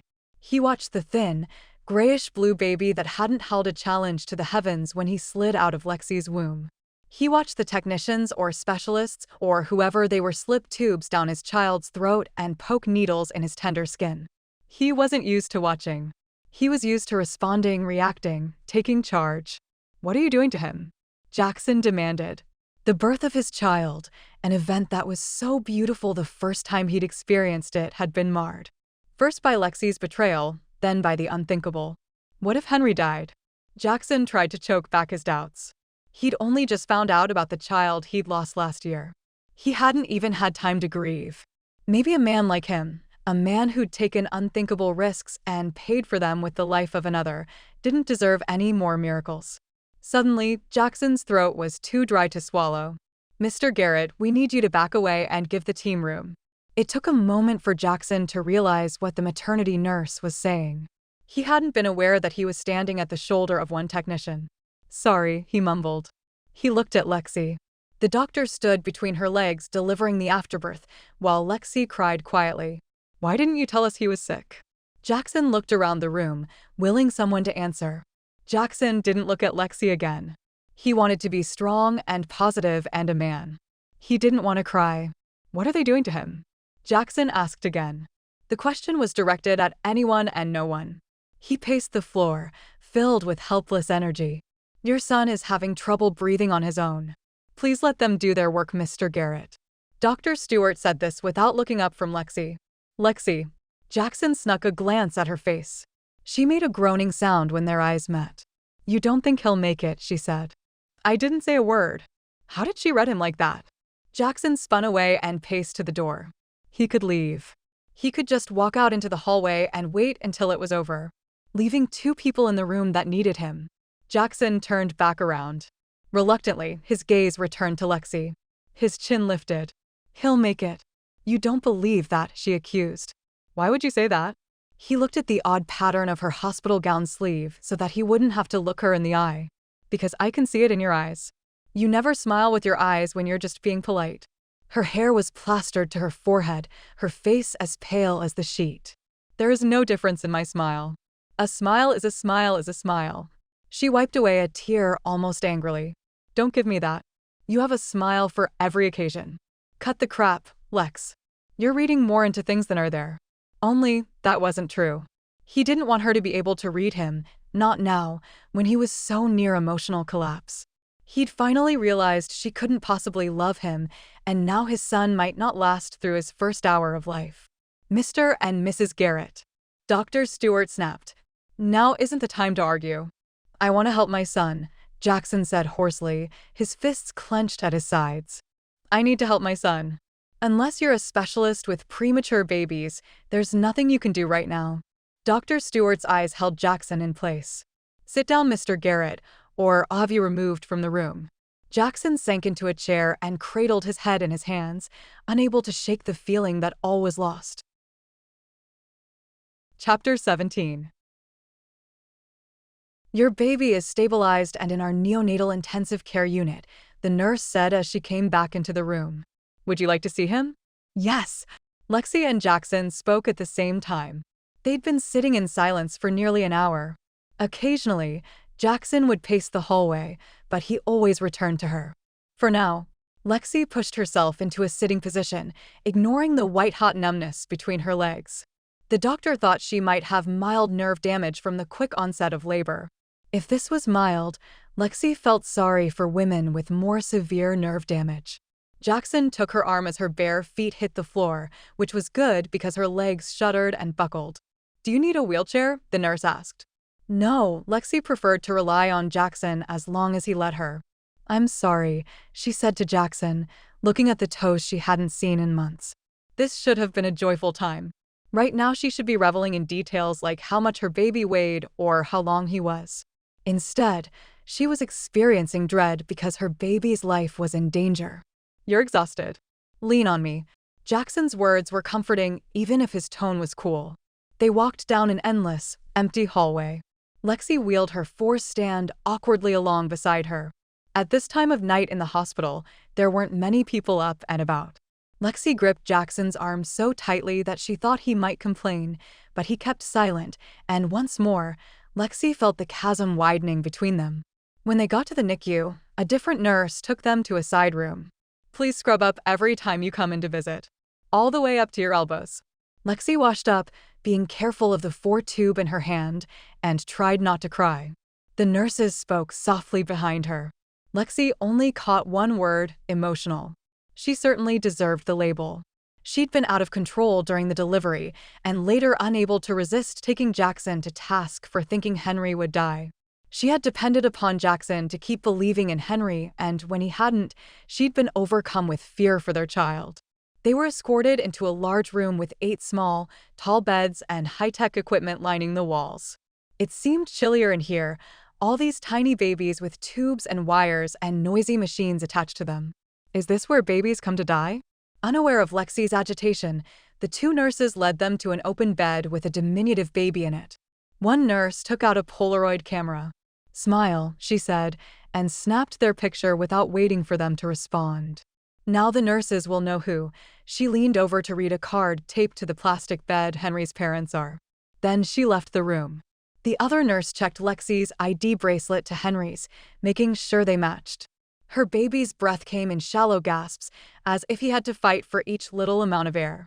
If it weren't for the identification bracelet and the card with his name on it, Lexie wouldn't have recognized this child as her own.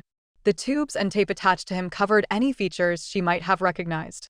The remaining nurse went on to explain the monitors located above Henry's bed and the different wires, tubes, and leads attached to his frail body. As soon as the words were out of the nurse's mouth, Lexie promptly forgot what they meant. All she could think of was how delicate her little baby was and how strong he would need to be to survive. How long is he going to be like that? She asked, hugging herself and willing her legs to hold out now that Jackson wasn't supporting her. You'll have to talk with the doctor about that. I want to hold him. Lexie choked on the words. How could she bond with her baby if they wouldn't let her hold him? How could she give him strength to survive without cradling him close to her heart? The nurse shook her head. Not until the doctor approves it. When can we ask the doctor for permission? Jackson asked, his expression grim. He took Lexie's hand in his, and Lexie sagged against him in relief. He'd find a way to place Henry in her arms. The doctor comes in every morning. What time? Jackson probed. Sometime between 7 and 10. The nurse's responses were as coldly detached as the stony expression on her face. Lexie was supposed to leave Henry with her? 3 hours. Lexie frowned, glancing up at Jackson. Should we make an appointment? He doesn't take appointments at the hospital, he makes rounds. If you want to see the doctor and you miss him, tell your nurse. He'll try to come by when he knows you're here.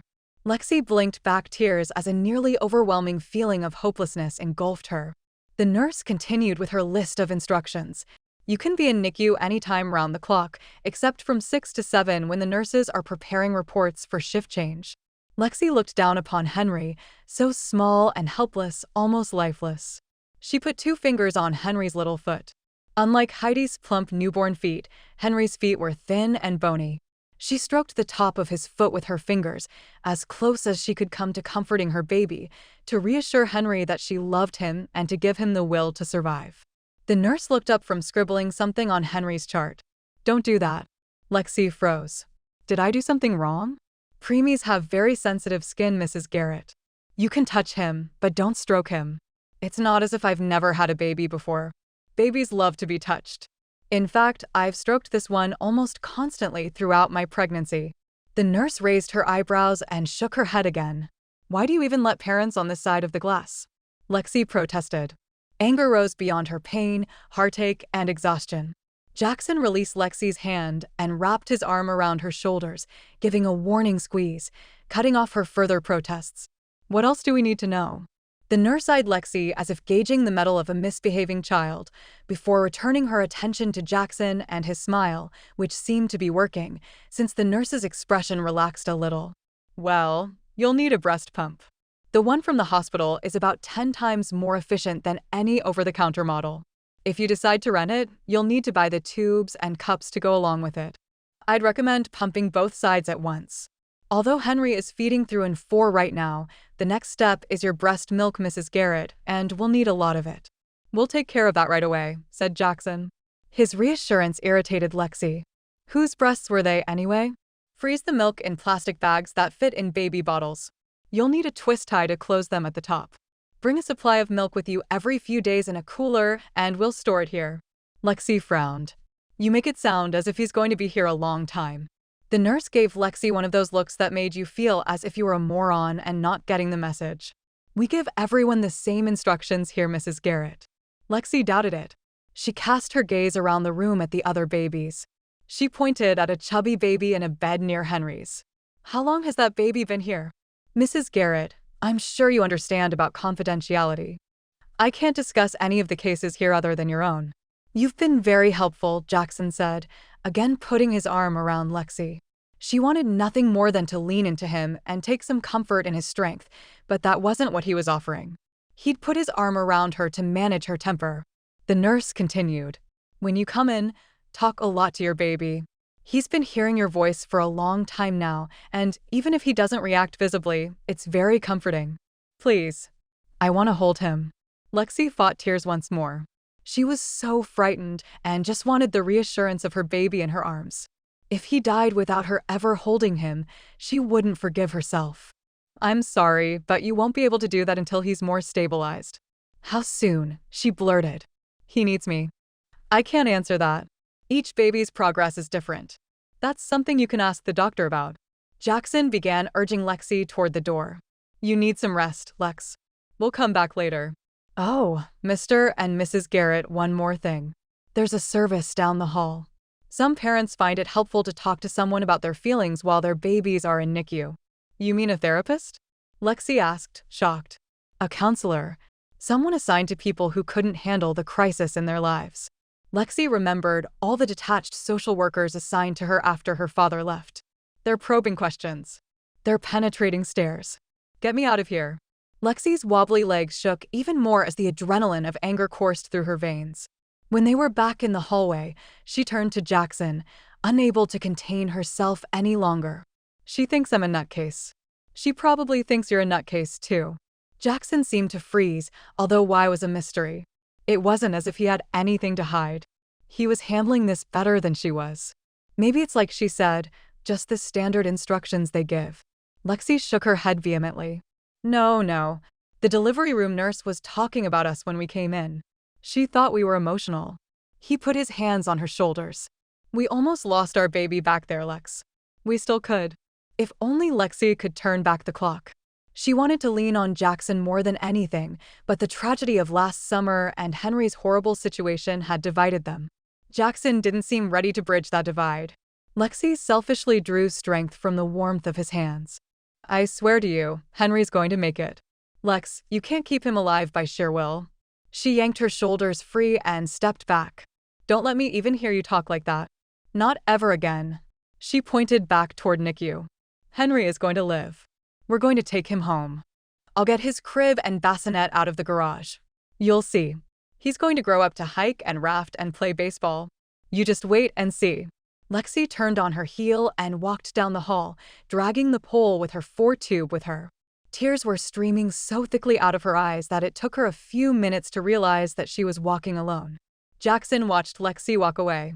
How could she have such unshakable faith that their small, weak baby was going to make it? Hadn't she seen how blue and unresponsive he was at birth? Hadn't she seen all the tubes and expensive equipment hooked up to him as if he were on his deathbed? Jackson's thoughts bounced from one mind-numbing possibility to the next.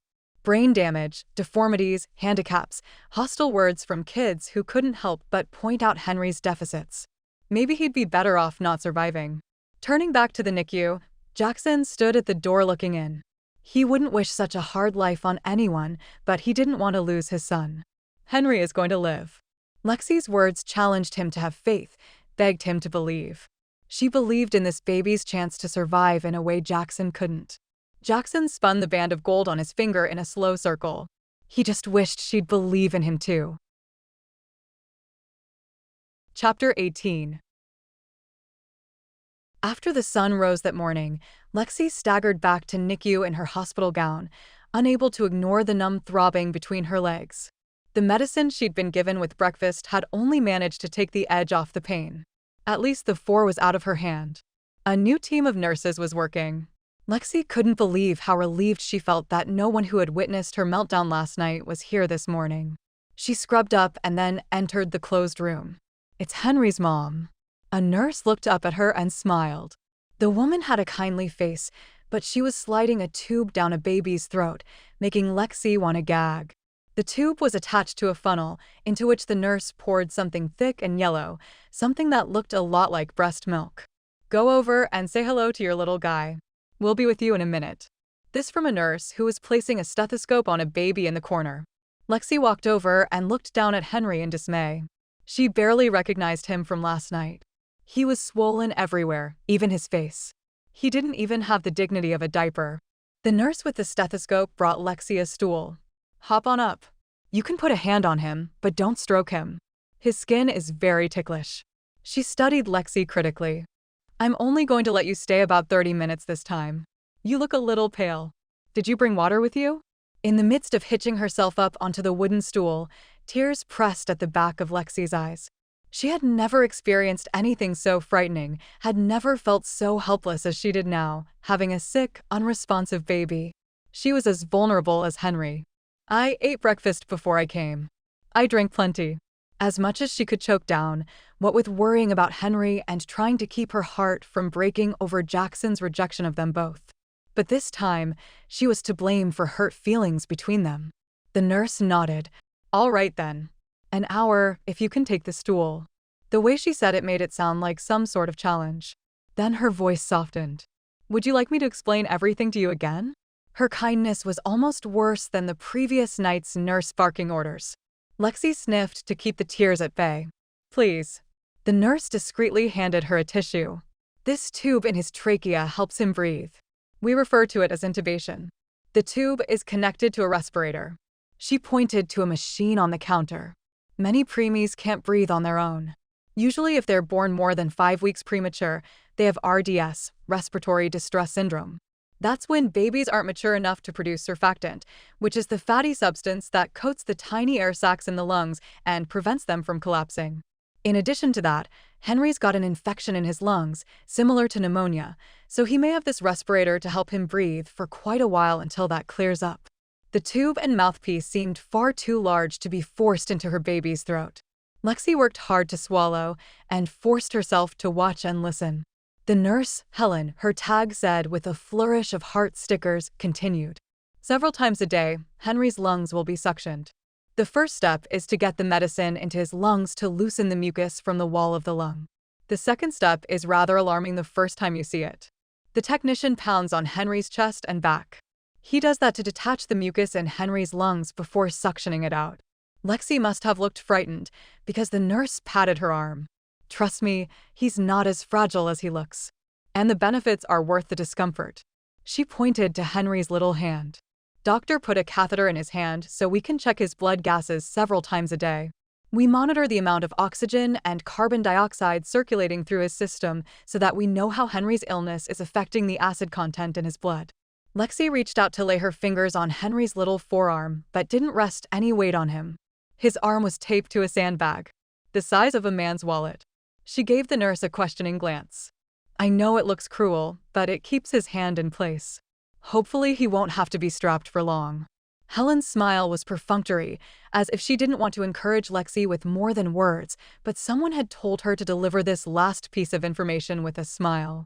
He's also got 2 leads on his chest and 1 on his foot, so we can monitor his heart rate even if one comes loose. There is at least 1 nurse here at all times, if not 2, and if he stops breathing or his heart stops, an alarm will sound. Usually the alarm wakes up every baby in the place, including the one that set it off. That must keep you on your toes, Lexie observed. Uncomfortable with her fingers on Henry, she clasped her hands in her lap. We don't over-caffeinate ourselves in this ward, that's for sure. Helen smiled more genuinely this time. His main 4 is in his belly button. That's how we're feeding him and giving him medicine. Since his veins are so small, we've got a backup line in his other arm, just in case. After what the nurse told us last night, I suppose breastfeeding is out. Lexie said it half-jokingly, but it caused her a pang of remorse. She longed to cuddle Henry to her breast and comfort him. His treatment seemed so barbaric. If that were her with all those tubes in her, Lexie doubted she'd want to live. The thought scared the bejesus out of her. But you'd be surprised at how quickly these little guys respond to treatment and take to mommy's breast. Helen checked Henry's chart and whispered, just talk to him, touch him, take him into your heart. Then she left Lexie alone with her son. Lexie glanced around at the other babies in the room, hoping that she'd see them with different eyes than the night before, hoping that someone else's baby was smaller and sicker than hers. Ashamed of the thought, Lexie bit her lip and forced her gaze back to Henry. She lay her fingers over his thin ankle and foot, the only place where tubes and leads weren't attached. What a brave little guy you are, Lexie said self-consciously, acutely aware of the 2 women in the room going about their duties in silence. When her words didn't garner any reaction from Henry, Lexie almost couldn't keep herself from crying. Somehow, this must have been her fault, or fate must want to test her. If it was the latter, Lexie prayed she wouldn't fail. Sitting next to her swollen, tiny, ailing baby was the hardest thing she'd ever done. You'll get better soon. Lexie spoke half-heartedly, resisting the urge to check and see if the nurse was watching her. The door to the ward swung open. A tall, thin woman in street clothes with a hospital badge hanging from her neck entered. She wore glasses with large frames and a skirt and blouse that were a bit outdated. A zippered portfolio was tucked in the crook of her elbow. She wasn't a nurse.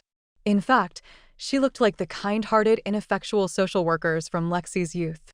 Mrs. Garrett? With plunging spirits, Lexie realized this had to be the hospital's counselor.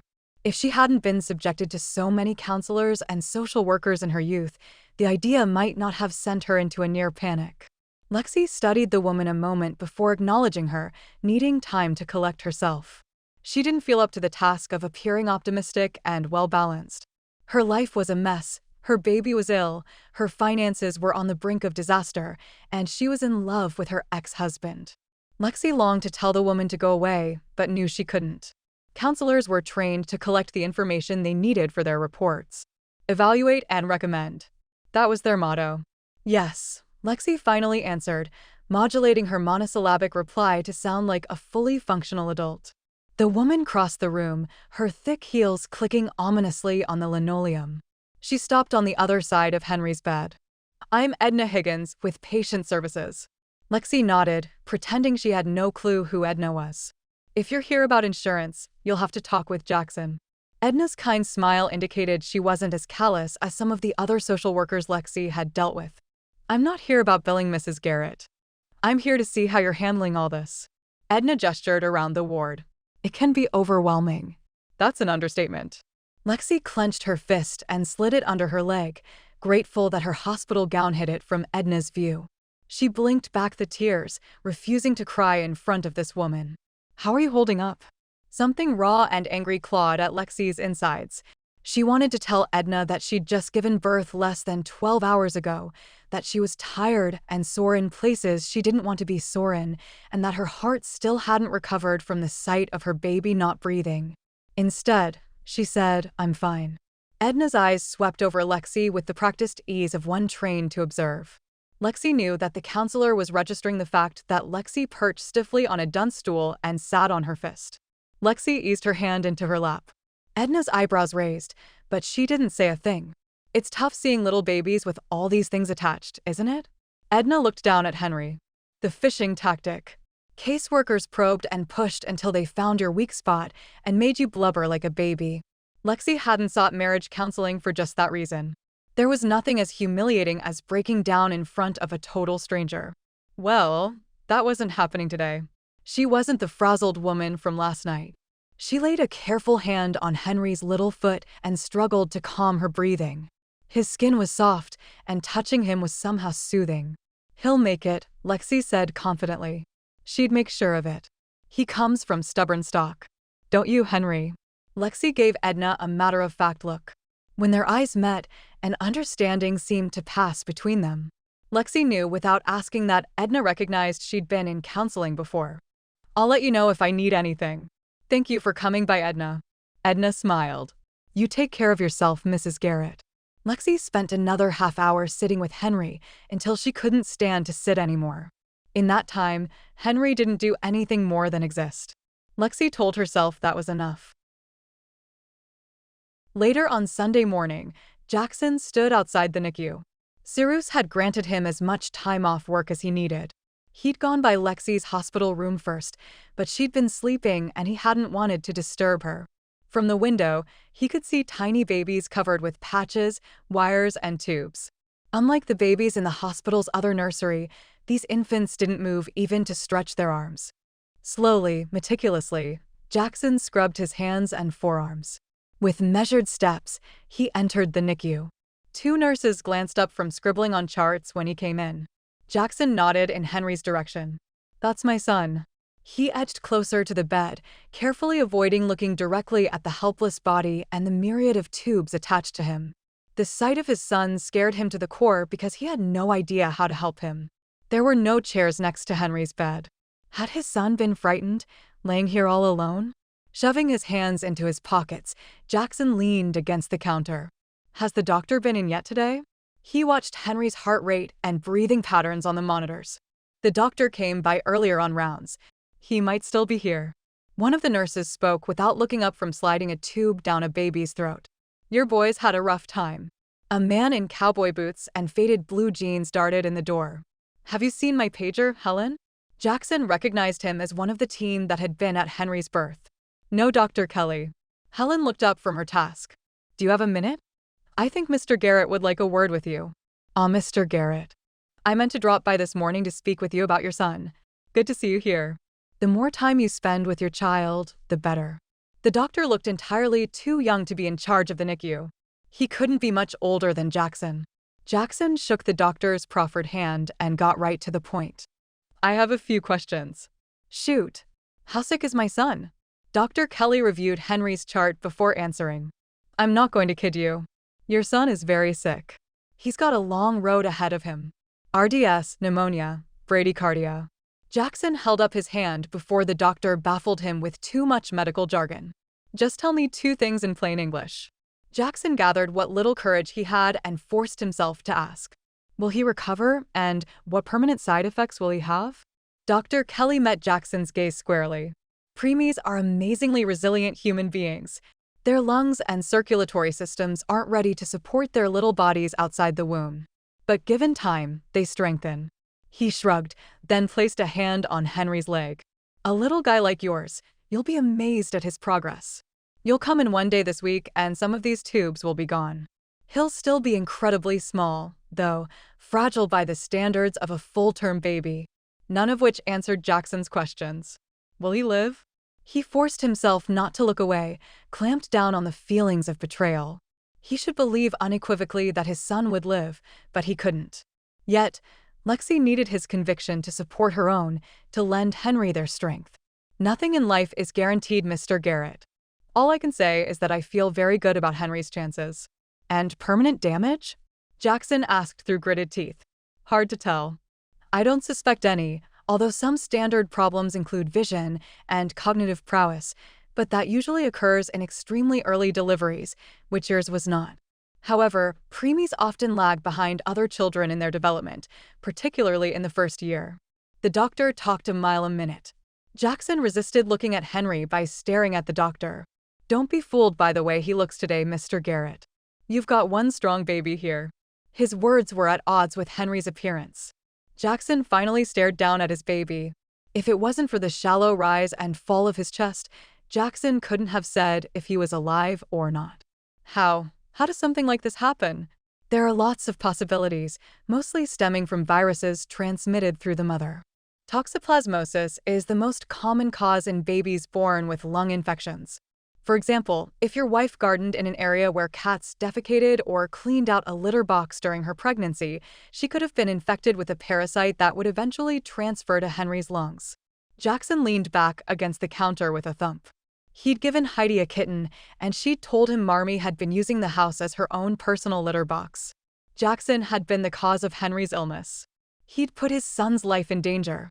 A new addition to his stack of recent failures. Jackson had never felt so worthless. Someone knocked on the window. Jackson glanced up to find Logan standing on the other side of the glass. The doctor had left while Jackson was lost in thought.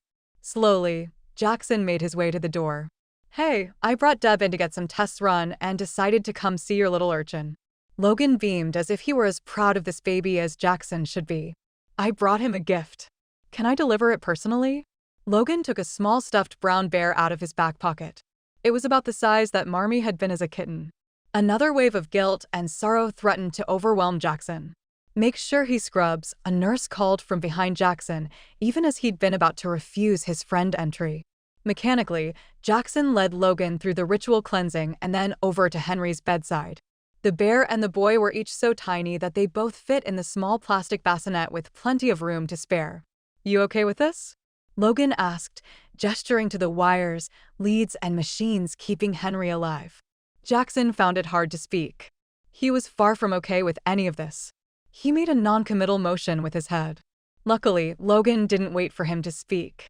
"This is scarier than a wall of fire. I mean, look at all this. And he's so minuscule, his head isn't even as big as my fist. He's going to make it, isn't he?" All Jackson could think of was failing Alec and watching him run to his death. He was going to have to watch Henry die as well, despite the doctor's reassurances, despite the expensive equipment. "He's going to be fine, Logan." Lexie's voice was coolly confident. Jackson turned at the sound and met her indecipherable gaze. He deserved her scorn and so much more. He was the reason that Henry was going to die. He'd failed as a father. He forgave her right then and there for the secrets she had kept from him in the face of his mistake. Logan gave Lexie a gentle hug. Couldn't keep the little bugger incubating any longer? Lexie didn't break eye contact with Jackson. He's definitely a boy with a will of his own, just like his dad. Jackson's mouth was dry as toast and his knees felt like rubber. His heart seemed to be racing against an unknown opponent as Jackson realized that he'd put 2 lives in inescapable danger. What more proof did he need that he was no good? He didn't deserve Lexie. And yet, if he didn't have her by his side, what was the point? She was his lifeline. He took one deep breath. Then another. "Lexie." She stared up at him with such clear blue eyes that his heart leaped toward hope. That's all he had to keep him going. She'd stopped believing in him when she miscarried last year, but she had loved him once. He took another breath. There was hope if she loved him, even a little. If only he could figure out what had made their love work all those years ago. Chapter 19. "You tell me your sad story and I'll tell you mine," Logan said to Jackson as they sat in a fast food restaurant down the street from the hospital. "Which sad story?" Jackson seemed to have many. "Wife? Career? Baby? Well, Lex seems convinced the baby's going to make it." Jackson shrugged. "What does the doctor say?" Logan popped a French fry into his mouth. "He says I'm the one that made him sick." Jackson wasn't feeling so hot right now himself. Logan stopped chewing. "Pregnant women aren't supposed to come into contact with cat feces. It's very bad news for the baby's lungs." Jackson pushed his fries around on his tray. "And you gave her that kitten before you left." Logan considered that for a moment. "What does Lexie say?" "She doesn't know." Logan raised his eyebrows. "What do you think she'll say when she finds out?" As long as Henry makes it, I think she'll forgive me. Please, God. You're wrong there, buddy. I think she'd forgive you no matter what. It's not as if you had this wealth of knowledge about the impact of cats on pregnant women before the gifting process. He slurped his soda. Or even knew that she was pregnant. I hear you. It's just that I can't look at Henry and see him forgiving me. Logan shook his head. Oh man, you've got to shake this one off. As if you can shake off Deb and her diagnosis? Jackson knew it wasn't fair to remind Logan of his dying sister, but he couldn't take much more talk about Henry without losing it. That's entirely different. Logan's words became oddly flat. She found out she was sick right after you left the States. She called me and asked if I'd take her kids when she dies. Logan stared at Jackson with hard, empty eyes. Just like that. No pulled punches, no soft pedaling. That's Deb for you. She didn't hold things in. Logan was the one who stewed. This had to be eating at him. What happened to her husband? Wes ran off with a cocktail waitress when he found out Deb was sick. Not that it matters. He was a deadbeat dad and was never home, being a truck driver and all. Logan's disdainful attitude about Deb's husband not being home because of his job struck an unexpected nerve with Jackson. He was still vulnerable when it came to how he saw himself as a husband and father. Deb doesn't care that he's gone? Right now, all she seems to care about are her kids. Jackson couldn't imagine being 9 and knowing his mom was going to die. It almost made his fear for Henry's survival pale by comparison. How long does she have? Jackson didn't really want to know. Logan chewed on his cheek. Finally, he admitted, the doctor says it could be any time now. The tumor is lodged around her cortex. She used to have the most awful headaches when we were kids. I wonder if she had something even back then. Logan swallowed. Custody's a big responsibility. I haven't said yes. Logan wouldn't look at Jackson. You know how this works. We're here today, gone 5 states away tomorrow, back home with a duffel full of dirty laundry next week. That's not the life for a father figure. Why hadn't Jackson seen earlier that hot shots weren't cut out to be dads? Logan, who'd sworn never to have kids of his own, knew it. Shouldn't you at least be with them now? You could take some time off. Right now I'm the only means of support for Deb. So, who's taking care of the family? When I stopped by the other day, no one was there but Aunt Glenn and the girls. You do realize that Glenn is living half her life in an alternative reality? Yes. Logan pushed away his food. Let's talk about something else. When are you giving up that IC job and coming back to the team where you belong? I'm not coming back. If anything, his discussion with Logan had shown him how well-suited the job was to fatherhood. Jackson's throat tightened with regret. Logan scoffed. Guys like you and me don't quit fire. It runs in our veins. Come on, Lex will understand. She'll be too busy taking care of this baby to even miss you during fire season. Jackson was starting to feel nauseated just thinking about fire. Thanks for the pep talk, but I can't go back on the line. I'm going to talk with Lexie about this. She'll understand. Don't. Jackson said the word more vehemently than he'd meant to. He couldn't say how tough this was because that meant admitting he'd lost his nerve even though he hadn't lost his love of firefighting. Logan leaned back in his chair. Hey, no big deal. I'll still be your friend if you quit. The word quit echoed in Jackson's head hours later. How are you doing? Deb stood leaning against the door frame, looking as if she was using the wall to hold her up. Good, Lexie responded, propped up in bed. She turned off the hospital television. How about you? Well, I seem to be the human pincushion today. I'm a little short on blood and other bodily fluids. Mind if I sit down for a bit? Get your butt over in the chair before you collapse. I'd help you, but my legs resemble jello today. I wouldn't be much help. Pick me up if I fall, then, would you? Deb made her way gingerly over to the chair next to Lexie's bed. Lexie didn't really believe Deb would fall. Her friend was too stubborn. Lexie poured Deb a glass of water. Drink this. What did the doctor say? Deb slouched in the chair and looked at the ceiling.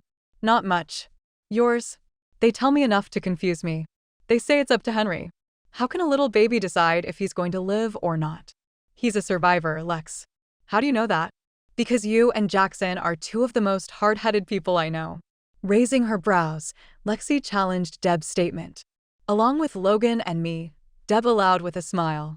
Did Jackson ask you to marry him again? Lexie nodded, unable to speak. And you said no again? Lexie started to cry. Deb patted Lexie on the arm. Are you crying because you're happy or sad? He'll never forgive me, Lexie said between sniffles. I should have told him everything. He was on the other side of the planet. What good would it have done to tell him you were pregnant? Lexie tossed her hands. You're the one who told me I should tell him. Do you want me to talk to him? No. We're not in the 9th grade anymore. I'm glad you said that first. So just walk up to him next time you see him and tell him you love him. You be the one to propose to him. I can't do that. What if he says no? How many times has he asked you to marry him since he's been back? Too many times to count. When you said no, did he rant and rave? Fall to the floor in tears? Laugh and say, just kidding? No. Of course not. Because he's just going to ask you again. You two have the special love that is beyond the crap that life throws your way. I wish I could have found something like that.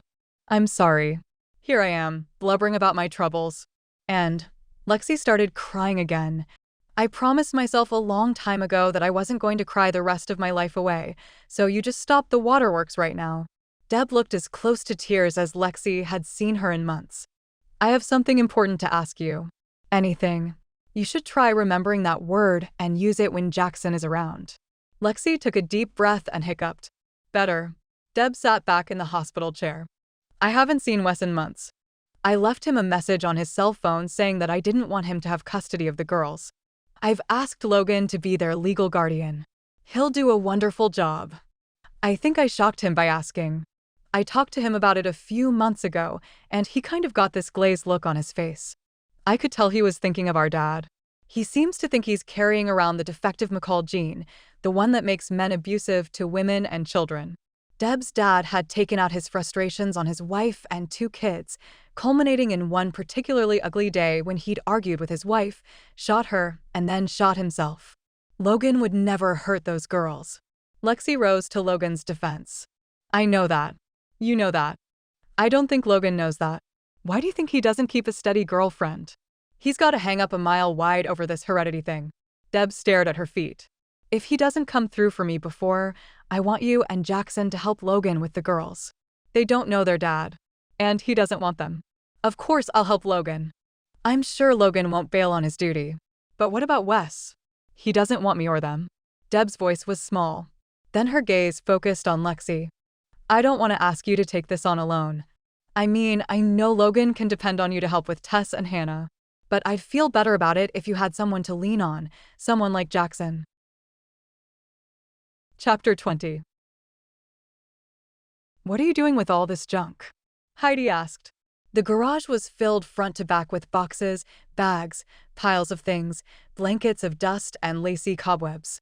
Looking for the bassinet for Henry. If Henry came home, he would need a place to sleep.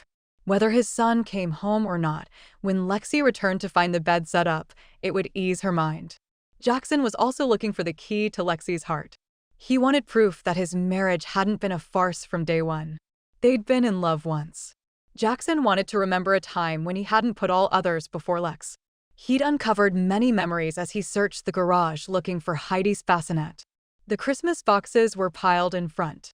There was a stack of board games 3 feet high with a bag of stuffed animals on top. He lifted a purple sleeping bag out of one storage bin. Whose is this? Mine, Heidi said. Have you ever used it? It looked brand new to Jackson. She shrugged. When I go to friends' houses. When I was a kid, my mom and dad took us on lots of camping trips. I don't think my sleeping bag ever looked that new. You haven't taken us anywhere. Heidi's comment was a borderline whine. One more strike against Jackson as a good dad. Jackson smiled, trying to coax his daughter and himself into a better mood. Doesn't roasting marshmallows over at Tess and Hannah's count? Nope. Heidi poked her nose into a box. So you think I'm a disappointment as a dad? He asked the question only half-jokingly, needing reassurance from his daughter. Can we go camping tomorrow? She asked. No. Then, you're a disappointment. Jackson's heart almost stopped beating until he caught Heidi's grin. You set yourself up for that one, Dad. Ha ha. Very funny. Jackson returned to his search, continuing to move boxes and things from the garage out into the driveway, pausing every once in a while to look at the motorhome. Spider and Chainsaw had spent part of their morning off helping him lay down the carpet and put in the new window. It seemed odd to be here when Lexie and Henry were still at the hospital. He made a few subdued calls this morning to his mom, his sister, and Cyrus, but beyond that, Jackson felt as if he could be doing more, for Lexie and for his son. Heidi seemed content setting up a board game and playing by herself. "Why can't we go camping tomorrow?" Heidi pushed after a bit. Bent over a box, Jackson stopped digging to toss a dark look her way. "Because your brother is in the hospital." She shook dice in a cup. "Dad, I don't think he's going to miss us." "You told Grandma he doesn't even open his eyes." "Don't be smart." "If I was smart, I would have figured out how to go camping by myself. No one around here is going to take me." Jackson straightened. "Heidi, I'm sorry your mother and I had to ruin your life with this divorce. I'm not all that happy about it either, but you don't hear me whining. And listening to you piss and moan doesn't help. Now, zip it or you'll be looking at the backside of your bedroom door for a month." Heidi grumbled something about just joking, but Jackson knew she hadn't been. The crash of the dice on the game board, followed by the sharp snap of game pieces, confirmed her true state of mind. "Have you found the bassinet, Dad?" Heidi asked after a long silence. She had abandoned her game. "No." "Why are you opening up all these boxes? Does it fit in a box?" Heidi slipped her hand into his, forgiving after their recent tussle, or just trying to suck up. Jackson couldn't be sure. He chose to believe the former. She leaned into him. "What does the bassinet look like?" "White. Like my old doll bed?" Heidi asked. "Maybe." Jackson had no idea what Heidi referred to. Heidi bent to pick up a small box. "You can't see anything the way Mom stacks stuff." She carried the box out to the driveway. Jackson continued to dig through the layers of possessions his family had accumulated over the years. As he did so, his progress became slower. He was a man obsessed with unlocking the key to the love he once had, opening every box and bag, looking inside to see if he had any part in it, if it struck a chord in his memory. There was an entire box filled with tiny sequin costumes. He pulled out a bright blue and white sailor suit. Jackson swallowed his pride, turned and asked Heidi, "Yours?" Now she was sitting in the corner of the garage playing a game of solitaire with a deck of cards she'd found. Beside her, Marmee licked her paws.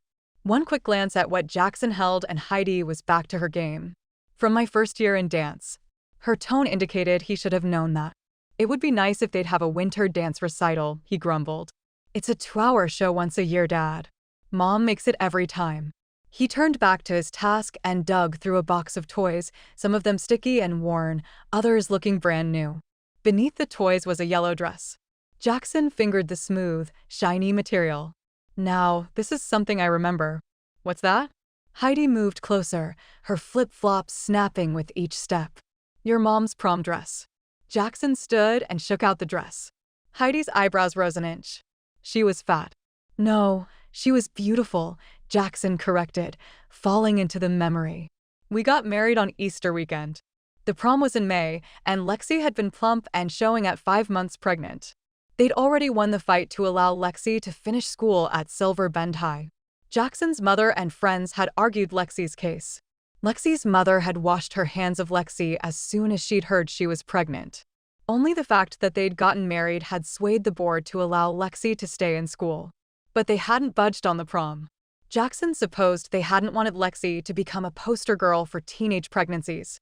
Lexie had been crushed. "I took her out for a special night. I rented a tuxedo and made her wear this dress. I drove her all the way down into Boise for dinner, and then I took her dancing." At their garage apartment on his mother's property, he'd turned on music, lit candles, and they'd danced. Jackson had made sure Lexie understood that evening how precious she was to him, trying his best to ease the pain of her exclusion. Yes, Jackson remembered that. He supposed he had been something of a hero to her back then. He was far from being a hero now.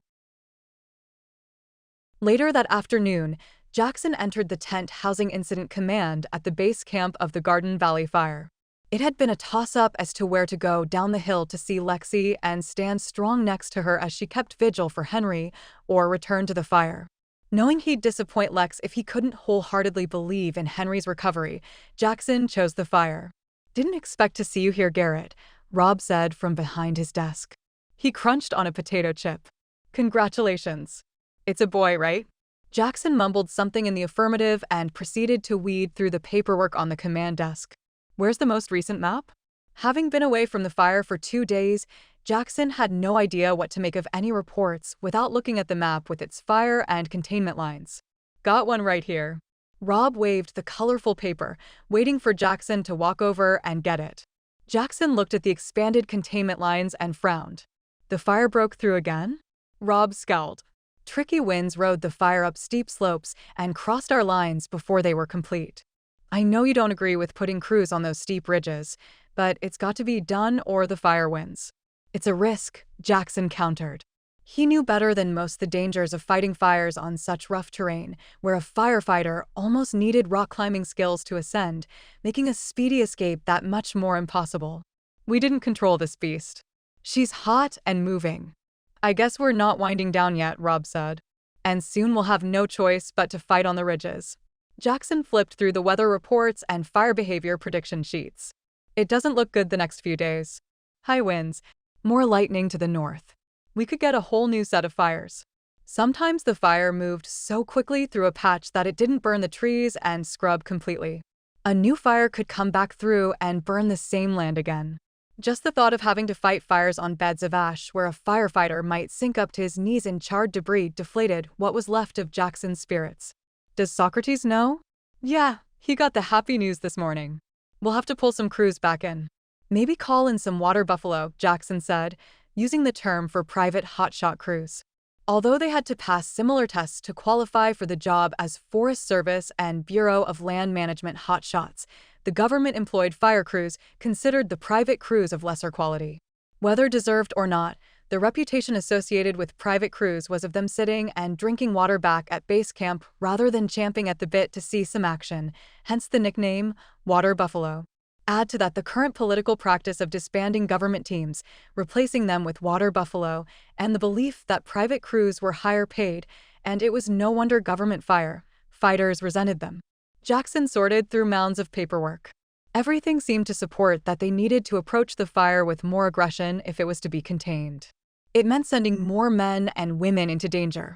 Jackson's heart thumped so loudly in his ears, he wondered if Rob could hear it. But the operations chief had already turned his attention to his own stack of paperwork. Around dinner time, Jackson made his way out to the chow line, filled his plate with steak and salad, then found an empty table at the edge of the dining area and picked at his food. Can I join you? Jackson squinted up. With the fading afternoon sun behind the broad-shouldered man and his earnest tone of voice, for a moment, Jackson was reminded of Alec. A sudden realization that the feeling of helpless responsibility he carried for Alec was incredibly similar to the burden he carried for Henry caused Jackson to close his eyes to keep from doubling over in pain. Golden? Sir? It's me, Rookie. The newest member of the Silver Bend Hotshots stepped closer, blocking out the sun so that Jackson could now make out the young man's features. I'm afraid I'm not much company today, Jackson managed to say. I don't talk much, sir. Jackson doubted that. Rookie had the eager look about him that said he was waiting to be filled to overflowing with fire stories. But true to Rookie's word, they ate in silence. Gazing up at the tall pines, Jackson wondered how Lexie was dealing with Henry alone at the hospital. Guilt prickled at his conscience until he reminded himself that he wouldn't be much use to her. The only thing he could offer her was a shoulder to lean on when things worsened. Have you ever been burned, sir? Rookie had to repeat the question twice before Jackson heard him. He shrugged. Everyone gets burned. It's one of the hazards of the job. Did you get toasty? Yesterday. Rookie held out his hand proudly and peeled back the bandage, as if the series of red blisters on the back of his hand was a badge of courage. You weren't wearing your gloves, Jackson surmised. Rookie smirked, as if only Wesses wore the protective covering. This kid was never going to make it past his first season. I hear you. The fire wasn't that close until it was. What a man you are. The young recruit's face reddened and he stared down at his food. I realize I can be a pain. I ask a lot of questions because I never dreamed I'd make the cut. But I am here. I may make mistakes, but I'm not going to take myself so seriously I forget why I wanted to be here in the first place. His chin jutted out. I suppose I deserved that, Jackson allowed. Have you seen old man Carruthers working over at the laundry? Sure. I just picked up my stuff from him. Seen how blotchy his hands are? Big streaks of pigment missing. Rookie nodded, still not getting it. His hands are something else. His hands are the results of burns. Watch how he grabs the bags next time. He can barely close his grip, his hands were baked so bad.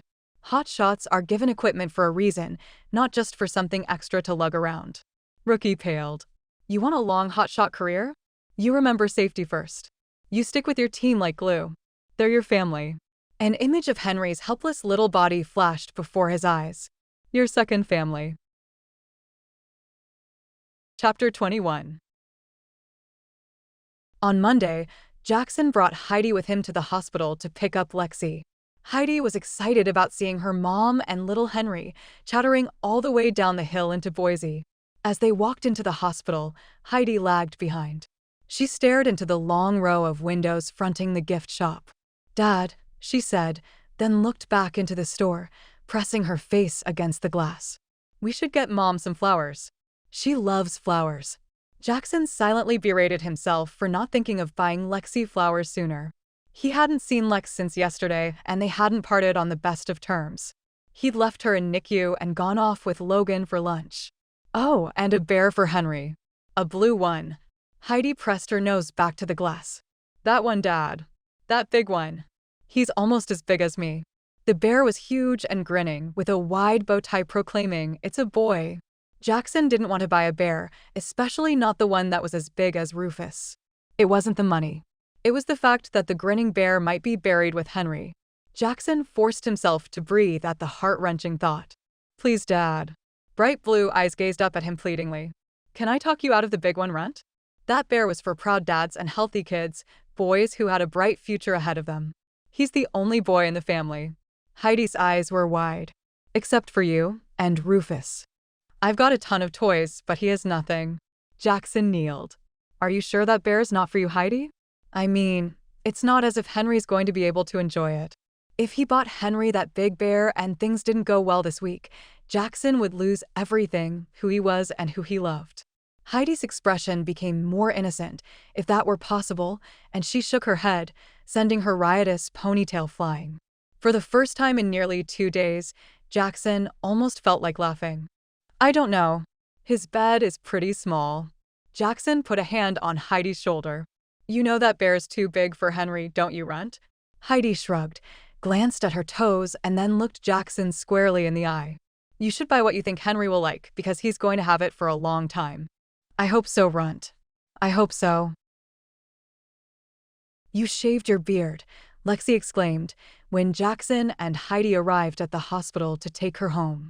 "And cut your hair." She couldn't take her eyes off him. He'd been handsome with the beard, but the familiar lines of his chiseled features looked great if she ignored the dark circles under his eyes. He wouldn't let Smiley do it. "I think someone should give Smiley a chance," Heidi said. "Not anyone in this family," Jackson vowed. Still staring at Jackson, Lexie hugged Heidi tight. "I missed you, sweetie." When she released Heidi, Jackson thrust a small spring bouquet toward her. "These are beautiful." "Thank you." The sweet smell and bright colors were like a breath of fresh air, lifting her spirits, even though Jackson's eyes seemed shadowed with worry. "I like the look. I can see your face." And all his cares. After a moment, Lexie tentatively reached out a hand, then ran her fingertips over his pale, smooth jaw, reacquainting herself with his features. His eyes seemed to brighten. "I'd shave my head if it would make you happy." "Seriously, Dad?" Heidi sounded doubtful. "We brought you clean clothes, Mom. Hurry up and change so I can go see Henry again. Give me a minute." Somehow, Lexie didn't think the worry lines etched on Jackson's face would ease if they got back together, but she still wanted to try. If only Jackson could believe in their son's chances for survival, maybe then he'd believe in their chance for love. If he didn't ask her to marry him today, she'd ask him tomorrow. A short time later, they were on their way back to Silver Bend. Lexie spent the drive home from the hospital clutching the spring bouquet and keeping a smile pasted on her face. Heidi looked at Henry's picture, a Polaroid the hospital had given them, and kept asking questions. Why did they sandbag his arm? Why wasn't he wearing a diaper? Do all those wires hurt? Her young daughter's questions were insightful and painful to hear. Heidi had a right to know just how serious her brother's condition was, but it was difficult to explain while trying to remain upbeat. With the optimism of a child, Heidi didn't seem very worried that her brother wouldn't make it. Behind the wheel, Jackson was oddly silent, leaving the difficult task to Lexie. She could almost feel him listening to her careful answers and wondered if he still doubted Henry was going to live. He'd bought Henry a blue bear the size of a toaster and a small baseball glove that they'd left sitting on the counter in NICU. The bear wore a ribbon bow that proclaimed, "It's a boy." Could it be that Jackson had discovered his faith in their son? When they arrived home, Lexie was suddenly struck by a wave of sadness. She climbed gingerly out of Jackson's truck and headed into the house with leaden feet. She shouldn't be coming home without her baby. She trundled down the hallway and stopped in the doorway to her bedroom, staring at the bassinet next to her bed. "We pulled it out of the garage yesterday," Jackson said, setting the rented hospital breast pump inside the door behind her. "I cleaned it up and put the little sheets in the wash." Lexie found herself standing beside the empty baby bed. "Why don't you get some rest?" Jackson suggested behind her. "I'm going to take Heidi into town to pick up groceries." Lexie half turned and looked at Jackson. He still stood in the doorway, staring at the bassinet much as she had, in utter despair. "I'm sorry I didn't tell you about being pregnant," she said simply. "I'm sorry too." Jackson's voice sounded raw and so unlike his own that Lexie paused to think about whether he'd actually said something. "I let you down." Jackson's eyes were filled with tears. "I realize I've done it more than once. And now he's so sick." This, she thought, explained his distance. The silence. The way he wouldn't look at her until now. He was breaking inside just as she was over Henry's illness. Lexie almost cried out with relief. She'd assumed he'd given up on her and Henry at the time that they needed each other the most. She'd almost forgotten how hard he could be on himself. "It'll be all right." Lexie forced the words past the lump in her throat. She wouldn't hold anything back if he came across the room and held out his arms to her. "I'll try to remember," that was all he said before he closed the door. "I'll do the dishes, Mom. You've done enough for one day. Sit." Jackson took his mother's shoulders and guided her around Rufus to the kitchen table. Mom sat willingly. Her face seemed more lined than usual and she'd seemed a bit preoccupied during dinner. In the living room, Heidi was sprawled on the couch watching cartoons. Lexie was resting in the bedroom. "I feel as if we're wearing you out, what with watching Heidi while running the pony." "Well, it's a bit more draining than usual, but I'm hanging in there." "You." He made a non-committal noise and let the water fill the casserole dish his mother had brought over. Whatever her tater-tot casserole lacked in nutrition, it made up for in tasty fat content. Still, it beat his cooking, and Lexie hadn't been up to preparing anything for dinner. She'd slept all afternoon. Jackson would have liked to have done so too. "You look tired, dear. Have you recovered from your trip?" "You know, I have no idea what you did over there." "We fought fires," Jackson said evasively, casting about for a tale of his experiences that didn't involve Alec. He couldn't think of any. "You know, when your father was fighting fires, he garnered some pretty nasty scars." Jackson frowned. "I don't remember any scars." They weren't visible scars. His mother passed a hand over her forehead. They were gouges on his very soul. Jackson stopped doing dishes and stared at her, afraid of what she might say next. He saw a family die while he was trying to protect their house.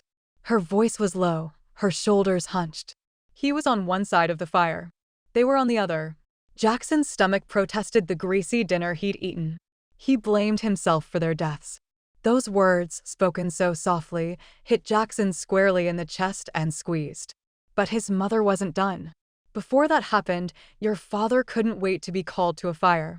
Afterward, he had to drag himself to the fire station. I believe he felt the fire deserved to claim him. A life for a life." Jackson rubbed the back of his neck. "I see the same burden your father carried in your eyes. You've always carried your cares alone inside. You can't do that with this." "Mom," he warned, glancing toward Heidi to make sure she wouldn't hear. "I can handle it." "No, son. I don't think you can." The heat was inescapable. "We've got to get out of here." Jackson reached for Lexie's hand, but it dissolved as he closed his fingers. She stepped back, closer to the flames.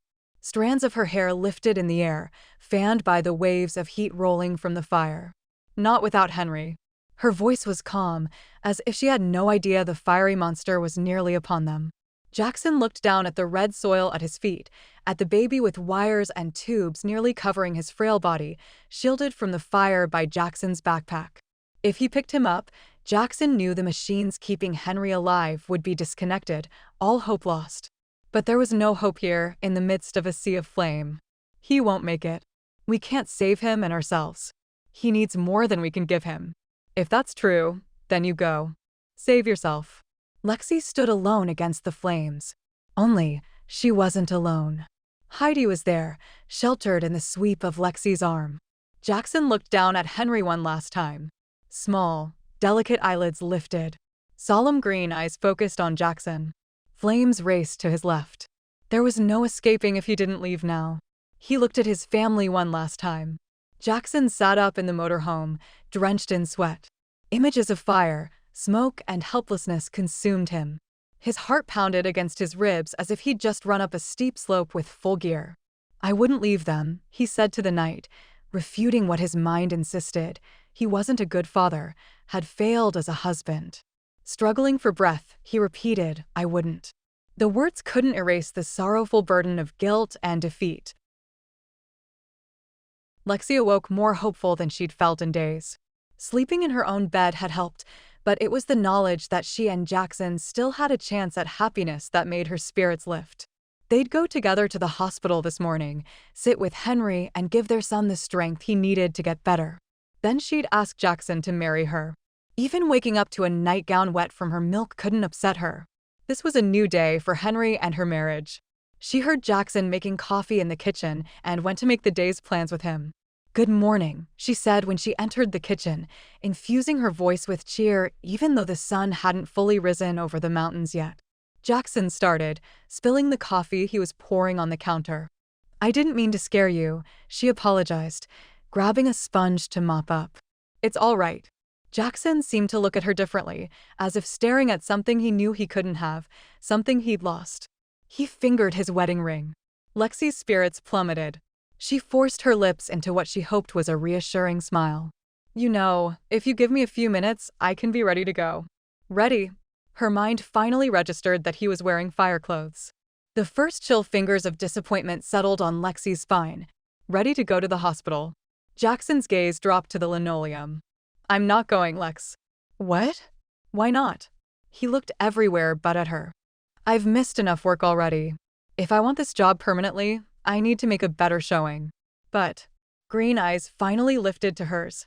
Henry will get better with or without me. That's not true. If nothing else, she needed Jackson. Somehow, she'd make him see that was enough. In time, as Henry got better, he'd believe. His expression turned grimmer. I need this job to put food on the table. I need you with me. She couldn't get the words past her dry throat. And yet she had to. She drew a deep breath. Do you like it? Like what? Your job with Cyrus. Do you like it? It's a job. It'll pay the bills. That's not an answer. Jackson turned toward the door, making Lexie fear he was going to walk away from her, but then he turned back. Does it matter if I like it or not? She stared at him in silence. What's the right answer, Lex? The truth, she said softly.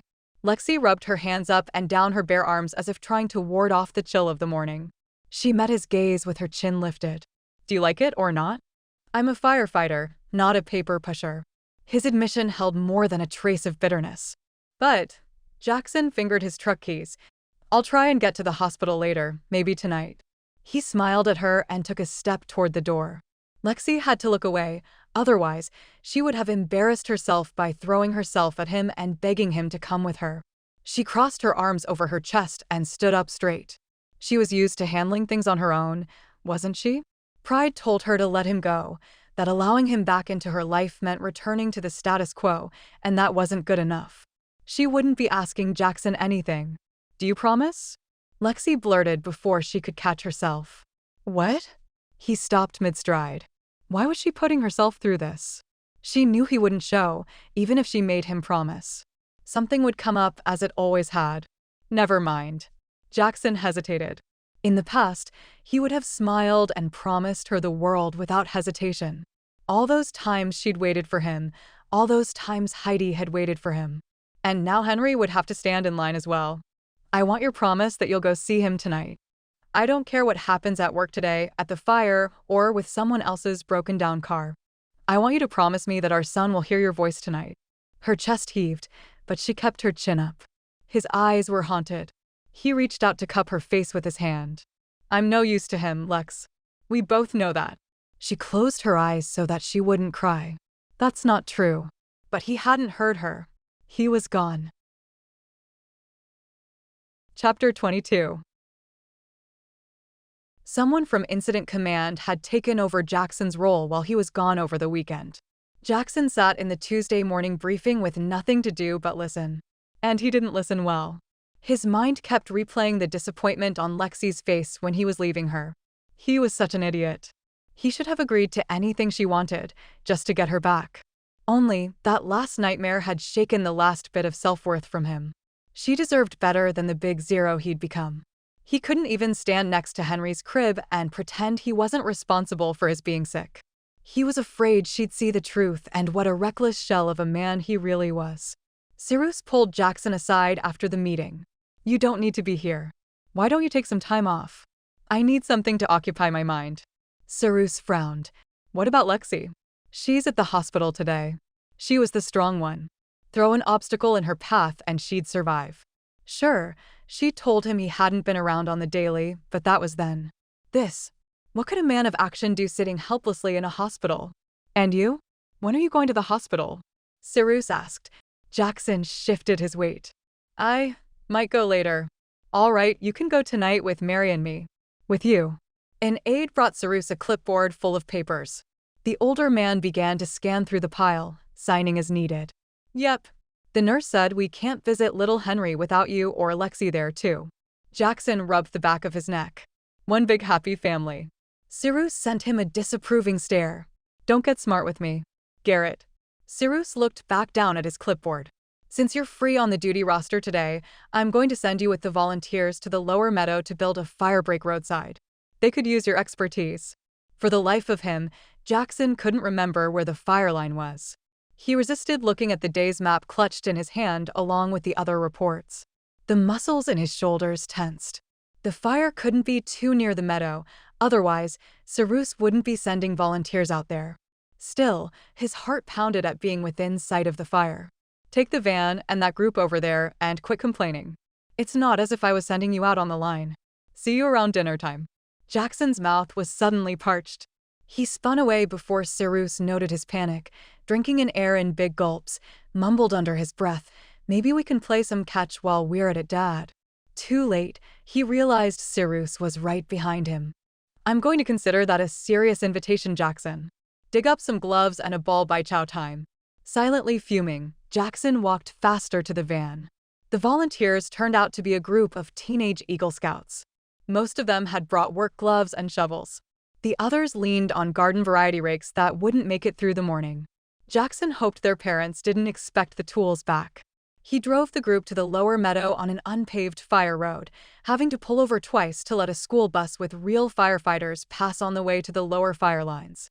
The boys snapped gum, tried to catch glimpses of female firefighters, and generally irritated the heck out of Jackson when he normally would have been happy to answer their questions and cajole them into good behavior.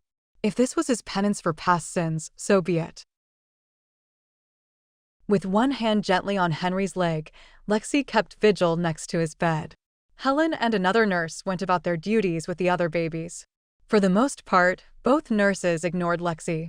Sometimes Lexie hummed, sometimes she talked to Henry, but she always kept one hand on him. She read the vital statistics that she hadn't been told at his birth: 4 pounds, 12 ounces, and 17 inches long. It was posted on his chart, along with his current weight: 4 pounds, 6 ounces. Time passed slowly. Her son seemed almost lifeless. When she thought the nurses weren't looking, Lexie would run her fingers down the tiny bit of Henry's cheek that wasn't covered with medical tape holding his respirator tube in place. Then Lexie looked for any response to indicate he might be alive and feeling her tickling caress. But Henry didn't move. He gave Lexie no sign of hope to cling to. Why had she been given this baby after years of trying to get pregnant, only to have him taken away? He had to survive. Life couldn't be that cruel. Only life had been cruel. She'd been blessed with Jackson's love, just to have her faith in him falter. Now, when it seemed as if they were being given a second chance, there were too many obstacles between them. She loved him with all her heart. She liked having him around more often, appreciated the help he gave around the house, but there was a sadness in his eyes that even Heidi didn't seem to lighten. And he'd stopped asking her to marry him. At her feet, Heidi shifted to sit cross-legged on the floor while she read a book. She wouldn't last much longer. They'd spent a few hours with Henry in the morning and gone outside the hospital for lunch at a fast food restaurant. Lexie was lucky her daughter had been patient this long. Someone stopped in front of the big window facing the hallway. Lexie glanced up, then wished she hadn't. Edna Higgins. The thin woman smiled at Lexie, checked her watch, then scrubbed up and entered the NICU. "How are you today, Mrs. Garrett?" As Lexie exchanged greetings with the social worker, Heidi stood up. "Any progress with little Henry?" Edna's expression was as kindly as her words. She was unlike any social worker that Lexie had come across in the past.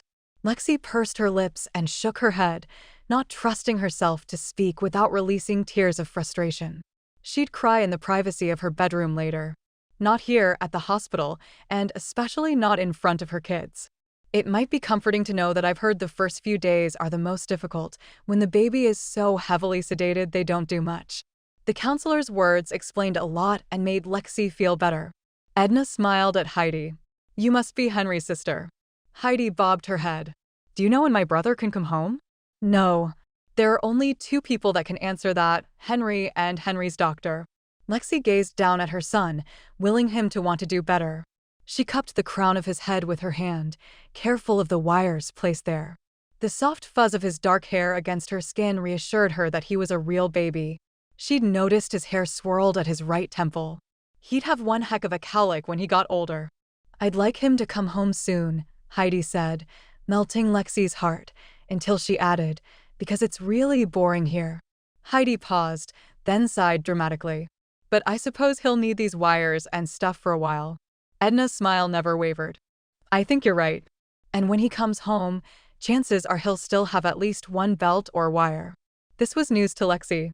She'd assumed that when Henry came home, she'd be free to cradle him in her arms without the deterrence of wires. "Is your husband here?" "I haven't had a chance to talk with him." Edna pushed her glasses back into place. "He's working today."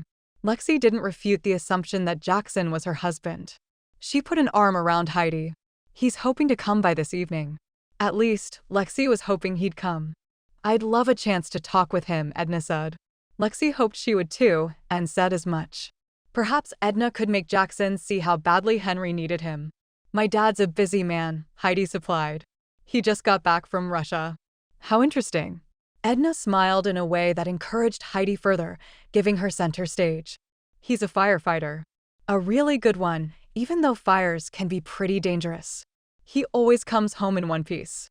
Smiling at the pride evident in Heidi's words, Lexie rubbed her daughter's shoulder, wishing her words were true. Jackson seemed to have returned from the fires in Russia with a piece of himself missing. Lexie didn't have any idea how to help put him back together. Or if he wanted her to try. Jackson and his scouting troop hacked down and cleared away weeds and brush 10 feet on either side of the road. Very few people went by. At one point, Rob drove past in a green Forest Service truck heading back to camp, waving but not stopping. By lunchtime, Jackson estimated they had cleared barely an eighth of a mile. It was slow work, and the boys were starting to complain. A volunteer brought out a box of sandwiches, chips, and sodas, which helped the troops' morale and got Jackson off the hook as far as playing catch with Cyrus. "This is so boring. Did they just, give us the most lame job, or does somebody do this all the time?" a big-boned boy asked Jackson. His name tag dubbed him Brian. "This is one of the jobs we do when we aren't fighting fires. It's important.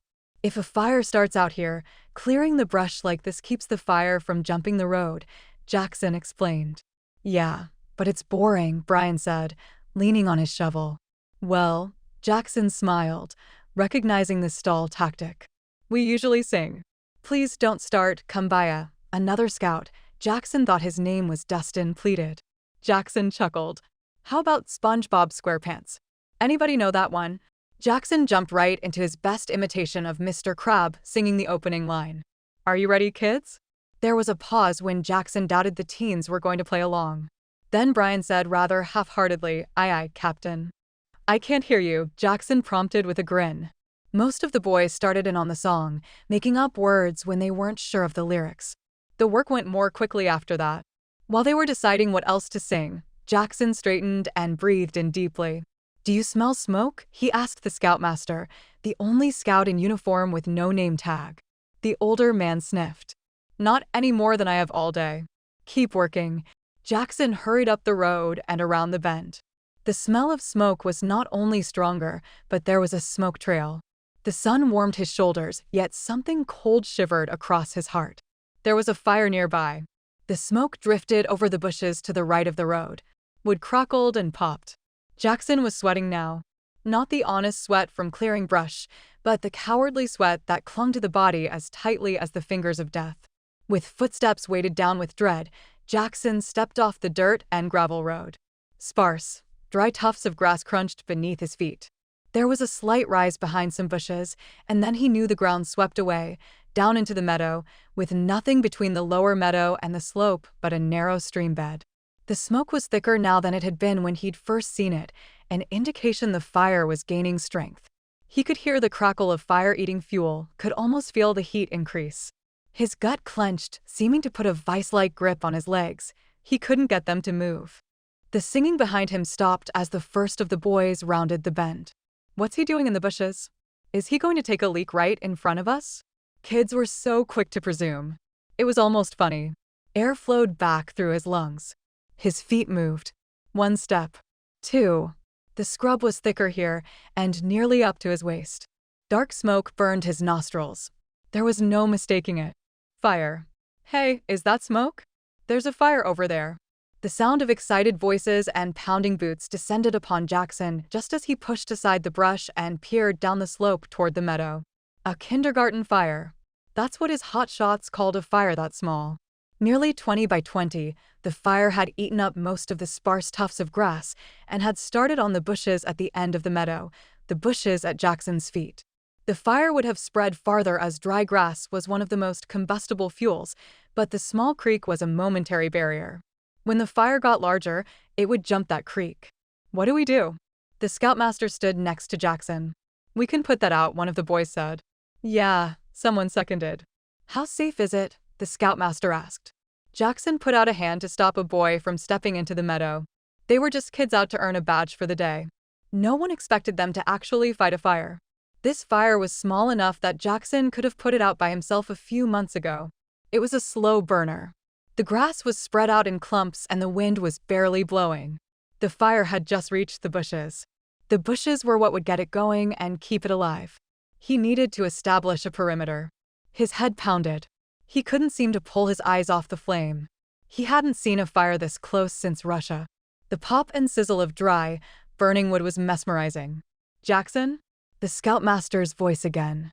Jackson felt a hand on his shirt sleeve. "Jackson?" He clamped down on the fear and let his training kick in.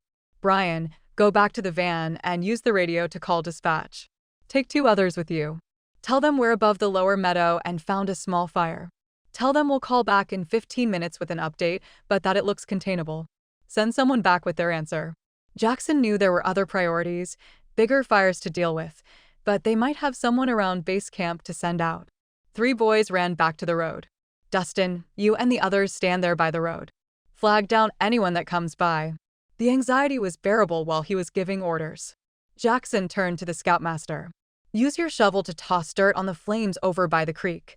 Don't step on any hot ash." Jackson pushed his way through the brush, ignoring the way branches tugged and tore at his clothing. Gripping his Pulaski, Jackson began to hack away at the bushes that had already caught fire, tossing them into the burned-out area behind him. It was quick work, and before any of the boys came back from the van, the 2 men had made a 2-foot-wide barrier around the fire. "They want to know if you'll need backup." Brian was out of breath when he returned. No, now that the bulk of the work was over and the fire was burning itself out, Jackson didn't want anyone to come out and see. What a wreck he was, sweating more than he should be, his hands shaking. He and the scoutmaster cleared a wider line around the little fire, then tossed more dirt on the meager flames at the edge until it burned out. "How did it start?" one of the boys asked. "We're nowhere near the real fire, are we?" Jackson looked up at the mountain looming large before them, smoke hovering over the lower slope like a low fog. He wiped the sweat from his brow. This was a real fire. The big fire is over there. It's possible that the wind carried a spark down here. In which case, there might be more fires like this one. Jackson spun in a slow 360. Nothing indicated there were other fires in the area. No smoke plumes. No snapping, hungry flame. Brian, go back and tell dispatch that we'll walk through the area looking for other fires, but that they need to send a crew. Then bring everyone back up here. Brian nodded and ran off. These kids aren't in any danger, are they? The scoutmaster asked. Jackson wiped more sweat off his brow. We're just going to walk the road a bit. Nothing to worry about. Jackson wished he could take comfort from his own words. Chapter 23. OMG. What happened to you, Dad? Lexie turned from the stove, checking Jackson out from head to toe, her heart sinking. You fought a fire. He stood in his thick socks, his yellow Nomex shirt grubby and stained, his dark green pants streaked with soot. He didn't say anything, didn't look at either of them. His gaze was distant and unfocused. Standing in the doorway, he looked as if he might collapse at any moment. His face was paler than usual, but perhaps that was because he'd just shaved his beard. Lexie took a step toward him. Jackson, are you okay? His gaze flickered to her and then away.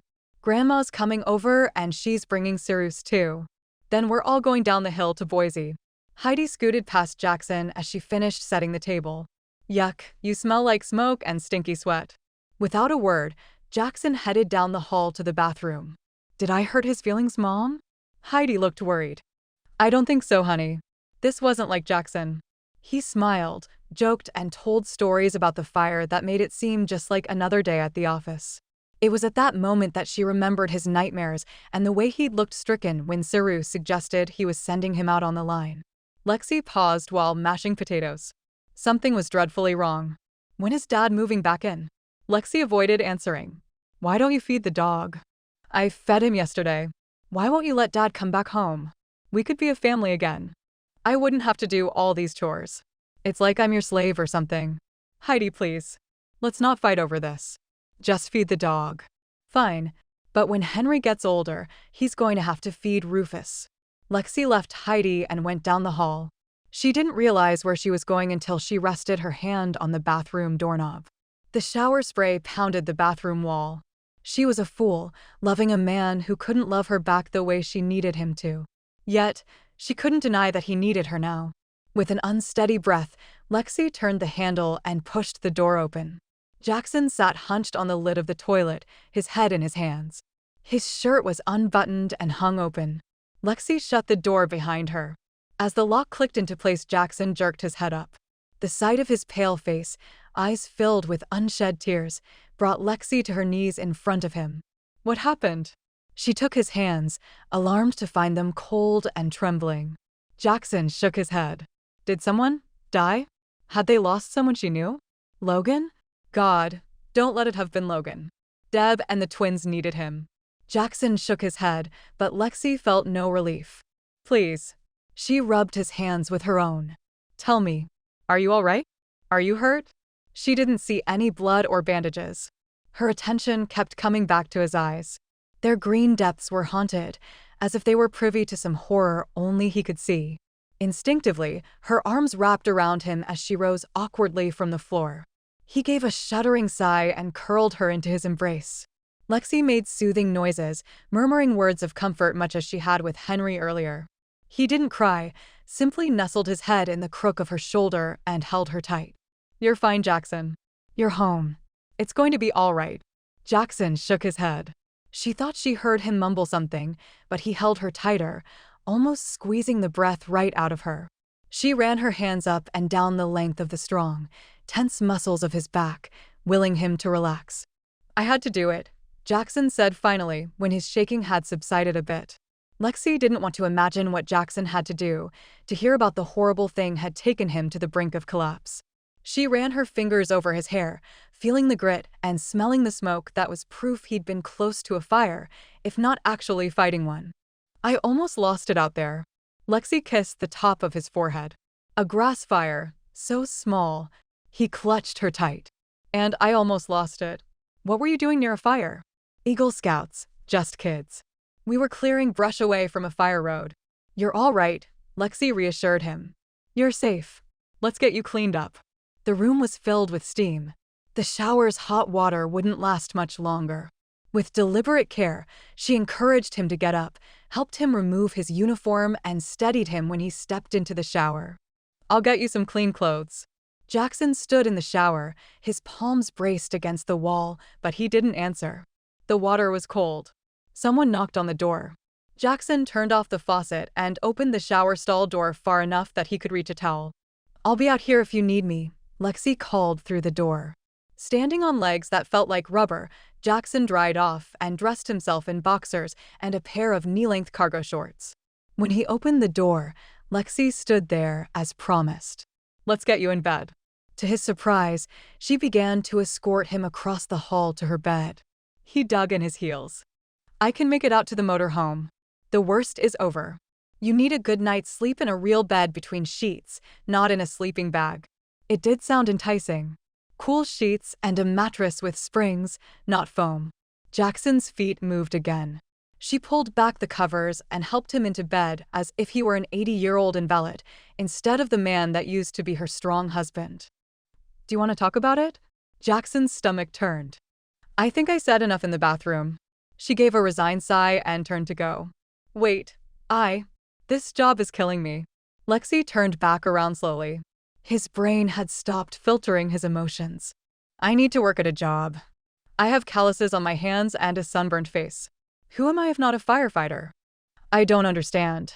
This morning you said you hated your job. Now it sounds as if you've made up your mind to go back to the hot shots.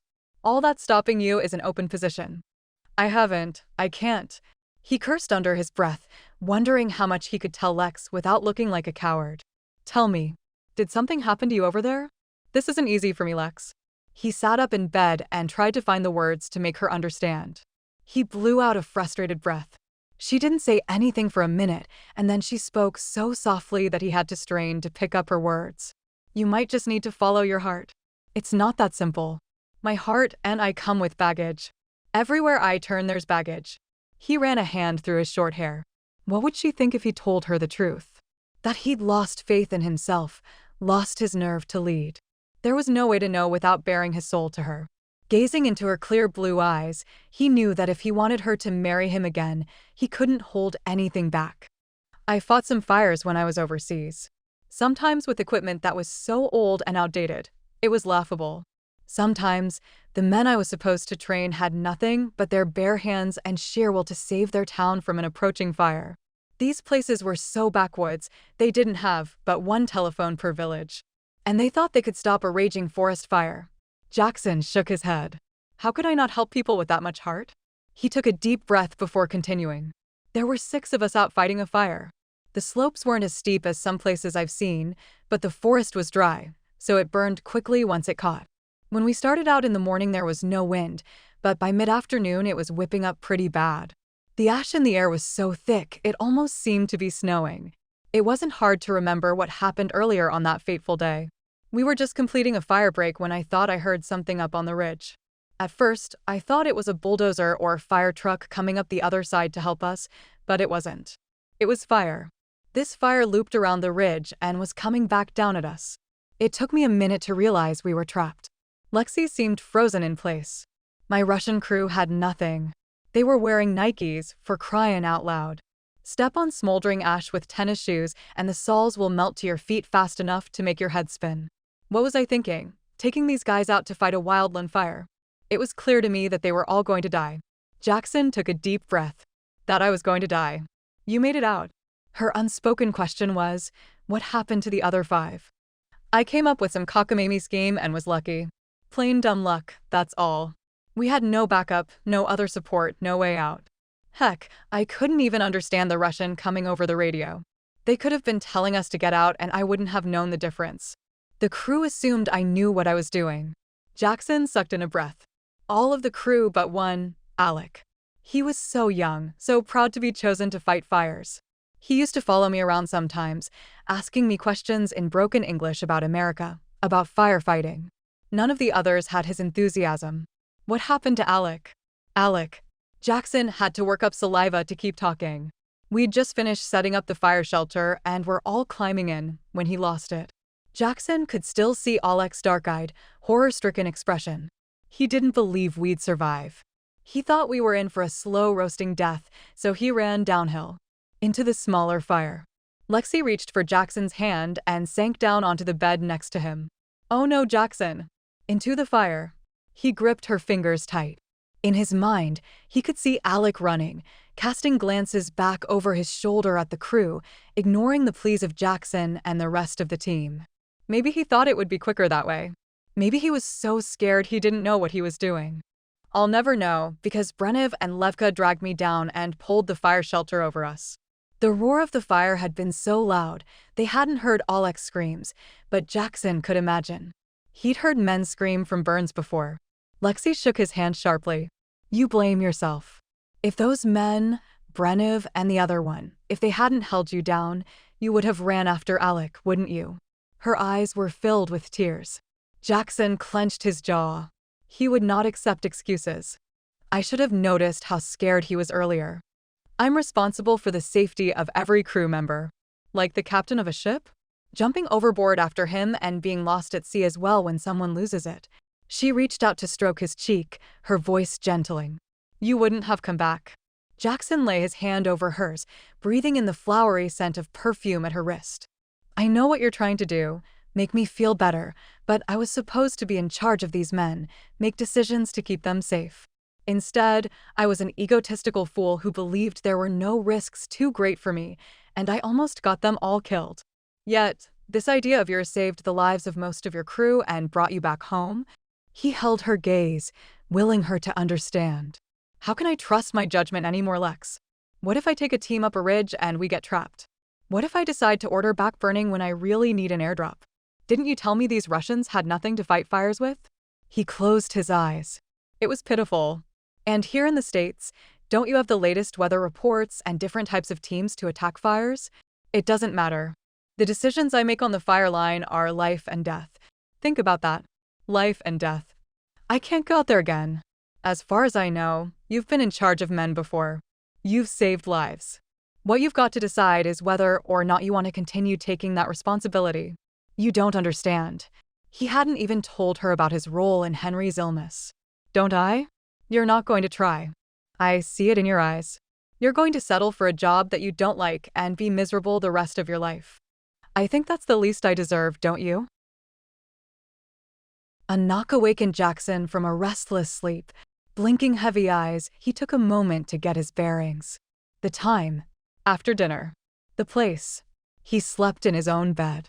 The bed he'd shared so many years with Lexie. The sheets carried her sweet scent, but she was nowhere in the room. The door pushed open and Cyrus entered. "I need to talk to you, Garrett. I'll be in the backyard." "Where's Lex?" Still half asleep, Jackson ignored Cyrus's command. "She's in the living room. Meet me in back in 2 minutes." Cyrus closed the door without waiting for Jackson to acknowledge or agree to his request. Jackson rolled into a sitting position, cradling his aching head in his hands. Wasn't this pleasant? His boss seeing him broken. If Jackson didn't know better, he might think Cyrus set up that small fire just to test him. It seemed unlikely that a spark had traveled so far down the mountain and started a brush fire on the same road that Jackson was working on. He swore. On legs that still felt spent, Jackson made it to the door, pausing only to pull on a t-shirt Lexie had left for him. Anger building, he spared Lexie and his mother a brief glance as he passed through the living room. The screen door banged behind Jackson before he accused Cyrus. "How did you know?" From his perch on the picnic table, Cyrus raised his peppery eyebrows. "Know what?" "No, I'd lost my nerve." The words spilled out bitterly. "Does everyone know?" Cyrus opened his mouth to deny it. "You started that fire today, didn't you?" "You sent Rob out to start it," Jackson accused. "I bet you thought your brand of tough love would cure me or something." Jackson fell back against the wall of the house. "You were wrong about that one. No matter what you say, I'm washed up. And that prefab fire was a joke." Cyrus frowned. "Did one of those Eagle Scouts conk you on the head with a shovel? Not only would I never put you in a situation I knew you couldn't handle, but I'd lose my job if I deliberately set a fire." He shook his head slowly. "I've suspected something was wrong. I'm just sorry you didn't tell me about this problem sooner." But is it really a problem? You put the fire out. I put it out and then I puked in the bushes. I don't even remember driving home. But you did it. Cyrus made it sound like it was noteworthy. Yes, you did your job today. What else do I need to know? The older man made a come-hither gesture with his hand. Don't try any psychoanalysis with me. Cyrus stood, lowering his voice. There are all kinds of reasons to fight fires, and people approach the job with all different emotions: fear, anger, determination. Don't tell me you don't think back on that fire now with a little bit of a rush. You always loved a challenge, and this was the ultimate test. You didn't think you could do it, but you did. I'm proud of you. His words gave Jackson pause, but he'd lived with fear and doubt clutched so tight inside the past few weeks that he couldn't let go that easily. It was a piddly little fire barely bigger than my living room. I'm amazed I found it at all. As for a rush, if you call cold sweat on a hot day a rush, I guess that's what happened. You're not as bad off as you think. Cyrus placed a hand on Jackson's shoulder. Trust me, you have a knack for firefighting that's uncanny. To be honest, I've always been jealous of your talent. This is a speed bump, not a roadblock. At the moment, the thought of anyone envying Jackson's firefighting ability was hard to swallow. I'm not Luke Skywalker to your Yoda. The Force is not with me. You've always been the one people rely on. You did what you had to do today. You didn't collapse into a puddle of quivering jelly. You beat your fears. Whatever. All I know is, I'm no good to anyone right now. That fire today proved my hotshot career is over. The words left a bitter taste in Jackson's mouth. Cyrus shook his head as he walked past him into the house. I hope for your sake that you're wrong. Henry needs you more right now than Jackson does. Cyrus herded Lexie out the door with Mary and Heidi. He'd already told the Garrett women that Jackson was still under the weather. Let's give Jackson a little more time to recover his inner pain in the buttness. Lexie was torn, but Jackson didn't come in from the backyard. She allowed herself to be led to Cyrus's truck. On the drive down to the hospital, the adults were quiet. Heidi took the spotlight, chattering and telling stories in a way that lightened things, or would have if all of them hadn't been worrying about Jackson and Henry. Your little guy has decided to show you some color, a nurse announced when Lexie introduced herself upon entering the NICU. Just watch. Every 15 minutes or so, half his body will turn bright pink and the other will pale. What does that mean? Lexie asked, a trifle concerned. It's called the Harlequin effect, at least around here. I've heard every explanation under the sun, from poor circulation to awareness of his surroundings to apnea. Take your pick, but it's really nothing to worry about. Provides more entertainment than anything.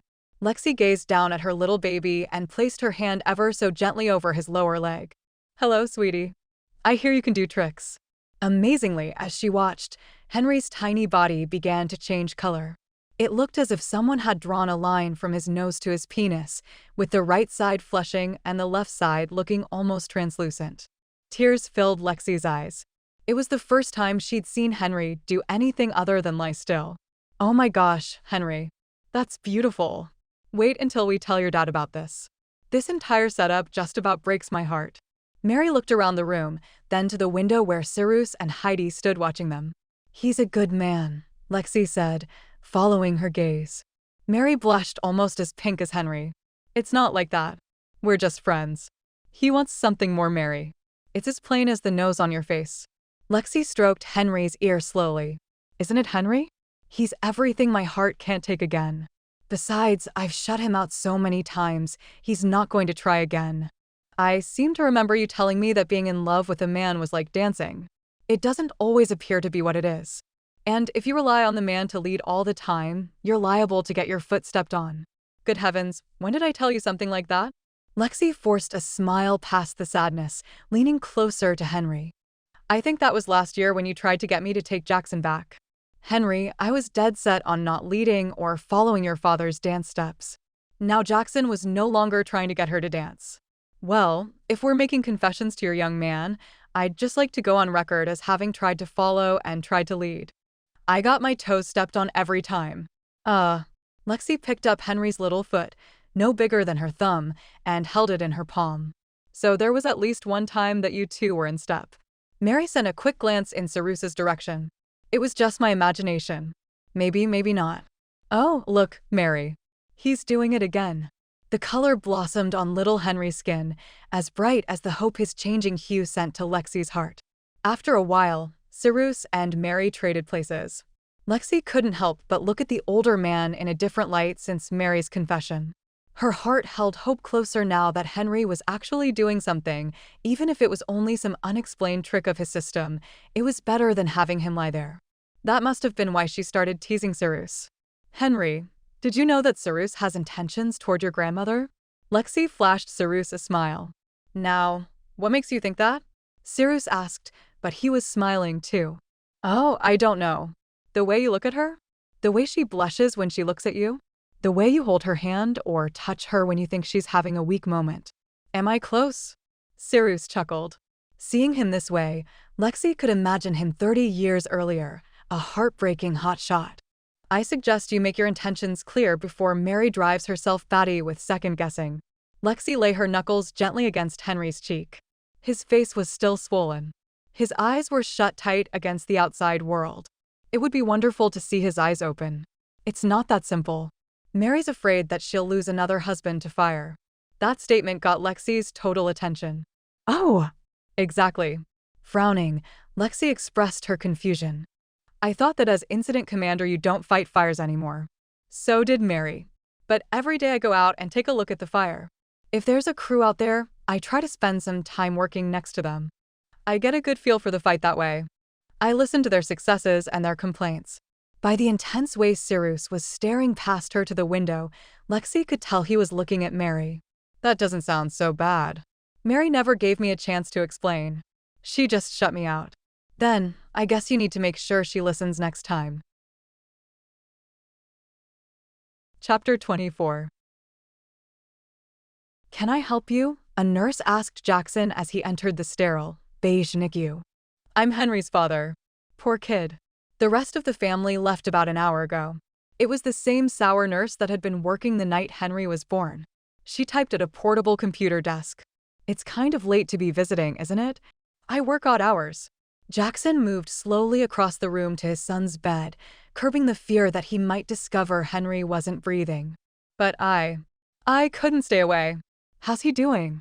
Nurse Sourpuss stopped typing and tapped on her cell phone. "He's having a good day, very few alarms or episodes." Jackson looked down at Henry and whispered, "Can you ever forgive me?" Henry continued to lay still. If the baby heard, Jackson had no way of knowing. And even if he had, what sign of forgiveness could Henry make? Jackson shifted uneasily. "Isn't it hard to work in here when these babies don't react to anything?" he asked. "Oh, they react. Even little Henry." The nurse wrapped her stethoscope around her neck and joined him at Henry's bedside. "Look at his heart monitor. See the rhythm?" Jackson watched the red line on the monitor stroke steadily up and down. "Put your hand gently on his head, right across his crown. That's it. Now lean over and talk to him in a low voice, but keep one eye on the monitor." With his hand cradling Henry's head, Jackson leaned over and started talking. "You know, I think you're really going to like baseball. It's the all-American sport where you can crush a little ball with a big stick and feel like you can take on the world. Look, Mr. Garrett. Look." Jackson glanced at the monitor. "Is his heart beating faster?" "It sure is. Keep talking. He's perking to life for you. For me. His father. It was amazing. A gift." "Henry, how do you do that?" Jackson straightened, keeping one hand on Henry's crown. "He won't get too excited, will he?" "I won't put him at risk." "No," the nurse's tone was no longer sour. She stared warmly at Henry. "He's a fighter, this one. I couldn't see it at first." She cleared her throat. "But he'll get tired of playing after a while, just like any other game." "Thank you." She'd given him a precious glimpse of hope. 30 minutes later, Jackson was leaning on the outside of the glass window at the NICU, taking one last look at Henry before he drove home when someone burst through the outer doors. The thin woman looked Jackson up and down through large-rimmed glasses. "Mr. Garrett?" Her question caught him off guard.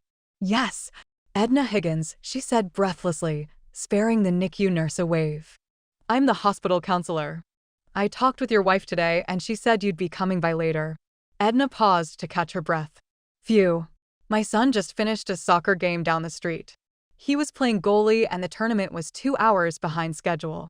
Anyway, I ran in to see if you were still here." I hadn't realized how out of shape I am. Is there a reason you needed to see me this late at night? A reason she'd run to do so? He glanced at Henry.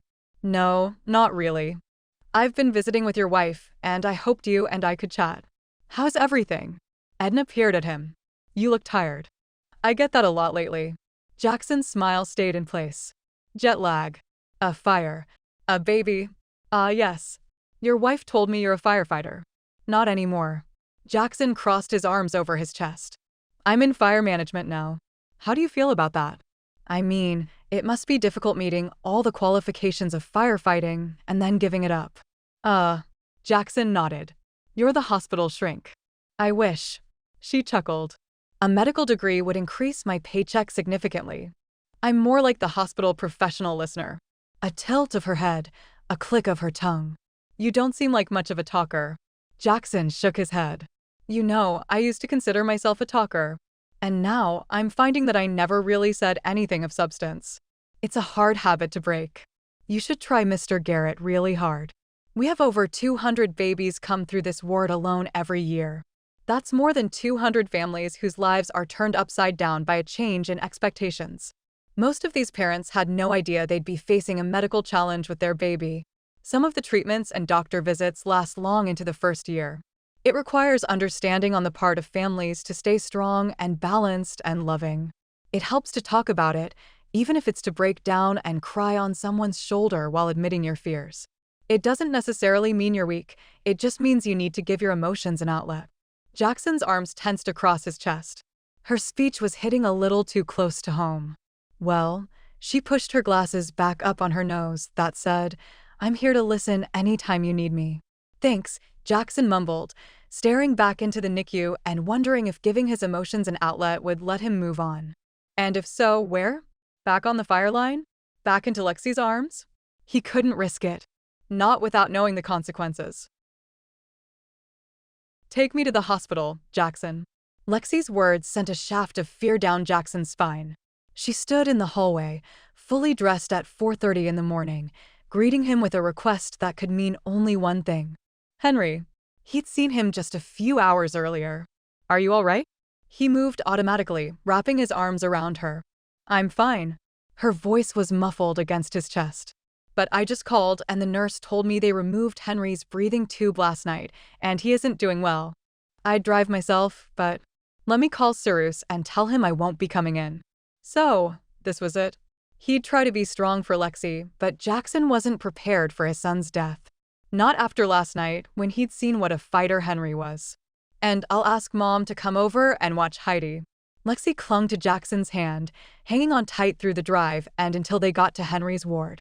The drive would have been a perfect time to talk if they hadn't both been worried about Henry. Once inside the NICU, Nurse Sourpuss, otherwise known as Helen, stopped what she was doing and came to stand next to them. The second nurse left the room. They all gazed down on the sick baby. It seemed as if there were more tubes than ever attached to his frail little body. Henry's body wasn't as swollen today as it had been last night, but he had marks on his cheek from the tape that had held the tube down his throat. He had one heck of a night, Helen said. The doctor thought he might be strong enough to breathe on his own. Why? Jackson must have made a sound of disbelief, because Helen looked at him. I left him after 11 and he was fine. He had his tubes in and he was stable. Jackson felt Lexie's questioning gaze. He hadn't told her he'd come to the hospital last night. These babies surprise you, Mr. Garrett. Some thrive on a challenge. Helen took a step back.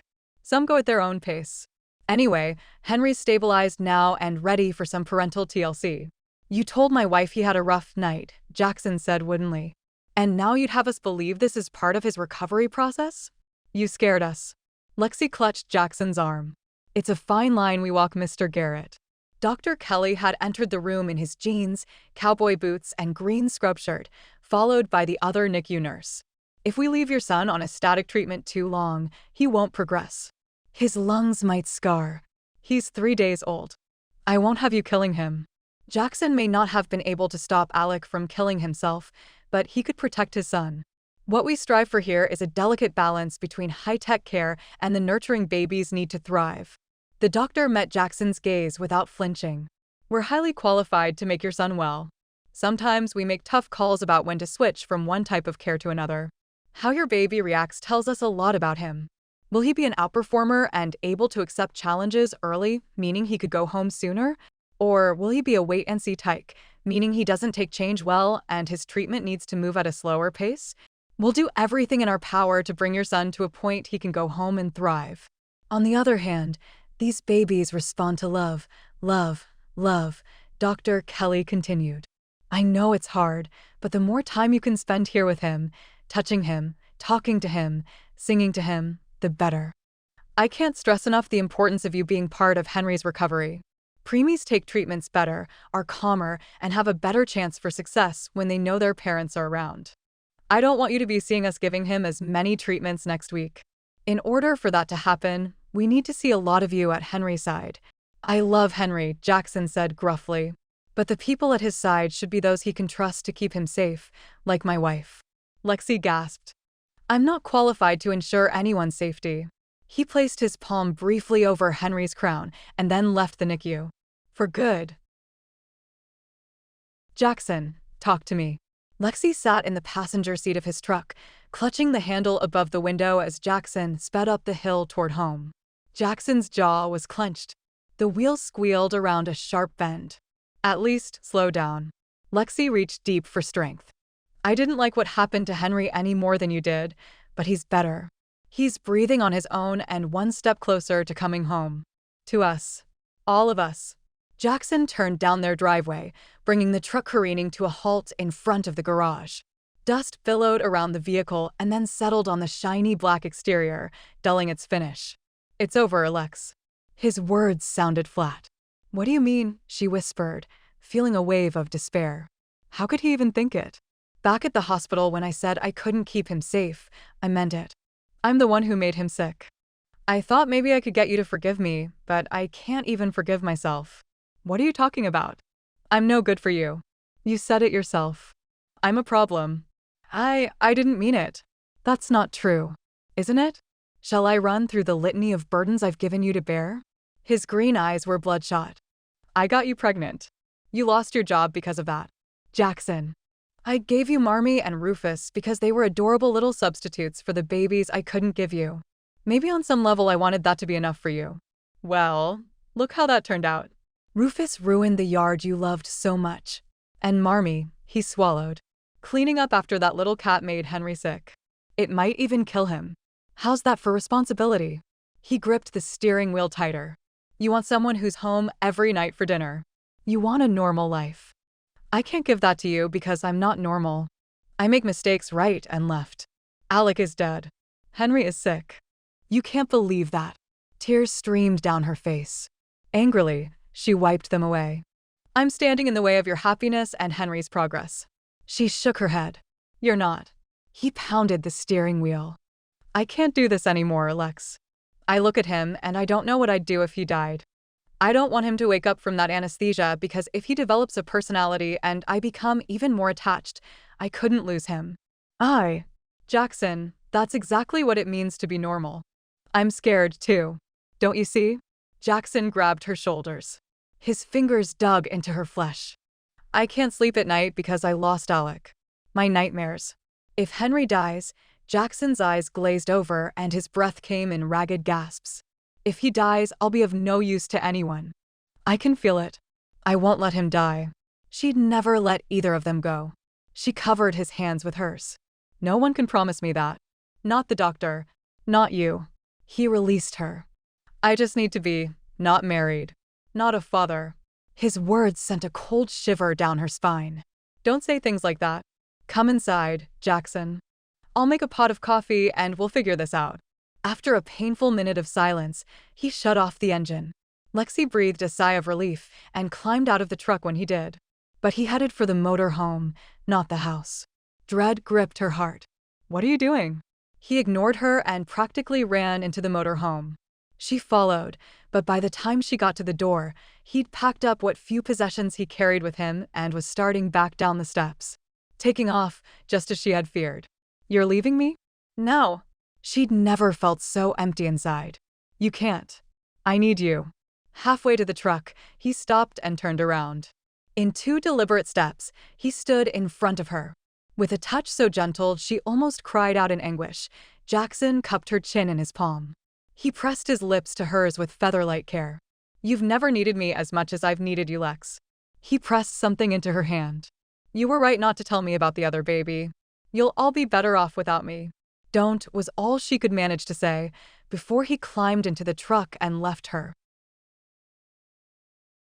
Chapter 25. Garrett, get off the phone. Ignoring Cyrus's command, Jackson continued reading information to the personnel department in Boise. He had no idea how he ended up here after leaving Lexie. He supposed work was the only thing he had to hang on to at the moment, the only distraction that was keeping him sane.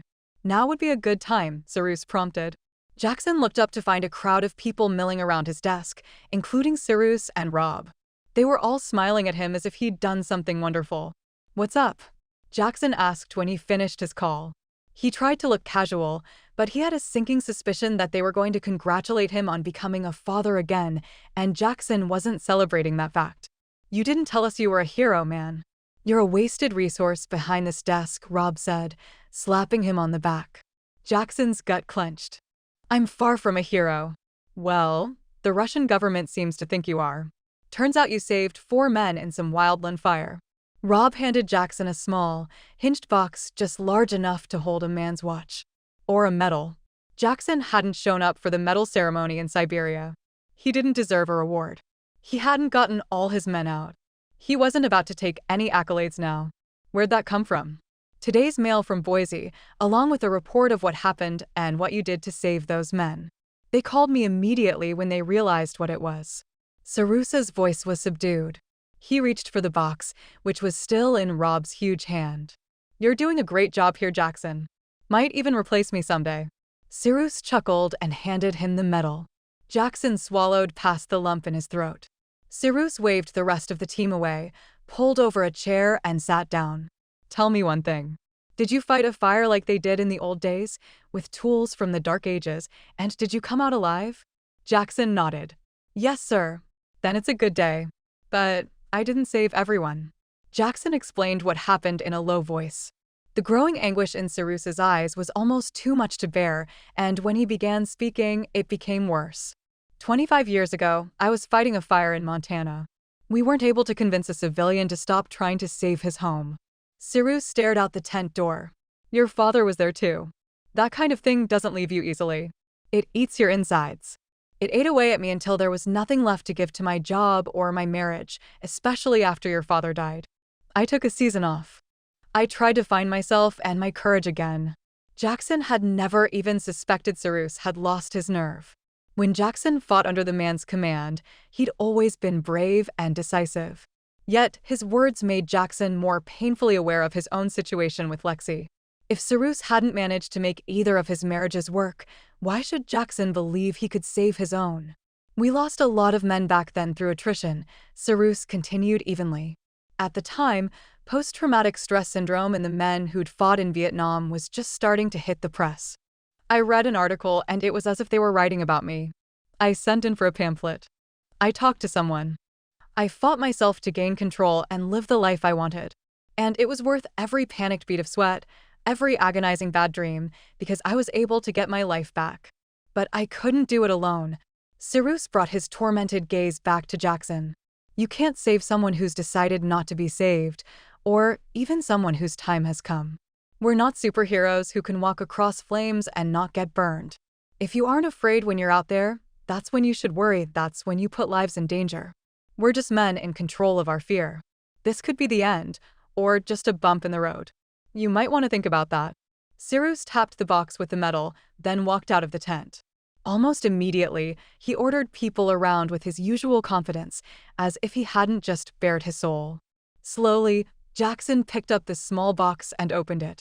The polished brass glimmered in the fluorescent lights. He ran his thumb over the round metal, over the Russian characters proclaiming the honor of his deed, over the traditional relief of a fire helmet. For the first time since that fateful fire, Jackson allowed himself to begin to believe in the decisions he'd made, to begin to believe in himself again. In search of coffee, Jackson went out to the chow line in mid-afternoon. Base camp was quieter at this time of day. Not that it was ever quiet, but now many crews were out fighting the fire. As he filled his cup, a strong gust of wind came up from the south, tossing several bags of potato chips out onto the ground. Jackson swore as his coffee overflowed and burned his fingers. He tossed his cup into a trash can and hurried over to the sodas, then buried his hand in the ice. All the while, he tested the wind on his face. That wind. Movement to his left caught his eye. Rob climbed out of a Forest Service truck. "Hey, Rob. Have you been out checking on crews?" Rob reached back into the truck for a clipboard loaded with wrinkled papers. "Yeah, I didn't like the tally of workers on a water buffalo crew. I wanted to make sure they really had 20 people show up, you know." "Where were they working?"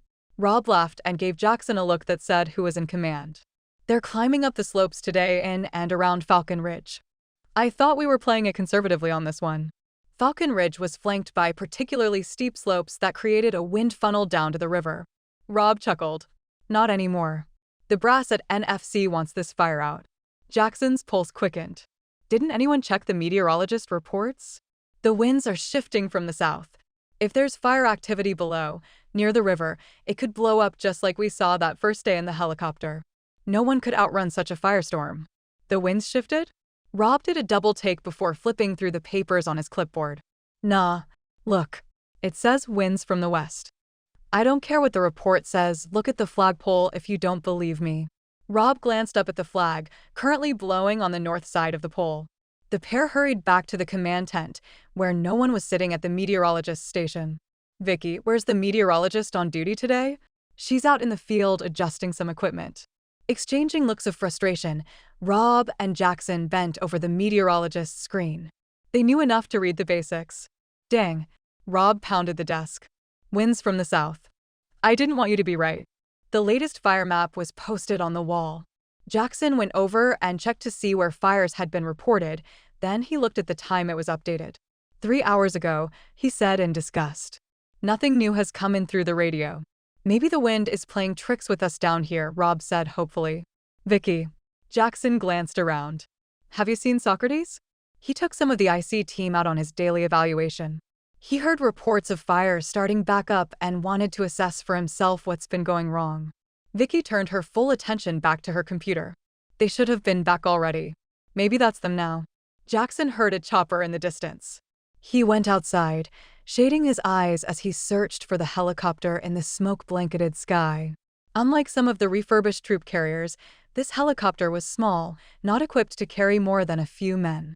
As the chopper landed, Jackson ran across the compound to the small airstrip, Rob at his heels. "We're Incident Command. Where are you coming from?" Jackson called over the decelerating blades. The aviator assessed them from behind mirrored sunglasses before answering. "I've been over by Deadwood Reservoir. I need to gas up and then I'm back out. I'm pulling water drops and flying rescue back up." "Have you heard anything about Falcon Ridge?" Although there were fires around Falcon Ridge, nothing had come over the radio about any new fires in the area, but like cell reception, live radio coverage was spotty throughout the mountainous region, so they could have missed something.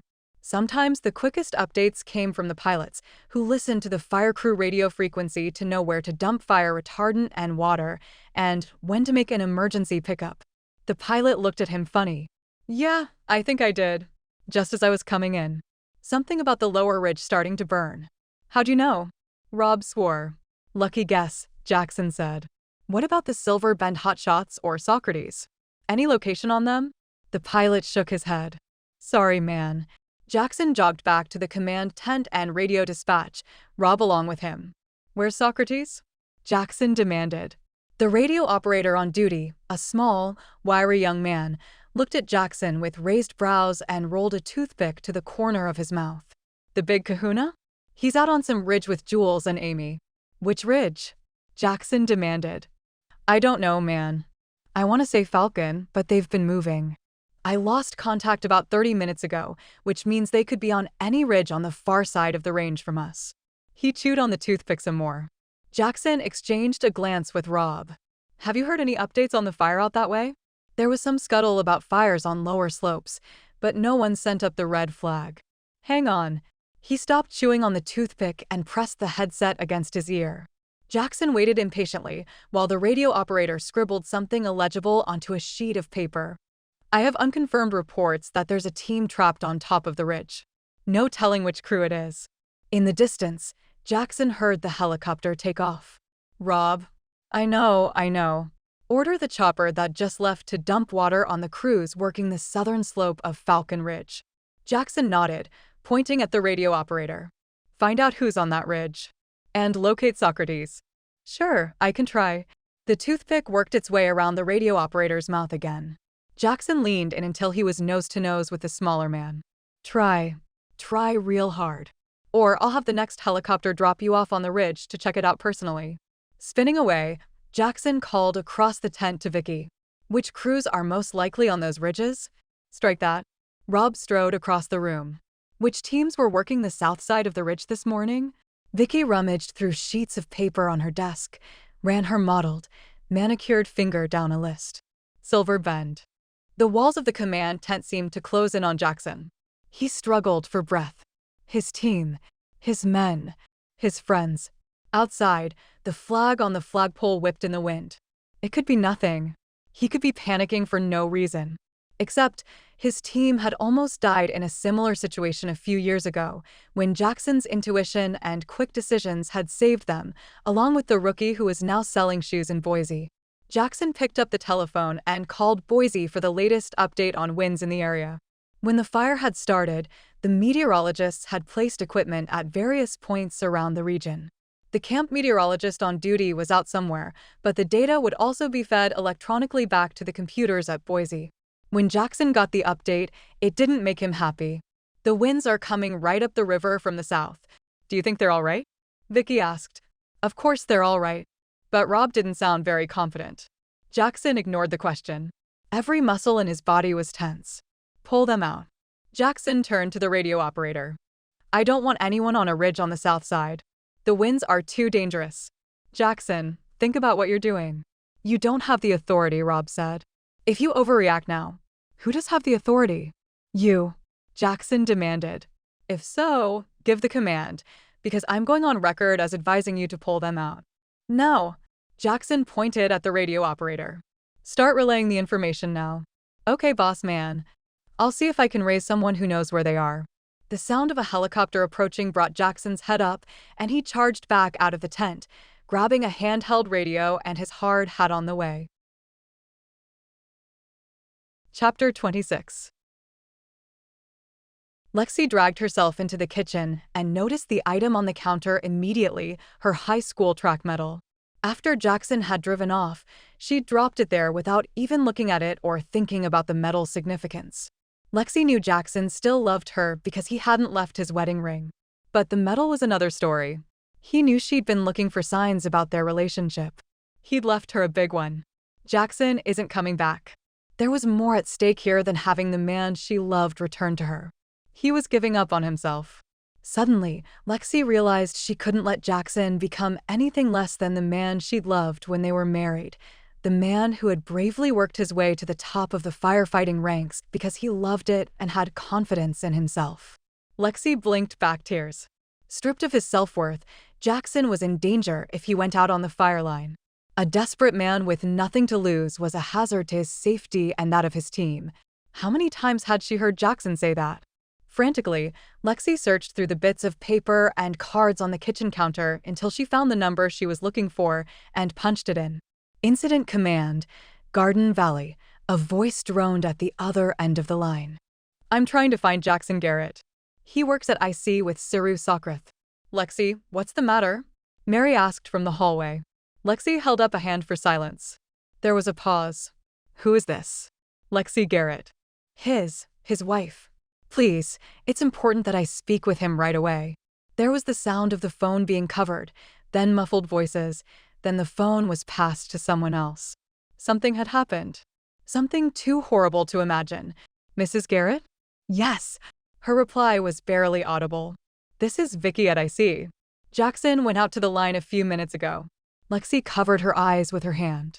He went out to fight a fire?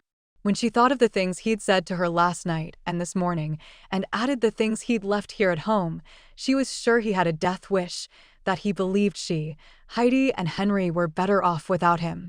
I need to speak with him right away. Can't you patch me into a radio? I'm sorry. No. Lexie tried to remain calm. There had to be some way to know what was happening. Did he go out with the crew? He'd be safe if he was with Logan. She had to believe that. No. Please tell me why he went out. Maybe there was a valid reason he'd faced his fear. But her request was met with silence. Please. Lexie didn't filter any of the fear from her voice. I'm not the kind of woman to panic without a reason. I have to speak with my husband. Vicky sighed and lowered her voice. I'll be in so much trouble if they find out I told you. We're not supposed to reveal this information. Thank you. Lexie breathed a sigh of relief. We can't be sure at this point, but we think the command team and at least one hotshot crew might be in danger. Jackson seemed to think they were. The command team? Lexie echoed, her eyes irresistibly drawn to Mary. Cyrus was in danger. She knew Jackson would do anything to save people in trouble, particularly his friends, even if it meant risking his own life. Was it? Is the Silver Bend crew out there too? We just don't know enough. I can't say any more. Somehow, Lexie managed to thank Vicky and hang up the telephone. Mary sagged against the wall, looking pale and scared. Mom? Heidi put her hand on Lexie's arm, her eyes wide with fear. Is Dad going to be okay? Lexie couldn't reassure Heidi when her own heart couldn't shake the feeling that something was terribly wrong. The helicopter landed at the small airstrip to his left. Jackson ran up to the bird while the rotors were still spinning and recognized Wyatt Chappell, the pilot who had taken the incident command team up on Jackson's first day at base camp. What duty are you pulling today? Jackson yelled over the whine of the slowing engine. Wyatt pulled off his headset. People mover, but I'm done for the day. Any more hours and it's overtime. Your wife is going to be happy because I need you to take me up. Jackson climbed in the helicopter. To Falcon Ridge. Wyatt looked doubtful for a moment. Do you have authorization? Yes, Jackson lied. If you've got enough gas, fire it back up and let's go. Okay, but just so you know, if you're not authorized, I'm billing you personally. Just go. That was the least of his worries. They weren't in the air more than a few minutes when Wyatt glanced over at Jackson, his expression half hidden behind dark glasses and a headset. Falcon Ridge, right? The knot in Jackson's stomach cinched. Yeah. I've got a report of shelter deployment and a water drop. It's too hot to pick up. Might cool by the time we get there, though.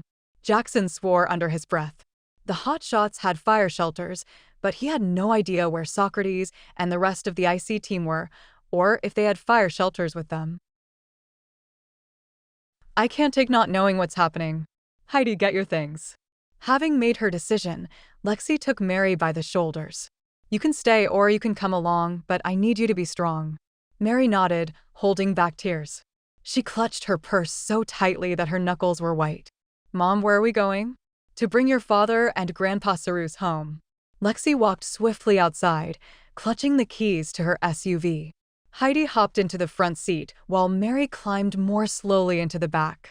Before she could get the door closed, Rufus leaped across Mary and into the other rear seat. Mom, get him out. No time. He's coming along for the ride. Lexie backed the SUV out of the driveway, spewing gravel. Chapter 27. There. Jackson pointed at a spot to the south of the ridge. About 20 fire shelters had been deployed. From above, they looked like man-sized baked potatoes wrapped in aluminum foil. Tools were scattered around the shelters, burned and melted into uselessness. Why aren't they coming out? Wyatt yelled at him over the roar of the engine. Jackson was wondering the same thing, trying to convince himself everyone was safe. Spot fires were retreating around the shelters. Just the sight of the islands of wavering fire at random points on the ground made Jackson's pulse race. If there had been a blow-up and the wall of flames had stayed too long. Here they come. Wyatt interrupted Jackson's demoralizing train of thought. Sure enough, one by one, the shake-and-bake shelters were opened, revealing the yellow shirts and gritty faces of hotshots. They stood slowly, as if dazed, taking in their surroundings, holding water bottles and backpacks. Then they looked up and waved, clearly more than ready to get off that ridge. Jackson watched closely. But there were still a few shelters where the occupant hadn't come out. As they flew nearer, Jackson could make out firefighters by their familiar stature. The Silver Bend hotshots had been found. Jackson hopped out of the chopper as soon as it was close enough to the ground and jogged up the ridge to the team's tree-chopping expert, who was crouching over a lump of twisted, melted metal, the charred remains of his chainsaw. Chainsaw, what happened? Chainsaw stood up. Somehow fire started down below. The winds were pushing down the mountain. So Command decided to backburn up on top, thinking that there'd be nothing up here left to burn when the two fires converged and that the wind would be on our side. Only, wouldn't you know, Chainsaw's voice dripped with sarcasm, the winds shifted. Backburning was a risky proposition. You started a fire, containing it on one side in the hopes that when the two fires met, they'd burn themselves out. But you had to gamble on the wind not changing its mind and blowing both fires back at you. Then we had one heck of a fire racing up on us and Tin Man radios that there's one coming up the next slope, torching trees like matches. Chainsaw shook his head. Jackson knew the other side of the ridge had experienced a quick brush fire a few days ago, turning everything on the ground to ash, leaving trees primed to burn but little else as fuel. Fires had been known to race through treetops quickly until the entire canopy was burning, a potential trap to anyone unlucky enough to be trapped on the ground. The burly man sucked down some water. Could have used you here. Jackson nodded. The ground felt warm through his boots. Smoke irritated his nostrils. It was all so familiar. His stomach roiled and his palms felt sweaty, but if he concentrated on breathing steadily, he was okay. Is Socrates with you? Negative. He and his group were on the other side with Tin Man. Maybe they made it to safety before we were trapped. Jackson walked past a dazed Rookie and slapped him on the back. You all right, kid? Yeah. Rookie gazed in awe at the smoldering landscape. It was nothing like training. I could hear the fire roll right over me and I could barely breathe. It was like the fire sucked all the oxygen out of my shelter.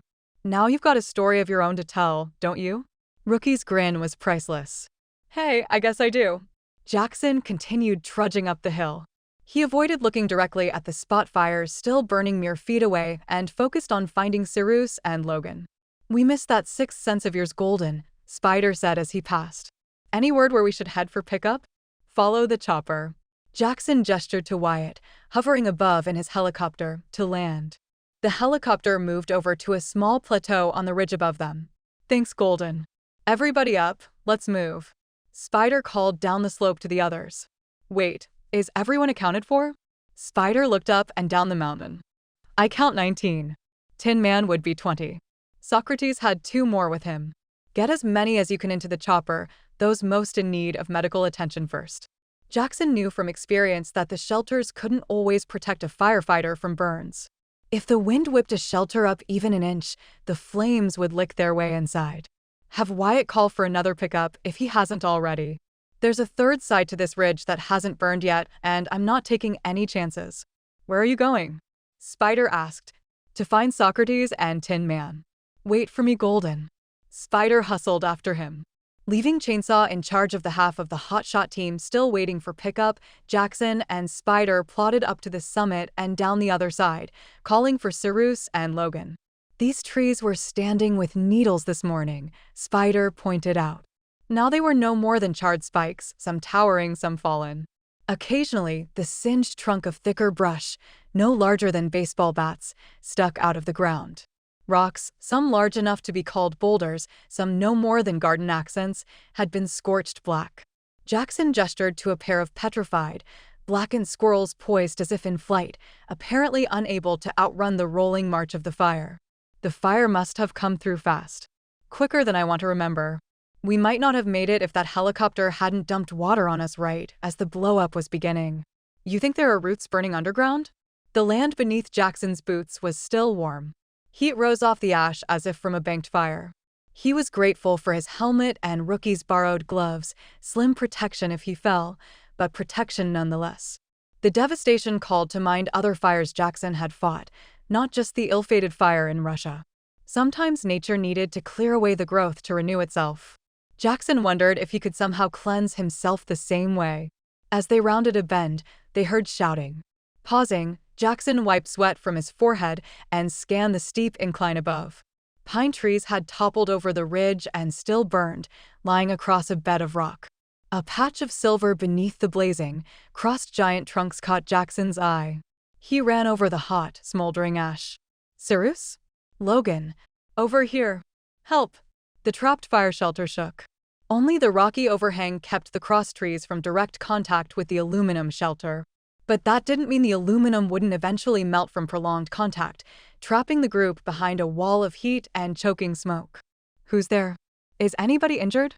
Jackson called as he slid to a stop a few feet from the burning wood. The flame heated his exposed face as if he were being sunburned. Jackson? Jackson barely recognized Cyrus's voice. Yes. How many are back there? Cheers rose from behind the shelter. 4. All 4 of us, Cyrus called. Spider, radio for help. Fear rippled through Jackson's bowels. He willed himself to ignore it. It's getting hot in here, Golden. There was no mistaking the urgency in Logan's voice. Get us the heck out of here. I've got no reception here, Golden. I need to move higher. Spider's face looked grim. All right, but hurry. Spider jogged farther up the mountain. Concentrating on the ground at his feet and nothing else, Jackson climbed around and above the flaming tree trunks until he stood on the overhang itself, nearly dwarfed beneath the roots of one tree. The pine tree had snapped out of the ground, roots and all. These had been mighty giants of the forest, perhaps 80 feet tall and 5 feet around. There was no way one man could budge them. Most of the treetop was gone, probably charred from the 400-degree wall of fire that the blow-up had created. Forcing himself to lean out over the ledge, Jackson looked at the huge fiery trunks critically. The only thing he had going for him was the sharply dropping slope beneath the ledge. If he managed to shift the root tree out of the way, given the steepness of the bank, the tree under it might just roll free. Jackson placed his gloved hands on 2 of the thick roots, still damp from being beneath the earth and not yet on fire. He had to turn his face away to breathe as the wind churned the smoke and flames at him. He pushed, trying not to think about the fire so near. The tree barely moved. Why would it? It was huge. Jackson squeezed his eyes shut. He would not leave them to burn alive down there. But there was no time to wait for Spider. If they were to be saved, they had only him. Hopeless. Jackson's knees gave out on him. He collapsed to the ground. The voices of his trapped friends carried up to him. How would he tell his mother that he couldn't save Cyrus? How would he explain to Logan's family, to Tess and Hannah who were already about to lose their mother, that he hadn't been able to do anything to rescue him, that he'd been as helpless as a baby at the scene? Opening his eyes, Jackson drew a shuddering breath. The answer was, he couldn't. He had to try something. He stood on shaky legs that felt as if he'd just run a marathon and peered once more over the edge of the overhang at the burning trees. The position of the 2 trees seemed precarious, as if it wouldn't take much to send them careening down the mountainside. It was one heck of a sharp incline. Nothing was burning, thank you, God. There were, however, a couple of nasty-looking boulders that might get in the way. He hadn't climbed a tree since he was 10, but Jackson mounted the rooted tree with the agility of a drunken monkey until he stood at its base and looked down the burning trunk, down the steep slope, wondering how his mother had managed to raise such a foolish man. With a final loving thought to his family, to Heidi who could bring sunshine to a cloudy day, to Lexie who loved him despite his lack of courage, to Henry who would need his mother's strength, Jackson launched himself straight up in the air, landing with a thud on the trunk. The tree was stubborn and barely moved. Balancing himself as he imagined surfers did, Jackson inched farther down the trunk toward the center of the tree-formed X, where the second trunk met the one he stood on. Closer to the fire. Don't look at the flames. Steadying his breathing, he jumped again. As soon as he'd regained his balance, the tree began to groan and crack, then it started rolling and sliding down the slope, picking up momentum, a burning surfboard. For several seconds, Jackson managed to stay on the wild ride, then he was pitched into the air. As if in slow motion, Jackson saw the boulder. Knew he was going to smack into it. Made a weak attempt to roll away. And then, nothing. Chapter 28. A helicopter set down at the small airstrip at the rear of base camp as Lexie pulled near the large tent she assumed housed Incident Command. When she put the vehicle in park, it coughed, sputtered, and died with a loud backfire that had the entire camp jumping. They'd run out of gas. Way to make an entrance, Mom. Heidi clicked out of her seat belt and got to her knees, looking around. I only wish your dad were here to see it. Lexie leaped out of the driver's seat. Let me hold Rufus, Mary, so he won't get out when you do. Hey, isn't that Chainsaw? And Rookie? Heidi pointed. Indeed, the Silver Bend hotshot crew was pouring out of the helicopter. Their faces were streaked with soot and their yellow shirts dirty. They don't all have their packs, Mary noted. Lexie knew enough about firefighting to know that the crew only abandoned their packs if they deployed their fire shelters too quickly. The use of shelters was a last resort for safety, and if they couldn't get rid of the combustibles they carried, such as the flares they used to start controlled burns and the gas for the chainsaws, they tossed their packs as far away from themselves as they could. Jackson, she murmured, searching for him in the crowd of men, but she didn't see him. Or Logan. I don't see Cyrus, Mary whispered. The group, it was only about half the team, walked slowly away from the airstrip toward tables laden with food and drink. Chainsaw. Rookie. Have you seen my dad? Heidi shrieked, hopping out of the SUV and giving Rufus an opening to leap out after her. Lexie forced her weak muscles into action and grabbed the dog by his collar as he hit the ground. Oh no you don't, fella. Back inside. Mary climbed out while Lexie wrestled the dog back into the seat and rolled the windows down a bit for air. Everyone in camp, including the Silver Bend hotshots, turned around. Heidi ran the short distance between them. That you runt? Chainsaw asked. Yes. She leaped into his arms and repeated her question. Have you seen my dad? Dad. Jackson moaned and tried to open his eyes. The light was blinding. He squeezed them shut again. Dad, wake up. Jackson frowned. That wasn't Heidi's voice. It was the voice of a boy. A teenage boy. You've got to get up, Dad. They need you. Jackson opened his eyes.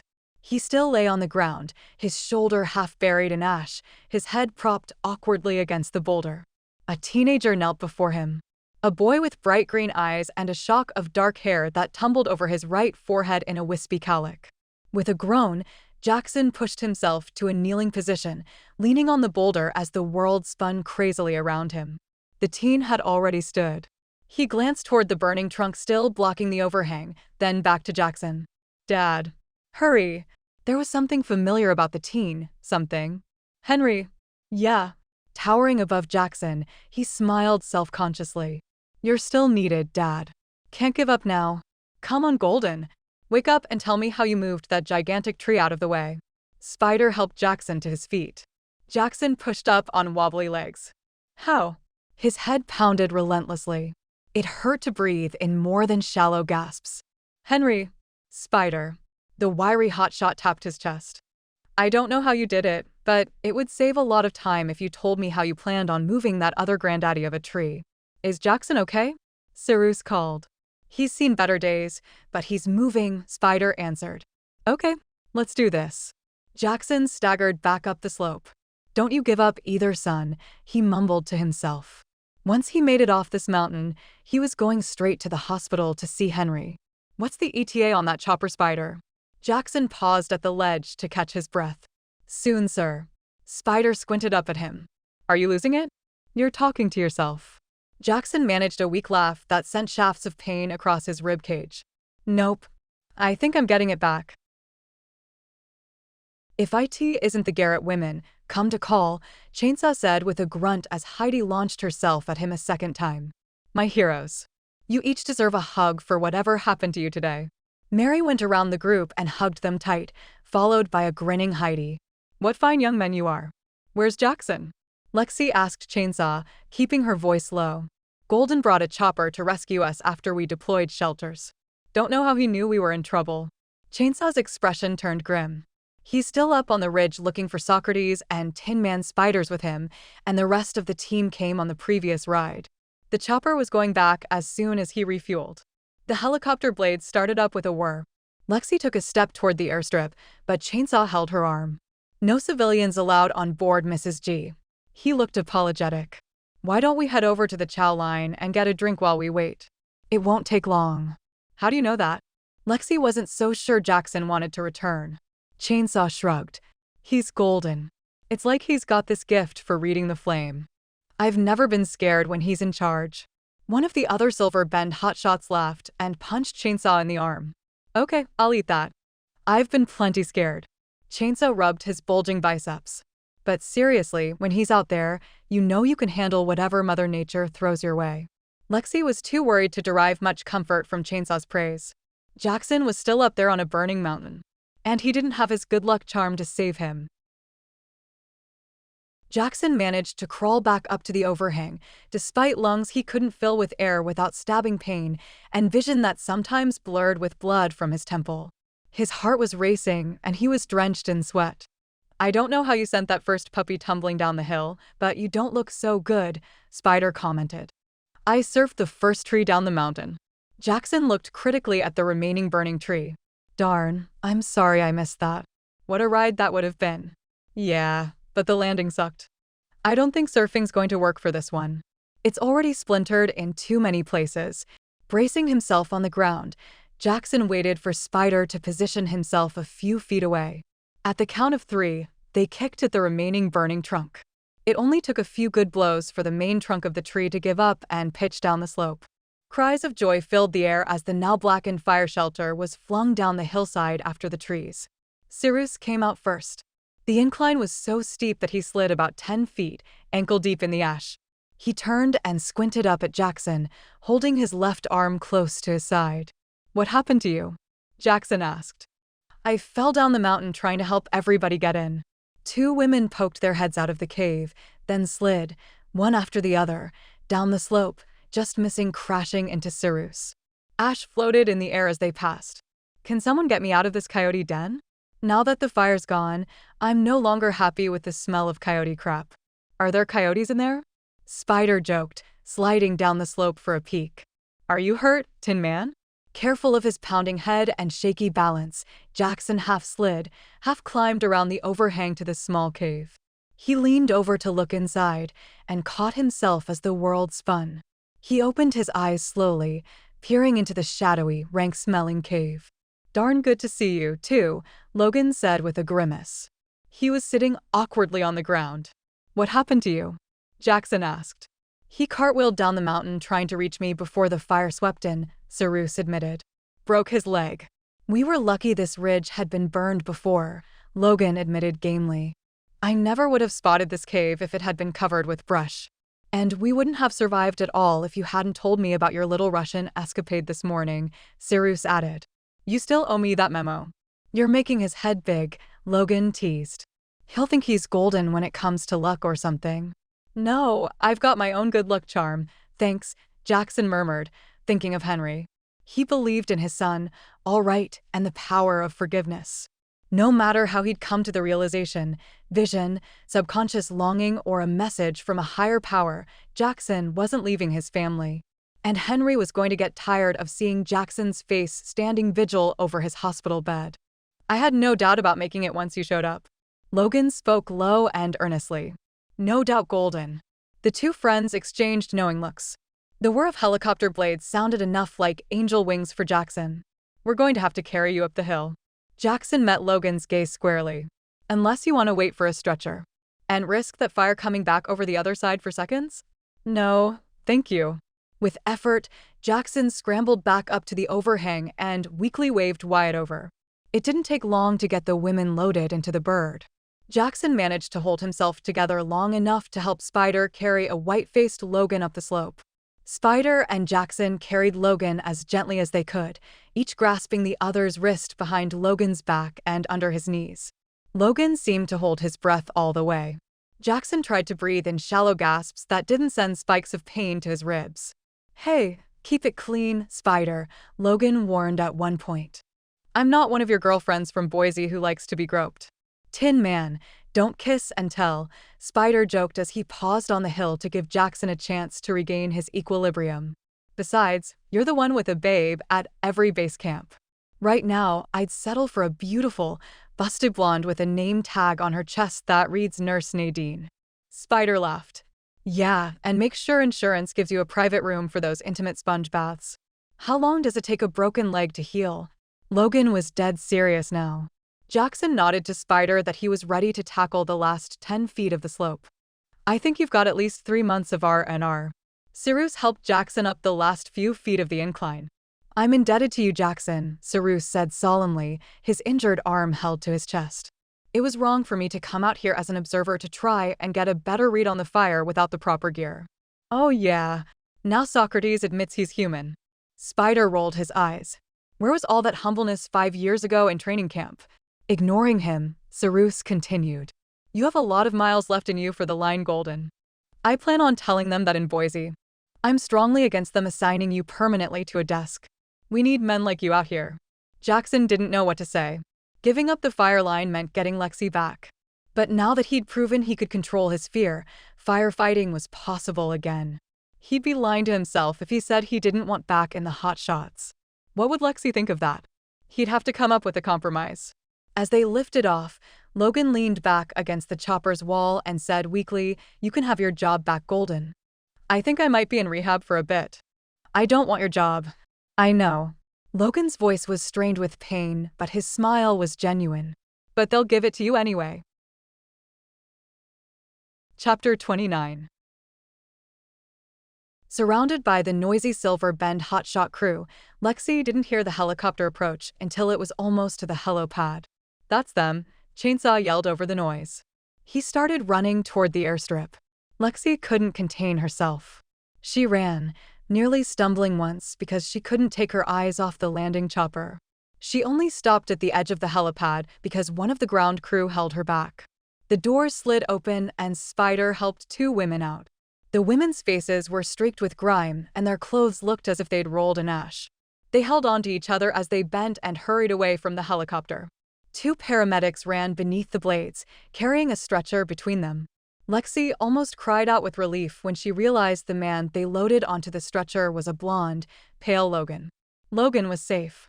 The rest of the Silver Bend hotshots were cocooned around her now. Heidi had slipped in front of her, pulling Lexie's arms over her shoulders. They stood silently as the paramedics wheeled Logan away from the helicopter.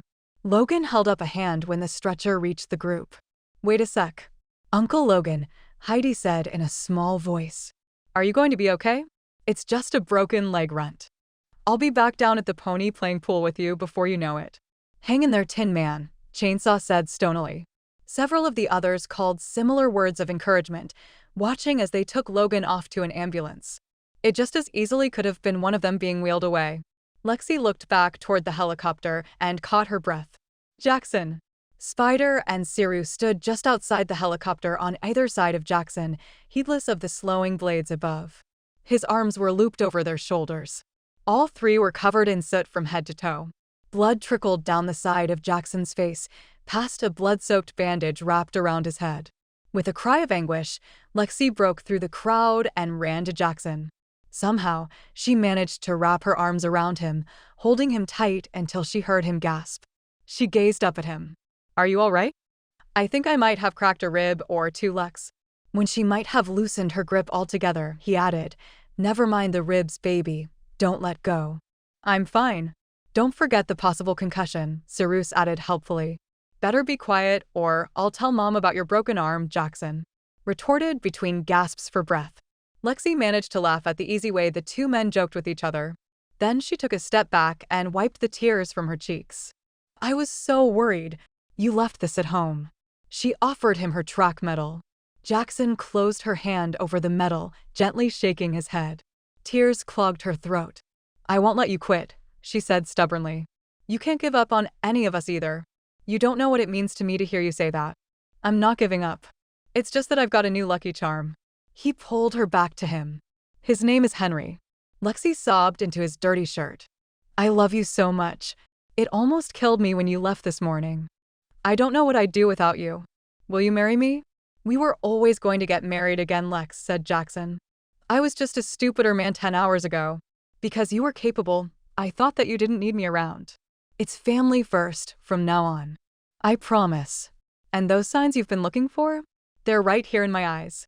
Sure enough, when Lexie looked into Jackson's eyes, they shone with an energy and hope that she hadn't seen since he'd come back from Russia.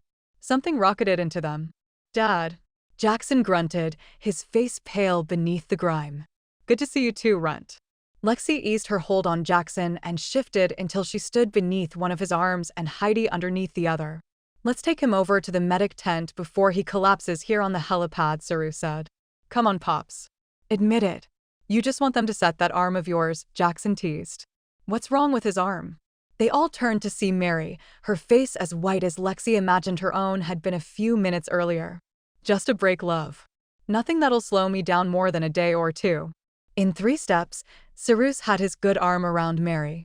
I was worried, Mary said, her body stiff and unyielding beneath Cyrus's arm. Cyrus spoke out to the people surrounding him, hot shots and Garretts.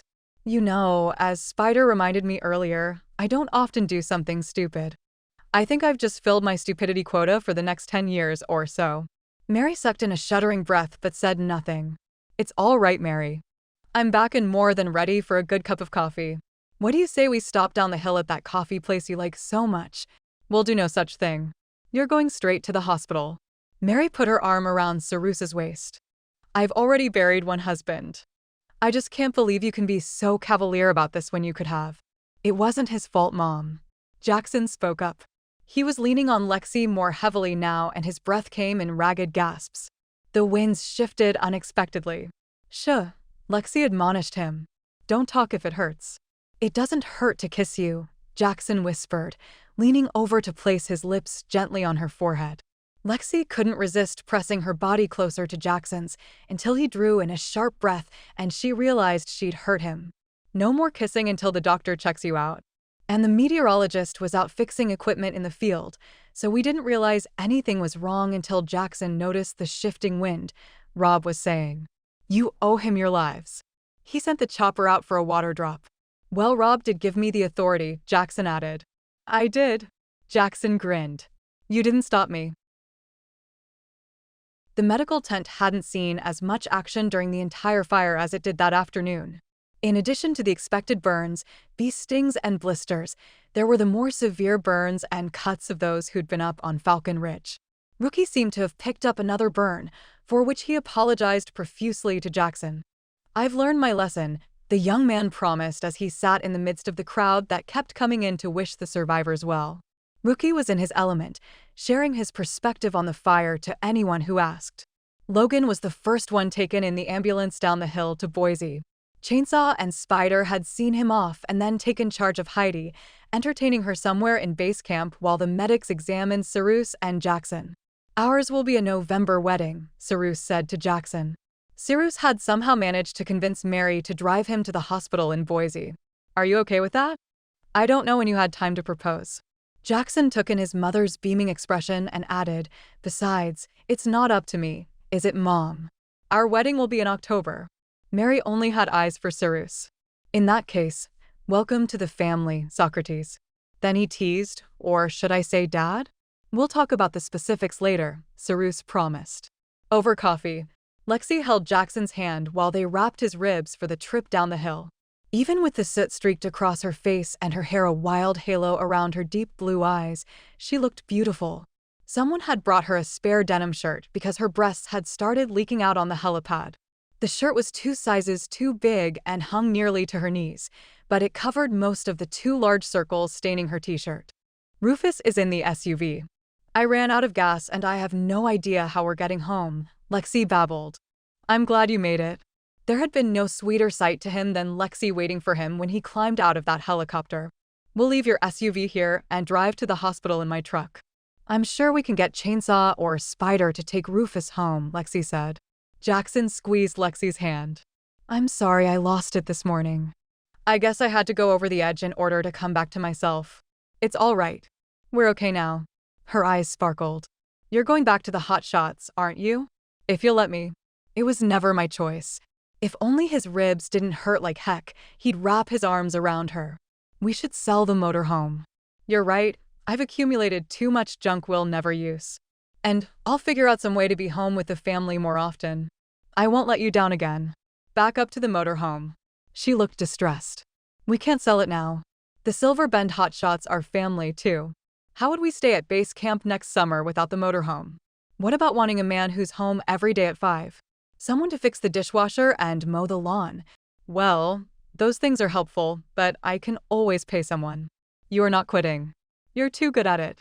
Chainsaw says you're their good luck charm. She leaned in close so that only he could hear. Besides, the sex would be dull if you came home every day at 5. I wouldn't bet on that. Man, he loved this woman. It was amazing that she still had faith in him. Jackson's grin must have stretched from ear to ear. The funny thing was, he now believed in himself. There was something to be said for being needed, even if it was only by a tiny, frail baby who'd never even cracked open his eyes and seen his father. He held Lexie's hand as if he'd never let her go. "Hey, Doc. I need you to bust me out of here. I've got another patient to visit down the hill." The emergency room in Boise was filled with firefighters and incident command crew members who wanted to make sure Logan, Cyrus, and Jackson were all right. While Jackson waited for his turn in X-ray, he sat with Logan. His friend reclined on a bed partitioned off from the rest of the emergency ward by a 5-foot screen. "Is that painkiller kicking in yet?" Jackson asked between shallow breaths. "It works when I don't move." "I hope they don't play any dance music in here then." "A comedian you're not." Logan closed his eyes. Imagining that his buddy was feeling sorry for himself, Jackson put a hand on his shoulder. 3 months isn't long to be out. I'll come over and hang out. We can start to train after the new year. Come spring, we'll be stronger than ever. And what will I do with Tess and Hannah?" His tone was dull. "I can't leave them with Aunt Glenn for more than an hour or so. We'll figure something out. At least you can stay with Deb while you recover. She doesn't want me there. Says it's too hard on her." Jackson suspected it might remind her of dying. Logan didn't appear to be taking the news of his sister's death at all well. "I think you should be with her. She doesn't want me there," Logan repeated, gripping the bedsheet with one hand. "So she says. I think you need to be strong for her. I've found recently that strong women still need our support." Logan looked at his leg, wrapped in a brace until they could get him to orthopedics. When he spoke, his voice was choked with pain. "I don't think I can do it." "Do you think she said that when she found out there was no hope?" Jackson tossed back at his friend.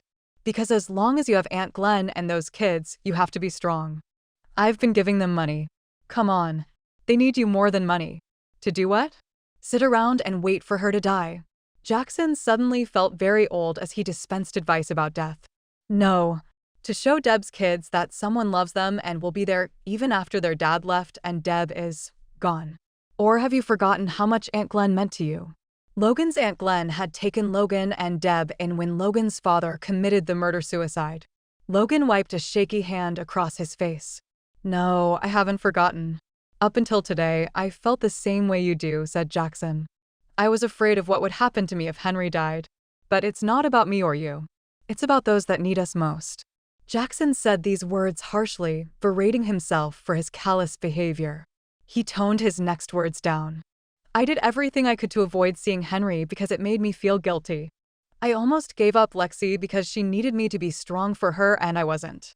I was only trying to take care of me." Jackson wasn't the man he'd thought he was. Somehow, he'd been given a handful of second chances with his career, with his family, and with the only woman he'd ever loved. An orderly came to wheel Logan down to orthopedics for his cast.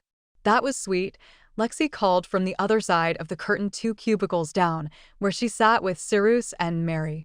"You heard it all?" Jackson felt himself flush and was glad they couldn't see. "We heard it all," Lexie confirmed. "You sounded real good, Dad." Heidi grinned as she peeked around the curtain. "You made Mom cry again." Lexie, Heidi, and Jackson scrubbed their hands and arms at the sink outside the NICU. It was late, past midnight. Mary was with Cyrus in orthopedics getting his arm set in a cast. Jackson had received stitches at the medical tent back at base camp, then x-rays in emergency that identified 2 cracked ribs, which they taped up tightly again. It would be next season before any of them fought another fire. The trio entered the bright room and headed straight for Henry's bed. "I'm sorry, but only 2 family members at the bedside at a time," announced the sourpuss nurse who had been there the night Henry was born and again last night when Jackson visited. The nurse did a double take when she caught sight of Jackson's bandaged ribs and stitched forehead. "Call security, lady. This family isn't breaking up, no matter what you say." Jackson walked right past her as fast as he could, given his reduced breathing capacity. "Don't think I won't," she replied tartly, sliding a tube down a baby's throat. "If you make any trouble." Jackson grinned back at her. "Atta girl." "Jackson, look." Lexie was staring down at Henry. They took off his respirator. "He's breathing on his own." "Dr. Kelly took it out this afternoon," the nurse said. "We were all a little surprised when he took right to it." Jackson stood over Henry, his arms slung around his daughter and the woman who'd never stopped believing in him, remembering the calm voice and bright green eyes of his son on the mountain. I'm not surprised. He's an inspiration. He just needed to find the right way to do things, that's all. Epilogue. Happy? Jackson whispered in Lexie's ear in between greeting guests to the double wedding ceremony. Cyrus and Mary had gotten hitched, and then Jackson and Lexie had remarried. Bursting with joy, Lexie kissed his cheek, a true blessing cradled in her arms. I never thought I'd be your best man twice. Logan hobbled up on crutches. Rather than detracting from his good looks, the crutches were the piece de resistance. He was a babe magnet. Every single woman in the room had her eye on him. Stubborn as mules, the both of you. It's all about talking, Jackson admitted. About the important things. Lexie couldn't agree more. True love. I could use some. Logan sighed. Give me a kiss for luck, darlin'. Lexie chuckled but obliged, careful of Logan's balance as she bussed his cheek. I meant golden when I said darlin'. Logan smirked, tapping his other cheek, but Jackson refused. Only a few knew how broken-hearted Logan was, as his smile tended to fool all but those closest to him. Deb had passed away in September from the brain tumor. Deb's 9-year-old twin girls flanked him, looking subdued but precious in matching burgundy velvet dresses. His Aunt Glenn trailed behind him, her expression a little lost. Jackson and Lexie had been out to see them several times, bringing dinners and what they hoped was the welcome distraction of friends who cared. Dad, can I play with Hannah and Tess? Heidi used her small bouquet to point at Logan's little blonde nieces. Her own dress was yellow with blue flowers that matched the color of her grandmother's dress. Sure, runt. Ask if you can spend the night, why don't you? As Heidi skipped away, Jackson leaned over until his nose almost touched Lexie's, waggling his eyebrows suggestively. How much longer do we have to stay before we can go home? Lexie smiled. Only about 2 hours. We've still got to eat, toss the bouquet, snap the garter, and cut the cake. Planning on cutting out early for some of the benefits of married life golden? Spider stepped up to the couple in his black jeans and black button-down shirt and elbowed Jackson. Restrain yourself, Spider. There are children present. Chainsaw looked over his friend's shoulder at the sleeping baby cradled in Lexie's arms. Lexie gazed down at the little miracle she held. Henry had been home for 4 weeks, and she still couldn't get used to him. He was like his father. He had a smile for every occasion. It's funny how Henry just looks at you sometimes as if he knows exactly what you're thinking, Lexie observed when the hot shots had moved on to the buffet. Jackson offered Henry his finger, which the little tyke quickly latched onto with a strong grip. He's wise beyond his years, Lex. Tears filled Lexie's eyes as she remembered how convinced Jackson was that Henry had appeared to him on that fateful day on the ridge. Trying to lighten the moment, she said, well, you just remember that when he's 16 and he borrows your truck without asking. He'd never do that. Would you, Henry? Henry blew delicate little bubbles either in agreement or denial. Only he knew for sure. As they stood outside with the well-wishers waving goodbye to Cyrus and Mary, Jackson cuddled his son on his shoulder. Lexie stood a few feet away, giving Rookie a hug and encouraging him to come to the pony on Saturday night one last time before he moved on to fight fires in Arizona. She and Jackson were running the painted pony until his mother and Cyrus returned in December. Lexie looked beautiful in a soft, yellow linen dress, with her thick brown hair pulled up. She'd wrapped her Russian shawl about her shoulders to chase off the chill of the late October air. Jackson's eyes met hers, sharing the warmth of the moment. She was his wife again, but she'd always been the love of his life. He'd just forgotten how to solidify the love between them. He'd never forget again. On his shoulder, Henry squirmed under his blanket. I'm not going to let you down again, Jackson vowed under his breath. He and Henry shared a special bond. No matter what happened, they'd believe in each other. Jackson had spent almost every hour of every day for 3 weeks by Henry's bedside after the fire at Falcon Ridge. They'd even celebrated Heidi's 12th birthday in the NICU. He'd sat next to Henry with Lexie, planning their wedding and her ideas to make her dream for hot-shot sauces come true. Every day, the little boy seemed to grow stronger until he was finally big enough and hearty enough to come home. Jackson stroked his son's soft cheek. You've got more than luck on your side, Henry Alec Garrett. You have the faith of your family behind you. And with that, you can accomplish anything.